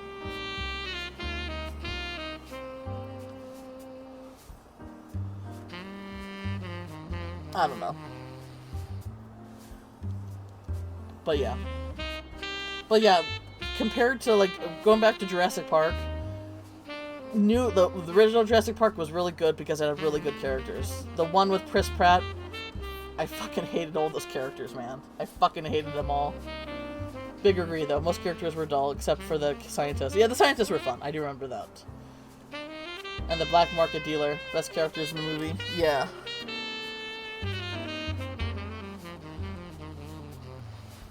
But yeah.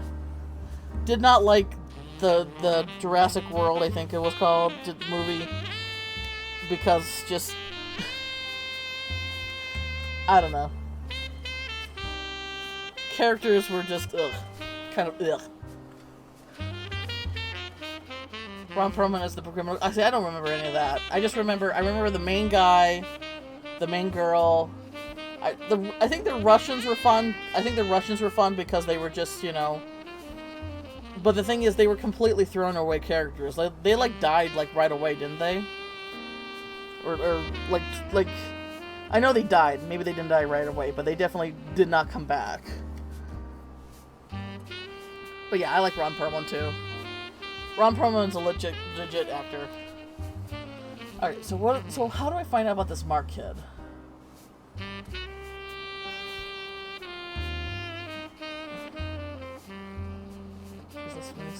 She's listed on many sites. Mention adoption. She adopted 2 children.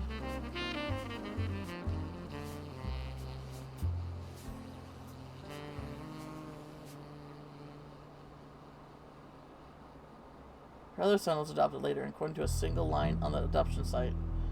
How do I find out more about him, though? I feel like I'm just overusing the duck at this time. Yeah. Mary, her last name was Quaker. No. I mean, I got their first names. What else? I tried that. Didn't I try that? I thought I tried that. And said nothing pulled up. Okay. Okay, I'm struggling with this game because I'm shit at spelling. I remember looking him up, but I must have spelled Clementine wrong. Jesus Christ. But I didn't realize I spelled Clementine wrong, so I never, I don't know, I don't know if this was probably not available in the 90s. But, could not find any results for Clementine. Clementine. Did you mean Mark Clementine? You know? Something like that would help, so at least I know that I'm spelling things wrong. Jesus Christ. You know, the movie wasn't fun. Assassin's Creed. Oh man, I never saw it. I actually keep forgetting that there is a movie there. Wait, a rubber ducky? Yeah! I'm going to try and get some. Okay, Crit. I kind of know. I kind of know what my dreams are going to be of already, but hopefully that's not too mean to me. Oh, Crit. I'm gonna I'm telling your dreams. Don't be mean to Crit. Let Crit dream of being a cool dragon. There. There. Your dreams know what's up, and if your dreams go against me, I'm gonna fight them. I'm gonna fight them. I'm gonna fight them.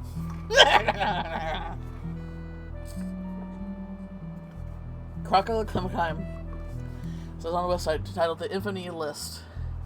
It's a massive list of criminals who are known for odd crimes.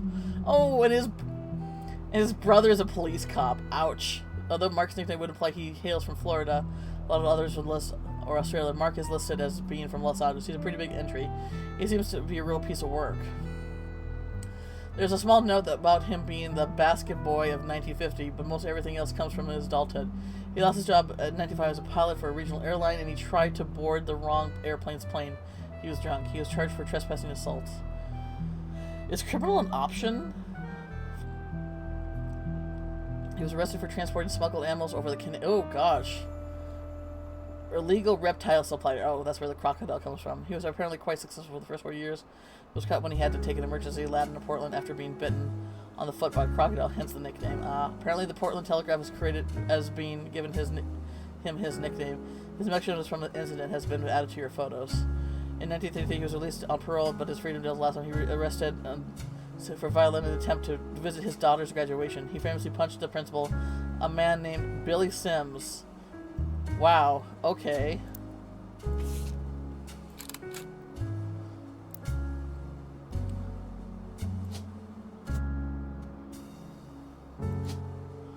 Is criminal on here?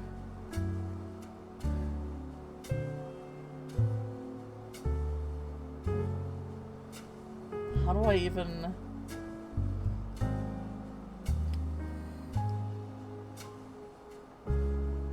Is prisoner on here? No. What would his profession be? Not baby, not kisher. Driver, farmer, pilot. Is pilot on here? We'll go with that, I guess. Okay. I swear I typed in Mark Clementine, but I must have made whatever. Billy Sims? As a principal of Sandstone Canyon High School, who had his 15 minutes of fame in 1994 when he was punched by Crocodile Clementine at a graduation ceremony. Pretty much every new organization was from trustworthy tabloids seemed to have their take on the altercation. It wasn't the punch, but that captured on the nation's attention. However, it said it was Billy Sims' matter-of-fact response to the threat of his comment after he heard in a non-famous audio clip from someone who was recording the ceremony. Billy saw Mark hop onto the graduation stage and said, "Sir, you'll want to sit down or we'll have a problem." At that point, Crocodile reportedly sucker punched him in the face. Billy, apparently only slightly dazed, and said, "Alright, sir, I guess we'll have a problem." That is actually pretty funny. Clementine tried to throw another punch, but Sims advanced a bit and performed a maneuver that spectators described as a wrestling move mixed with a backward somersault, which immediately brought forth men with forward form. Sims stretched and Clementine came to neutralize. The security arrived. The recording capture somehow asking, "How did you do that?" And Sims responded famously, "Trust me, I'm as surprised as anyone." Alright, so Sandstone Canyon High School.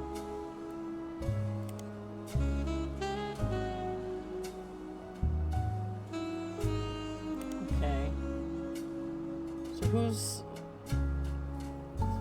This feels like...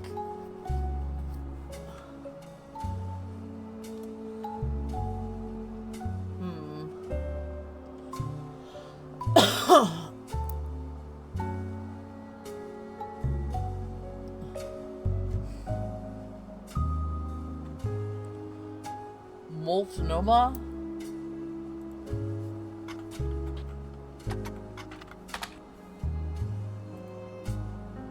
It's a county in Portland. Oops. Oh.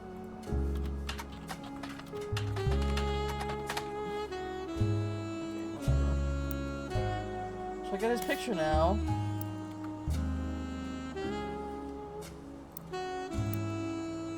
What about Crocodile Clementine?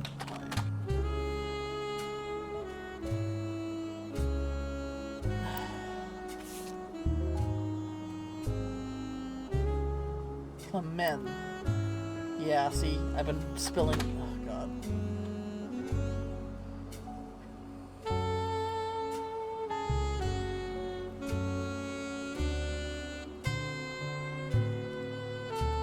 how do I find news times?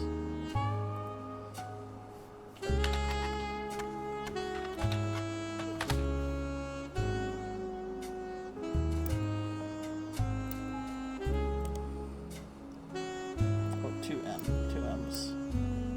There we go.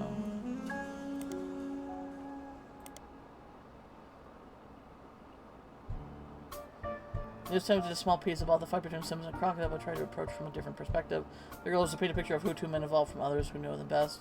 Not only did they manage to interview Sims' wife Carla, as well as multiple staff members as it has go, but they hunt down Colleen Webb, Mark's ex-wife. Haha. Colleen Webb. We got a name, we got a name.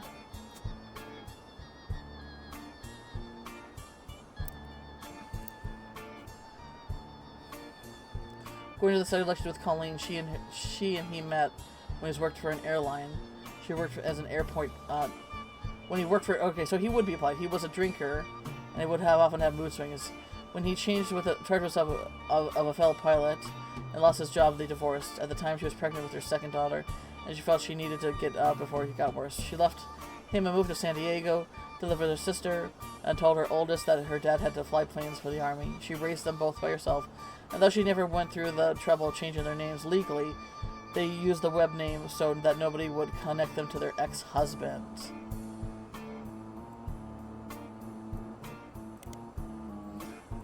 I see. So legally their last name is, but she never changed the name legally. Okay. So, wherever I find them, it's gonna be... It's probably still be Clementine, because that's still their last... Legally, that's still their last name. But just in searching for them, they're going to have Webb.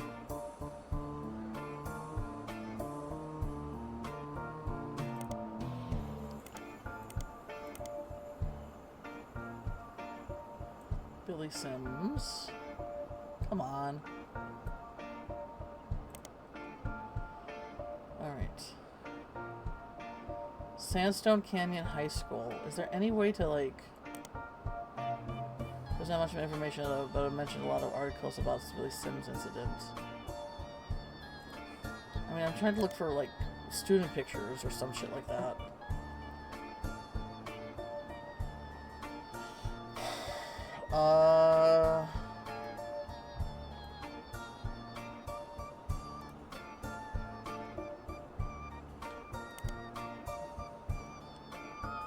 Colleen Webb.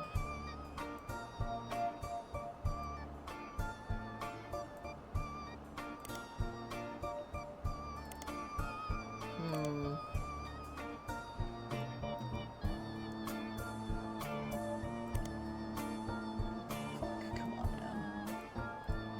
Ugh.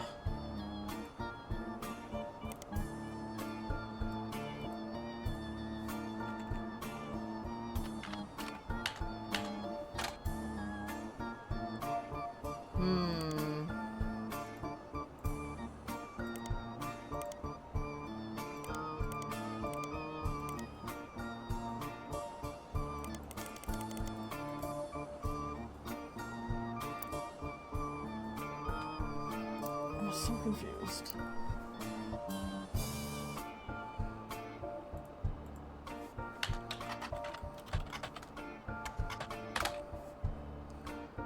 Colleen Webb.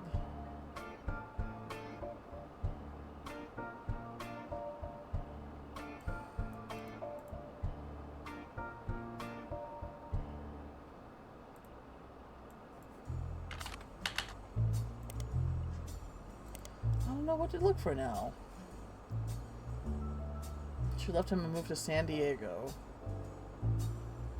Live with her sister.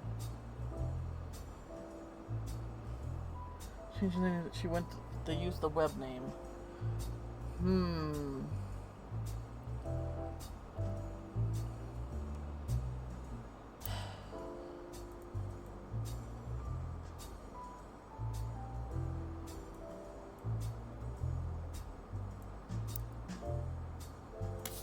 Let me look at this picture again. No, not this one. This one.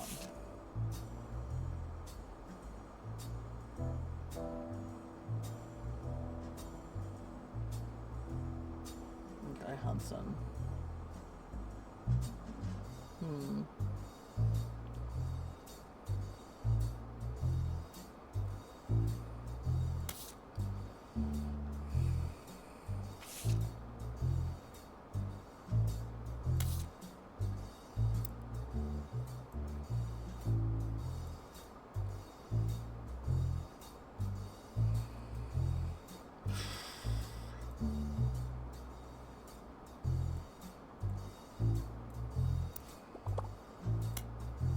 It seems like a central. Yeah, okay, there's more there. Oh gosh, okay.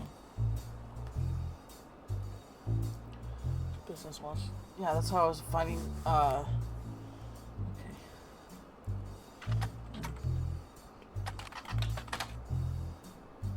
Yeah. Chef and Antilles. So, Steve Garland. Maybe he has a...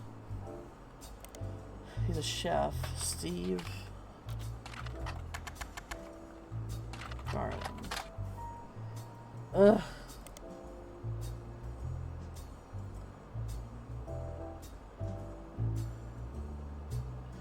But went back to delivering produce for the weekends.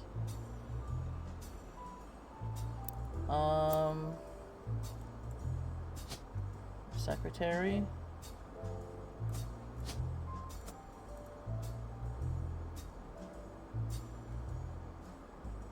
I don't know if that's her. I don't know. I don't know if that's her or not.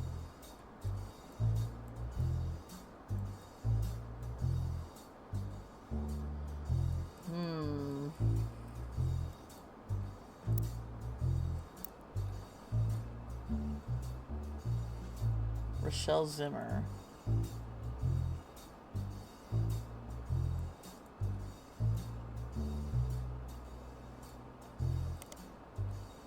Nothing.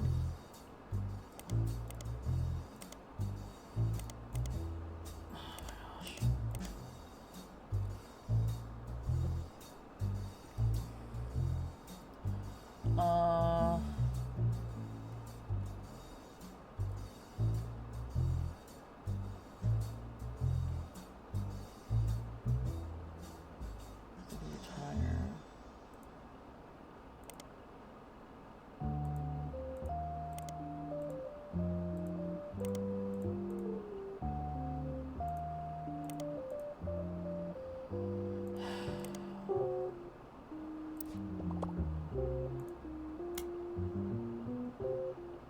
yeah, mentioned it over. Rochelle Zimmer. Oh, would she have, Business Watch? No? And her husband's Mark Zimmer. Had a few mentions in the public at both of her local business. Rochelle owned a local bookstore called Bookmarks. Oh, that's cute! Also mentioned once in Butler where he was sued by Steve Garland.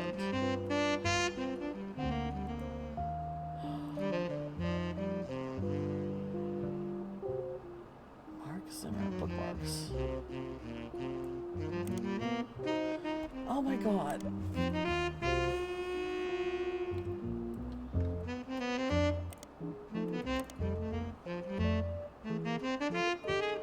Mark Zimmer? There we go. Kitchen Tales was a story-based recipe book credited. Okay, Kitchen Tales was a story-based recipe book credited to Mark Zimmer that had some success after it was featured on more targets. The book released before the internet was widespread, so mentions are rare. One book collector states that the publishers were unprepared for the demand, and there was no second printing of the usual to find a copy in the wild. You'll find an alternative medicine website which focuses on cooking with natural ingredients. It mentions that one of the kitchen sales websites uses salt water. The owner of the site has included a scan of the recipe, which is added to your evidence. She says if you switch out the salt water recipe for a mix of 2/3 spring water and 1/3 filtered seawater, it tastes great. Boy. You found a scan of the story up to a website. It demonstrates how to bake the plated loaf. For two bakers, Flora and Yates flirted. For years, they grew up with their friendship and compared recipes. She loved his salt and peppered bread. She adored his rosemary cheeks, though they sweetly about one another. But was one day whisked away, conscripted to bake an army's bread by the oil of the lamp. What? They met again, seemingly by fate, and earned her a position of the king's personal baker. I don't get this.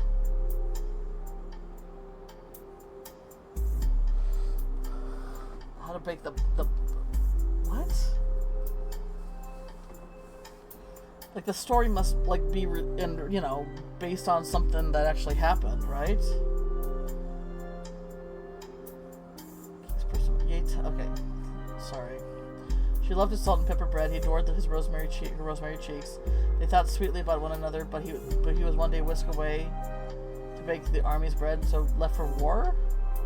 By the oil of the lamp, Flora's tears began to salt her bread. The recipe asked for reader to combine flour, yeast, sugar, olive oil, and rosemary combined with salt and water together, and add the mixture and whisk until the dough begins to form. And 10 to 12 years later, they met again, seemingly by fate. Flora's unique dough had earned her a position as the king's personal baker. Yates had focused success as well. He baked for the kingdom's 45 diplomats. One day they returned to the Dutch Isles and were gifted 450 unbaked loaves. 45. Hang on. And we're set to the 45 diplomats, 45 unbaked loaves, and we're set to a palace bakery. To mention, they required no kneading. Although dough to proof for 10 hours. Then it's spread out and let it sit for 45 minutes for 450 degrees. That seems unusual. Having a one number repeat like that 4 times. Both delighted and distraught. They felt she was torn too. She had not made aware of the gift that had been already prepared buns for the palace olives. She wished to greet Yates warmly, but was struck by the fears that he'll be unable to bake with her, that she'll face retribution. Oh, they're not talking about bread, are they?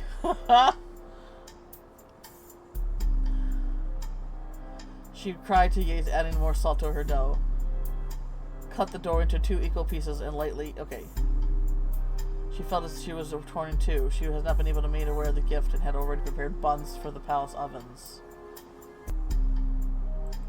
Bun in the ovens. Ha ha ha ha ha ha. Yates asked Japan. He insisted that she had obligation to prepare for a return. She thought impossible. Alright. But she shared her fear of retribution. He knew if she did not solve her predicament, they missed their final chance to bake together.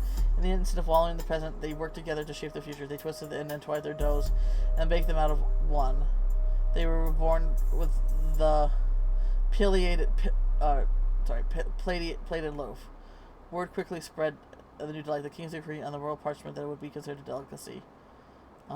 Basically, things coming together to have one form, right? They traveled over 45 years and settled down 15 more. Their souls were golden with no regrets. Last they baked for 45 minutes. Okay. 45 is a number. I don't know what the 45... Is it a code for something? What? 45.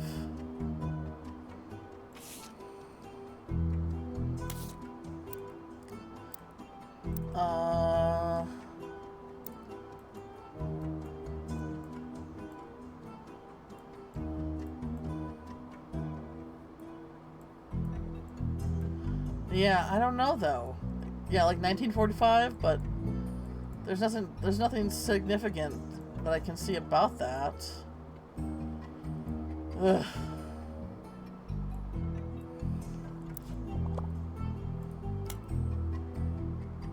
That sounds juicy. Yeah, I looked that up though. Is there something else I could look up for this name?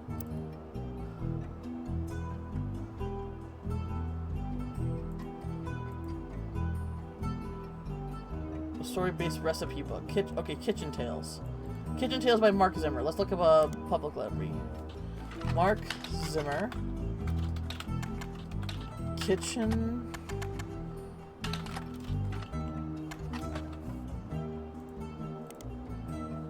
Out of print. No available. Re-release as Garnishing the Truth. Alright, this at least is taking me somewhere. The entire conclusion of the book, according to the library system, is a recipe book that contains stories. What? Re-released as Garnishing the Truth.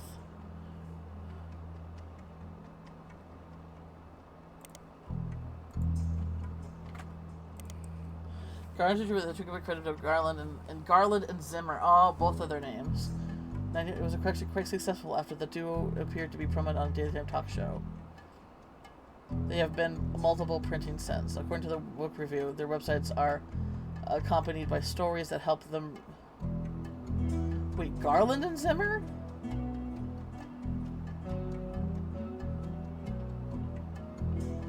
Wait a minute. Wasn't she with,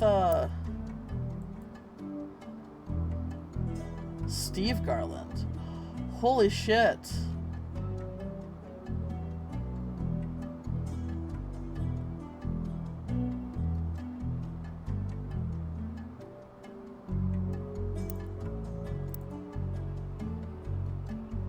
They were quite successful after the duo appeared to promote one. They have been multiple printed since. The recipes are accommodating stories but help them read and remind the ingredients. It says that it seems perfect for learning. Okay. Okay, hang on. And what's her name? Shit. Christine Garland.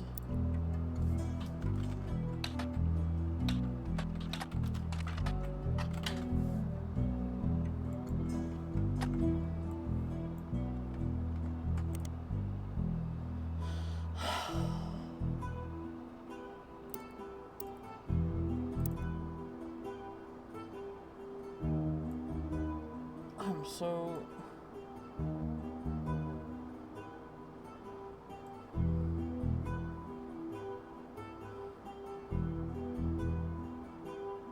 because she was with a guy named Steve. I mean, I guess it doesn't say that they were together.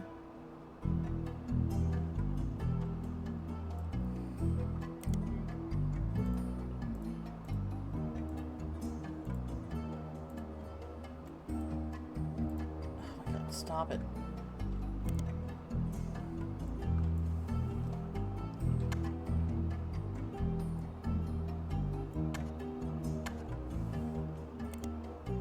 Here we go. Oh, that probably would. Okay, maybe it wasn't her. That's right. Steve was her husband was a chef. There's a series of acknowledgments from Steve. The first is, Christine, thank you for everything. Your support. Yeah, okay. It was him, not her. You're apple of my eye. The second is to James and Robert. You've become amazing men and incredible chefs. I guess I'm just a good teacher. The final is to Mark Zimmer. You proved my story approach to recipes could be popular. Without you, this book couldn't exist. James and Robert.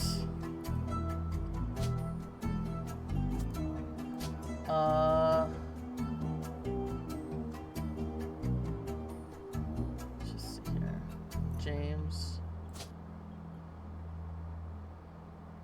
I guess their last name would be Garland.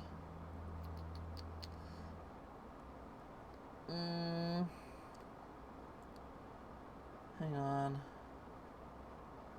Garland. I'm assuming James is the older one because he said James first. Oh god. You ever just scroll something and like you completely... Oh wait, no. Oh, god. Sometimes my brain just goes on autopilot and I forget what I'm doing the moment that I'm doing it, and it's great and I love it. It's super cool.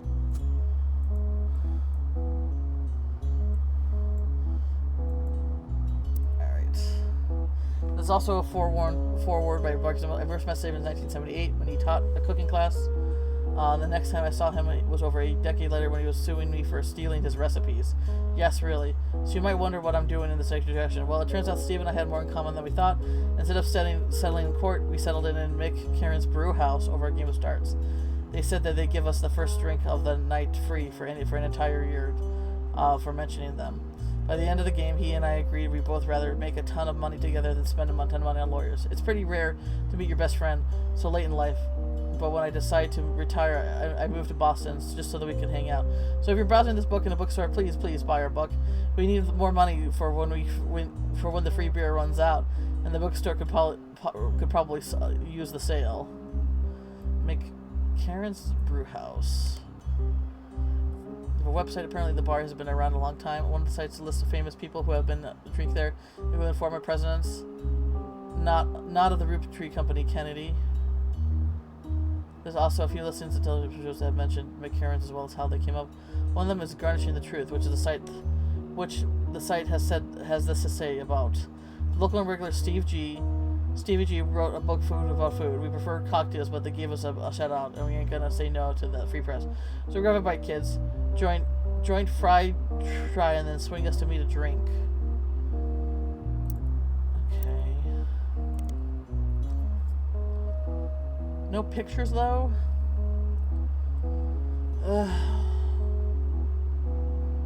James and Robert.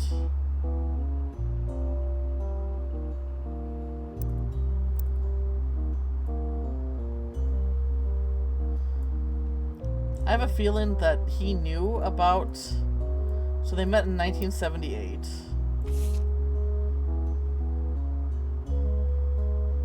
But she must have already had pregnant and had 77. I don't know. Is he aware of it? It kind of seems like the story made it sound like maybe he knew what was going on, but still, like, decided to form a family with her. You know? When you hear the name Steve, what's the first name to Steve come to mind? Probably my uncle. I had an uncle named Steve. And then, hey, Steve from Homestar. And then there's Pizza Steve from Uncle Grandpa.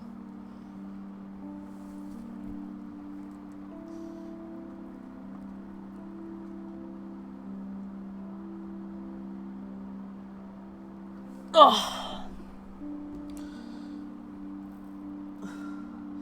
Homestar Runner is one of those where it's like, you know, I watched all of Homestar like late in Homestar Runner's life, but man, that stuff has lasting power. Hey, Steve. It's dumb, but I love it. Why the question? Just because you were thinking about what came first to your mind? I mean, I'm finding these. I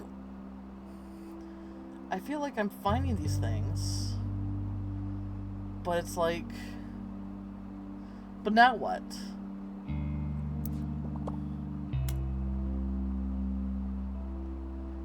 As a lead twin. Oh, and as a lead. Okay. Did I not read that fully? My bad.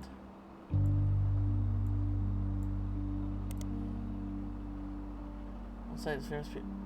There's a pub in Boston that has a website, apparently. Mine is a Steve from a movie. His lines include helping, yellow, and Steve. Oh. I know that. Oh! Cloud the Chance of Meatballs, right?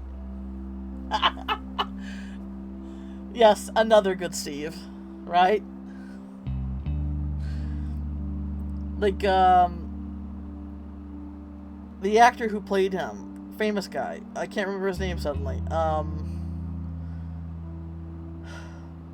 Yes. What was his name?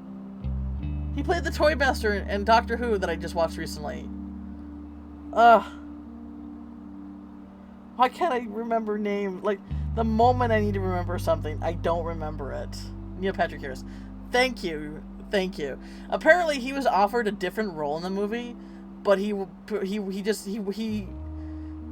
to play Steve because Steve was more fun. That's what I heard. But I can respect that.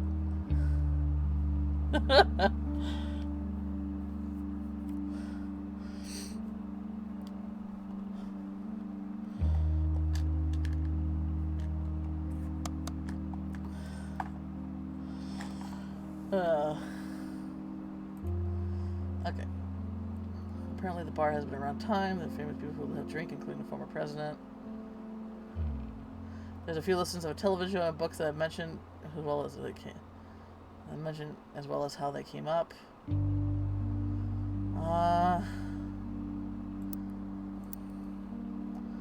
A pub house in Boston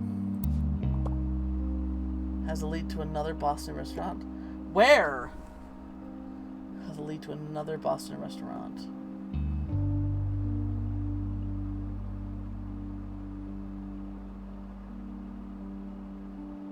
Wait, what? Oh, so drive by at his kids' joints. Fry Die. Oh, gosh, I completely missed that. They don't have a website, but many locals seem to mention the various places. One more in-depth review explains that it's now a full restaurant.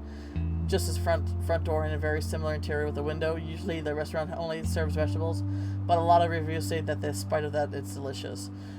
You also find a story about it listed on the website called My Boston Homepage. Whoever runs the page seems to just link the random sites related to Boston, tell personal anecdotes related to Boston, and give them relatively short opinions on things in Boston. It's very unorganized. It is said that about Fry Die, wicked overrated. Wicked overrated. It was still bad, but that wasn't as bad as my other accent attempts. I saw it in Chef's Signature. Oh, here we go. Chef's Signature. That's a periodical, I bet, right? Yes. Okay. So I went there and it was a huge line and they didn't have a single meat dish. What's even the point? Alright. Fry Die. Periodical search. Chef Signatures. Oh my gosh. Chef Signatures covered Fry Die less than a year ago, right around the time you were doing your initial investigation. Each article is Chef Signature tends to focus on a restaurant, and like the magazine's name implies, each article lists the one dish, and the head chef is known for a Friday signature in the samosa cone. Alright. Can a vegetarian diet be trendy? The Garlands.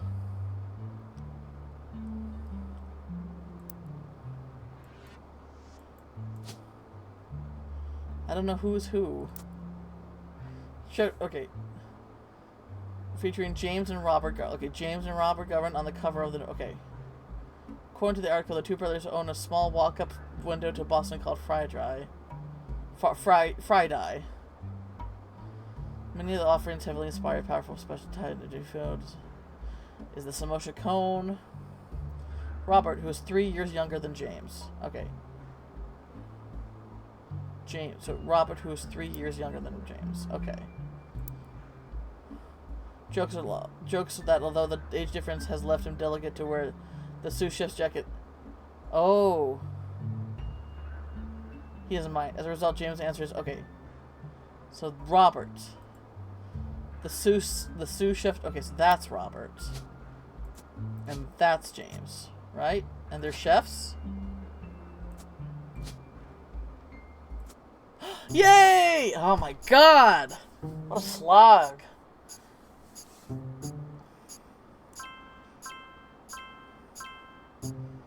Alright.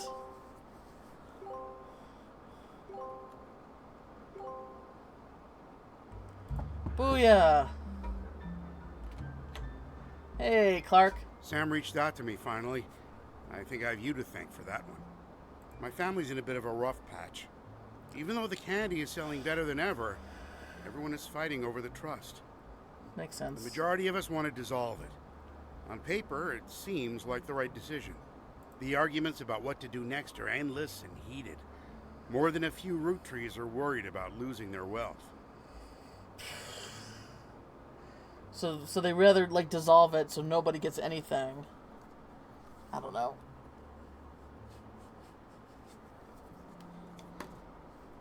I don't think we deserve it more than anyone else. Yeah. I love my family, my wife, my daughters, even my son, who I hardly ever get to see. I want to keep them safe and secure. I didn't do anything to deserve this fortune. Hey, Clark's a stand-up guy. He was unfaithful twice. But, sometimes people grow as people. Of course, sometimes people don't grow as people too. I guess. Man, I don't know. My brain is not having. It is not in its prime today right now. Hell, I probably deserve it less than most. It took me way too long to get my life together. Fucking shoot me with a fucking arrow, why don't ya? Okay, enough about me. Here's the deal. I can't stop the majority from voting one way or another. If you keep passing along potential Roottrees, I'll keep adding them to the list. On the other hand, there's been some leaps forward in genetics. It may sound like science fiction, but we can actually determine who's in the family just by testing their DNA. What you've done so far has been very useful. Just keep filling out the tree and we'll prepare for the tests. Okay. So this is either not her profession, not her photo. What do you think the opposite of a soy boy is? A protein bro, I guess? Even though you can, get proteins outside of meats. I don't know. A meathead. Ah! There we go! A meathead.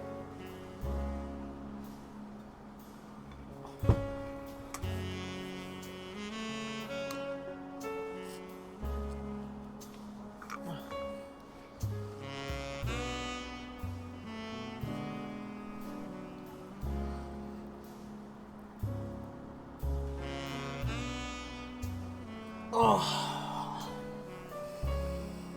All right. Is she a farmer? A driver. I don't know what it said she was.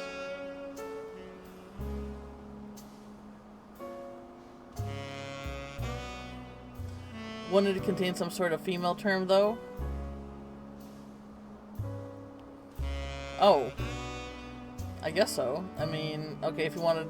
I was just looking at the opposite of the soy part, I guess. I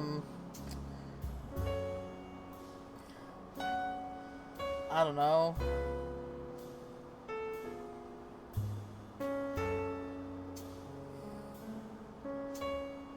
Like, the thing about soy boy is it rhymes, too.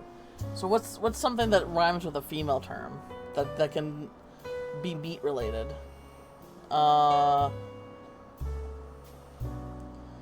Lady, woman, girl. I don't know.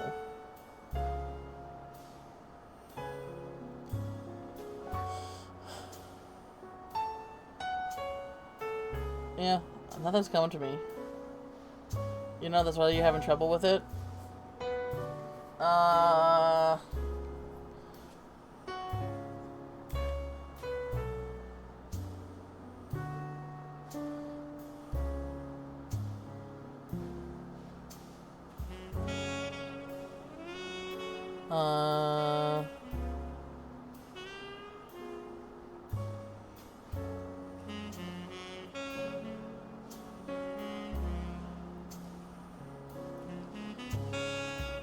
Let's see here.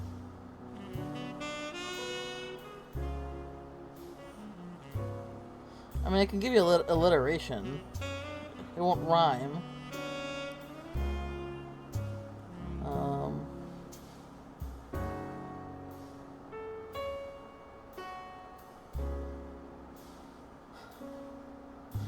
Like, there's meat as in flesh, so flesh femme.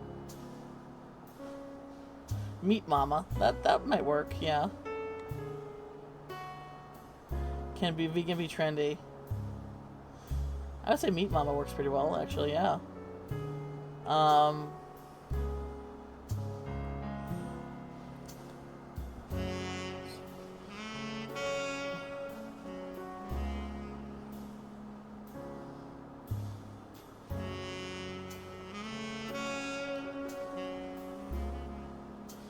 What about game gal? GAM game?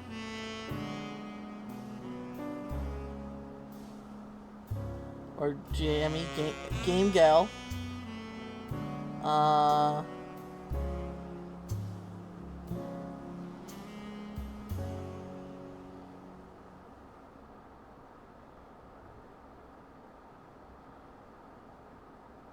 Yeah, I don't know. Okay. You must be... Okay. Their parents, who are now retired, visit Friday. They even have a signature dessert. The Sistine Apple. Apple pie has always been a favorite, and my dad's always had the stupid line he used to make her laugh involving apple pie. Most people realize it's a Sistine Chapel pun and assume that it's told us to it, but it's actually secretly named after them, sorta. What?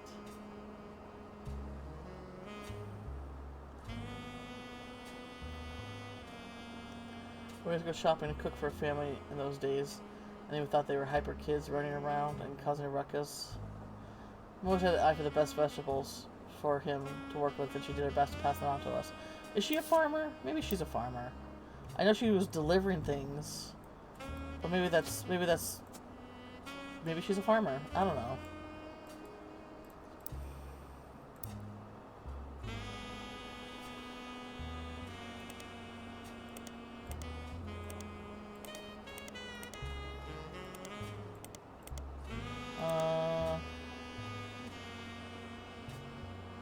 From her mother's farm during her deliveries. I mean,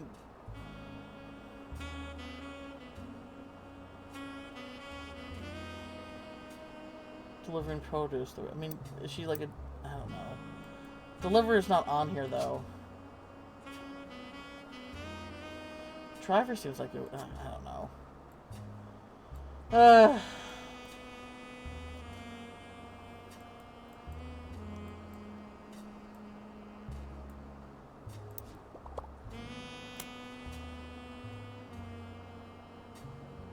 Okay, I guess we can do that next. I think I'm gonna call it here. 5 hours is pretty long. I don't think I'm enjoying this like DLC as much as the... I mean, I guess it's this extended edition as much as the other. It feels a bit more of a slog, but maybe it's supposed to be harder. Maybe this is just supposed to be harder than this up here, because I felt like this up here, like, I was using the duck every so often, but I feel like, I don't know, maybe it's just where my brain is right now. I don't know. Could be anything. Okay, that's fine. We got a bit filled out. I don't know when I'll get back into this. Probably Friday.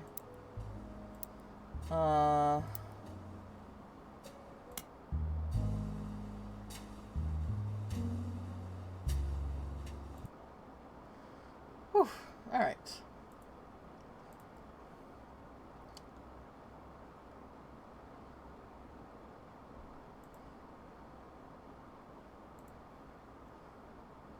I don't think anyone... Yeah. I'm not seeing anybody. It's okay. Hey, you too, guys. Thanks for coming and hanging out. I hope you all have a wonderful evening. Good rest and good food, and...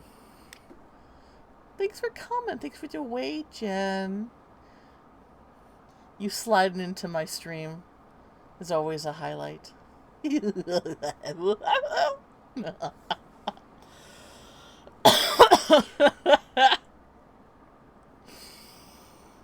Oh, I think I'm gonna do what I can to finish Mia's ref, because I think I only have a few things left now, so.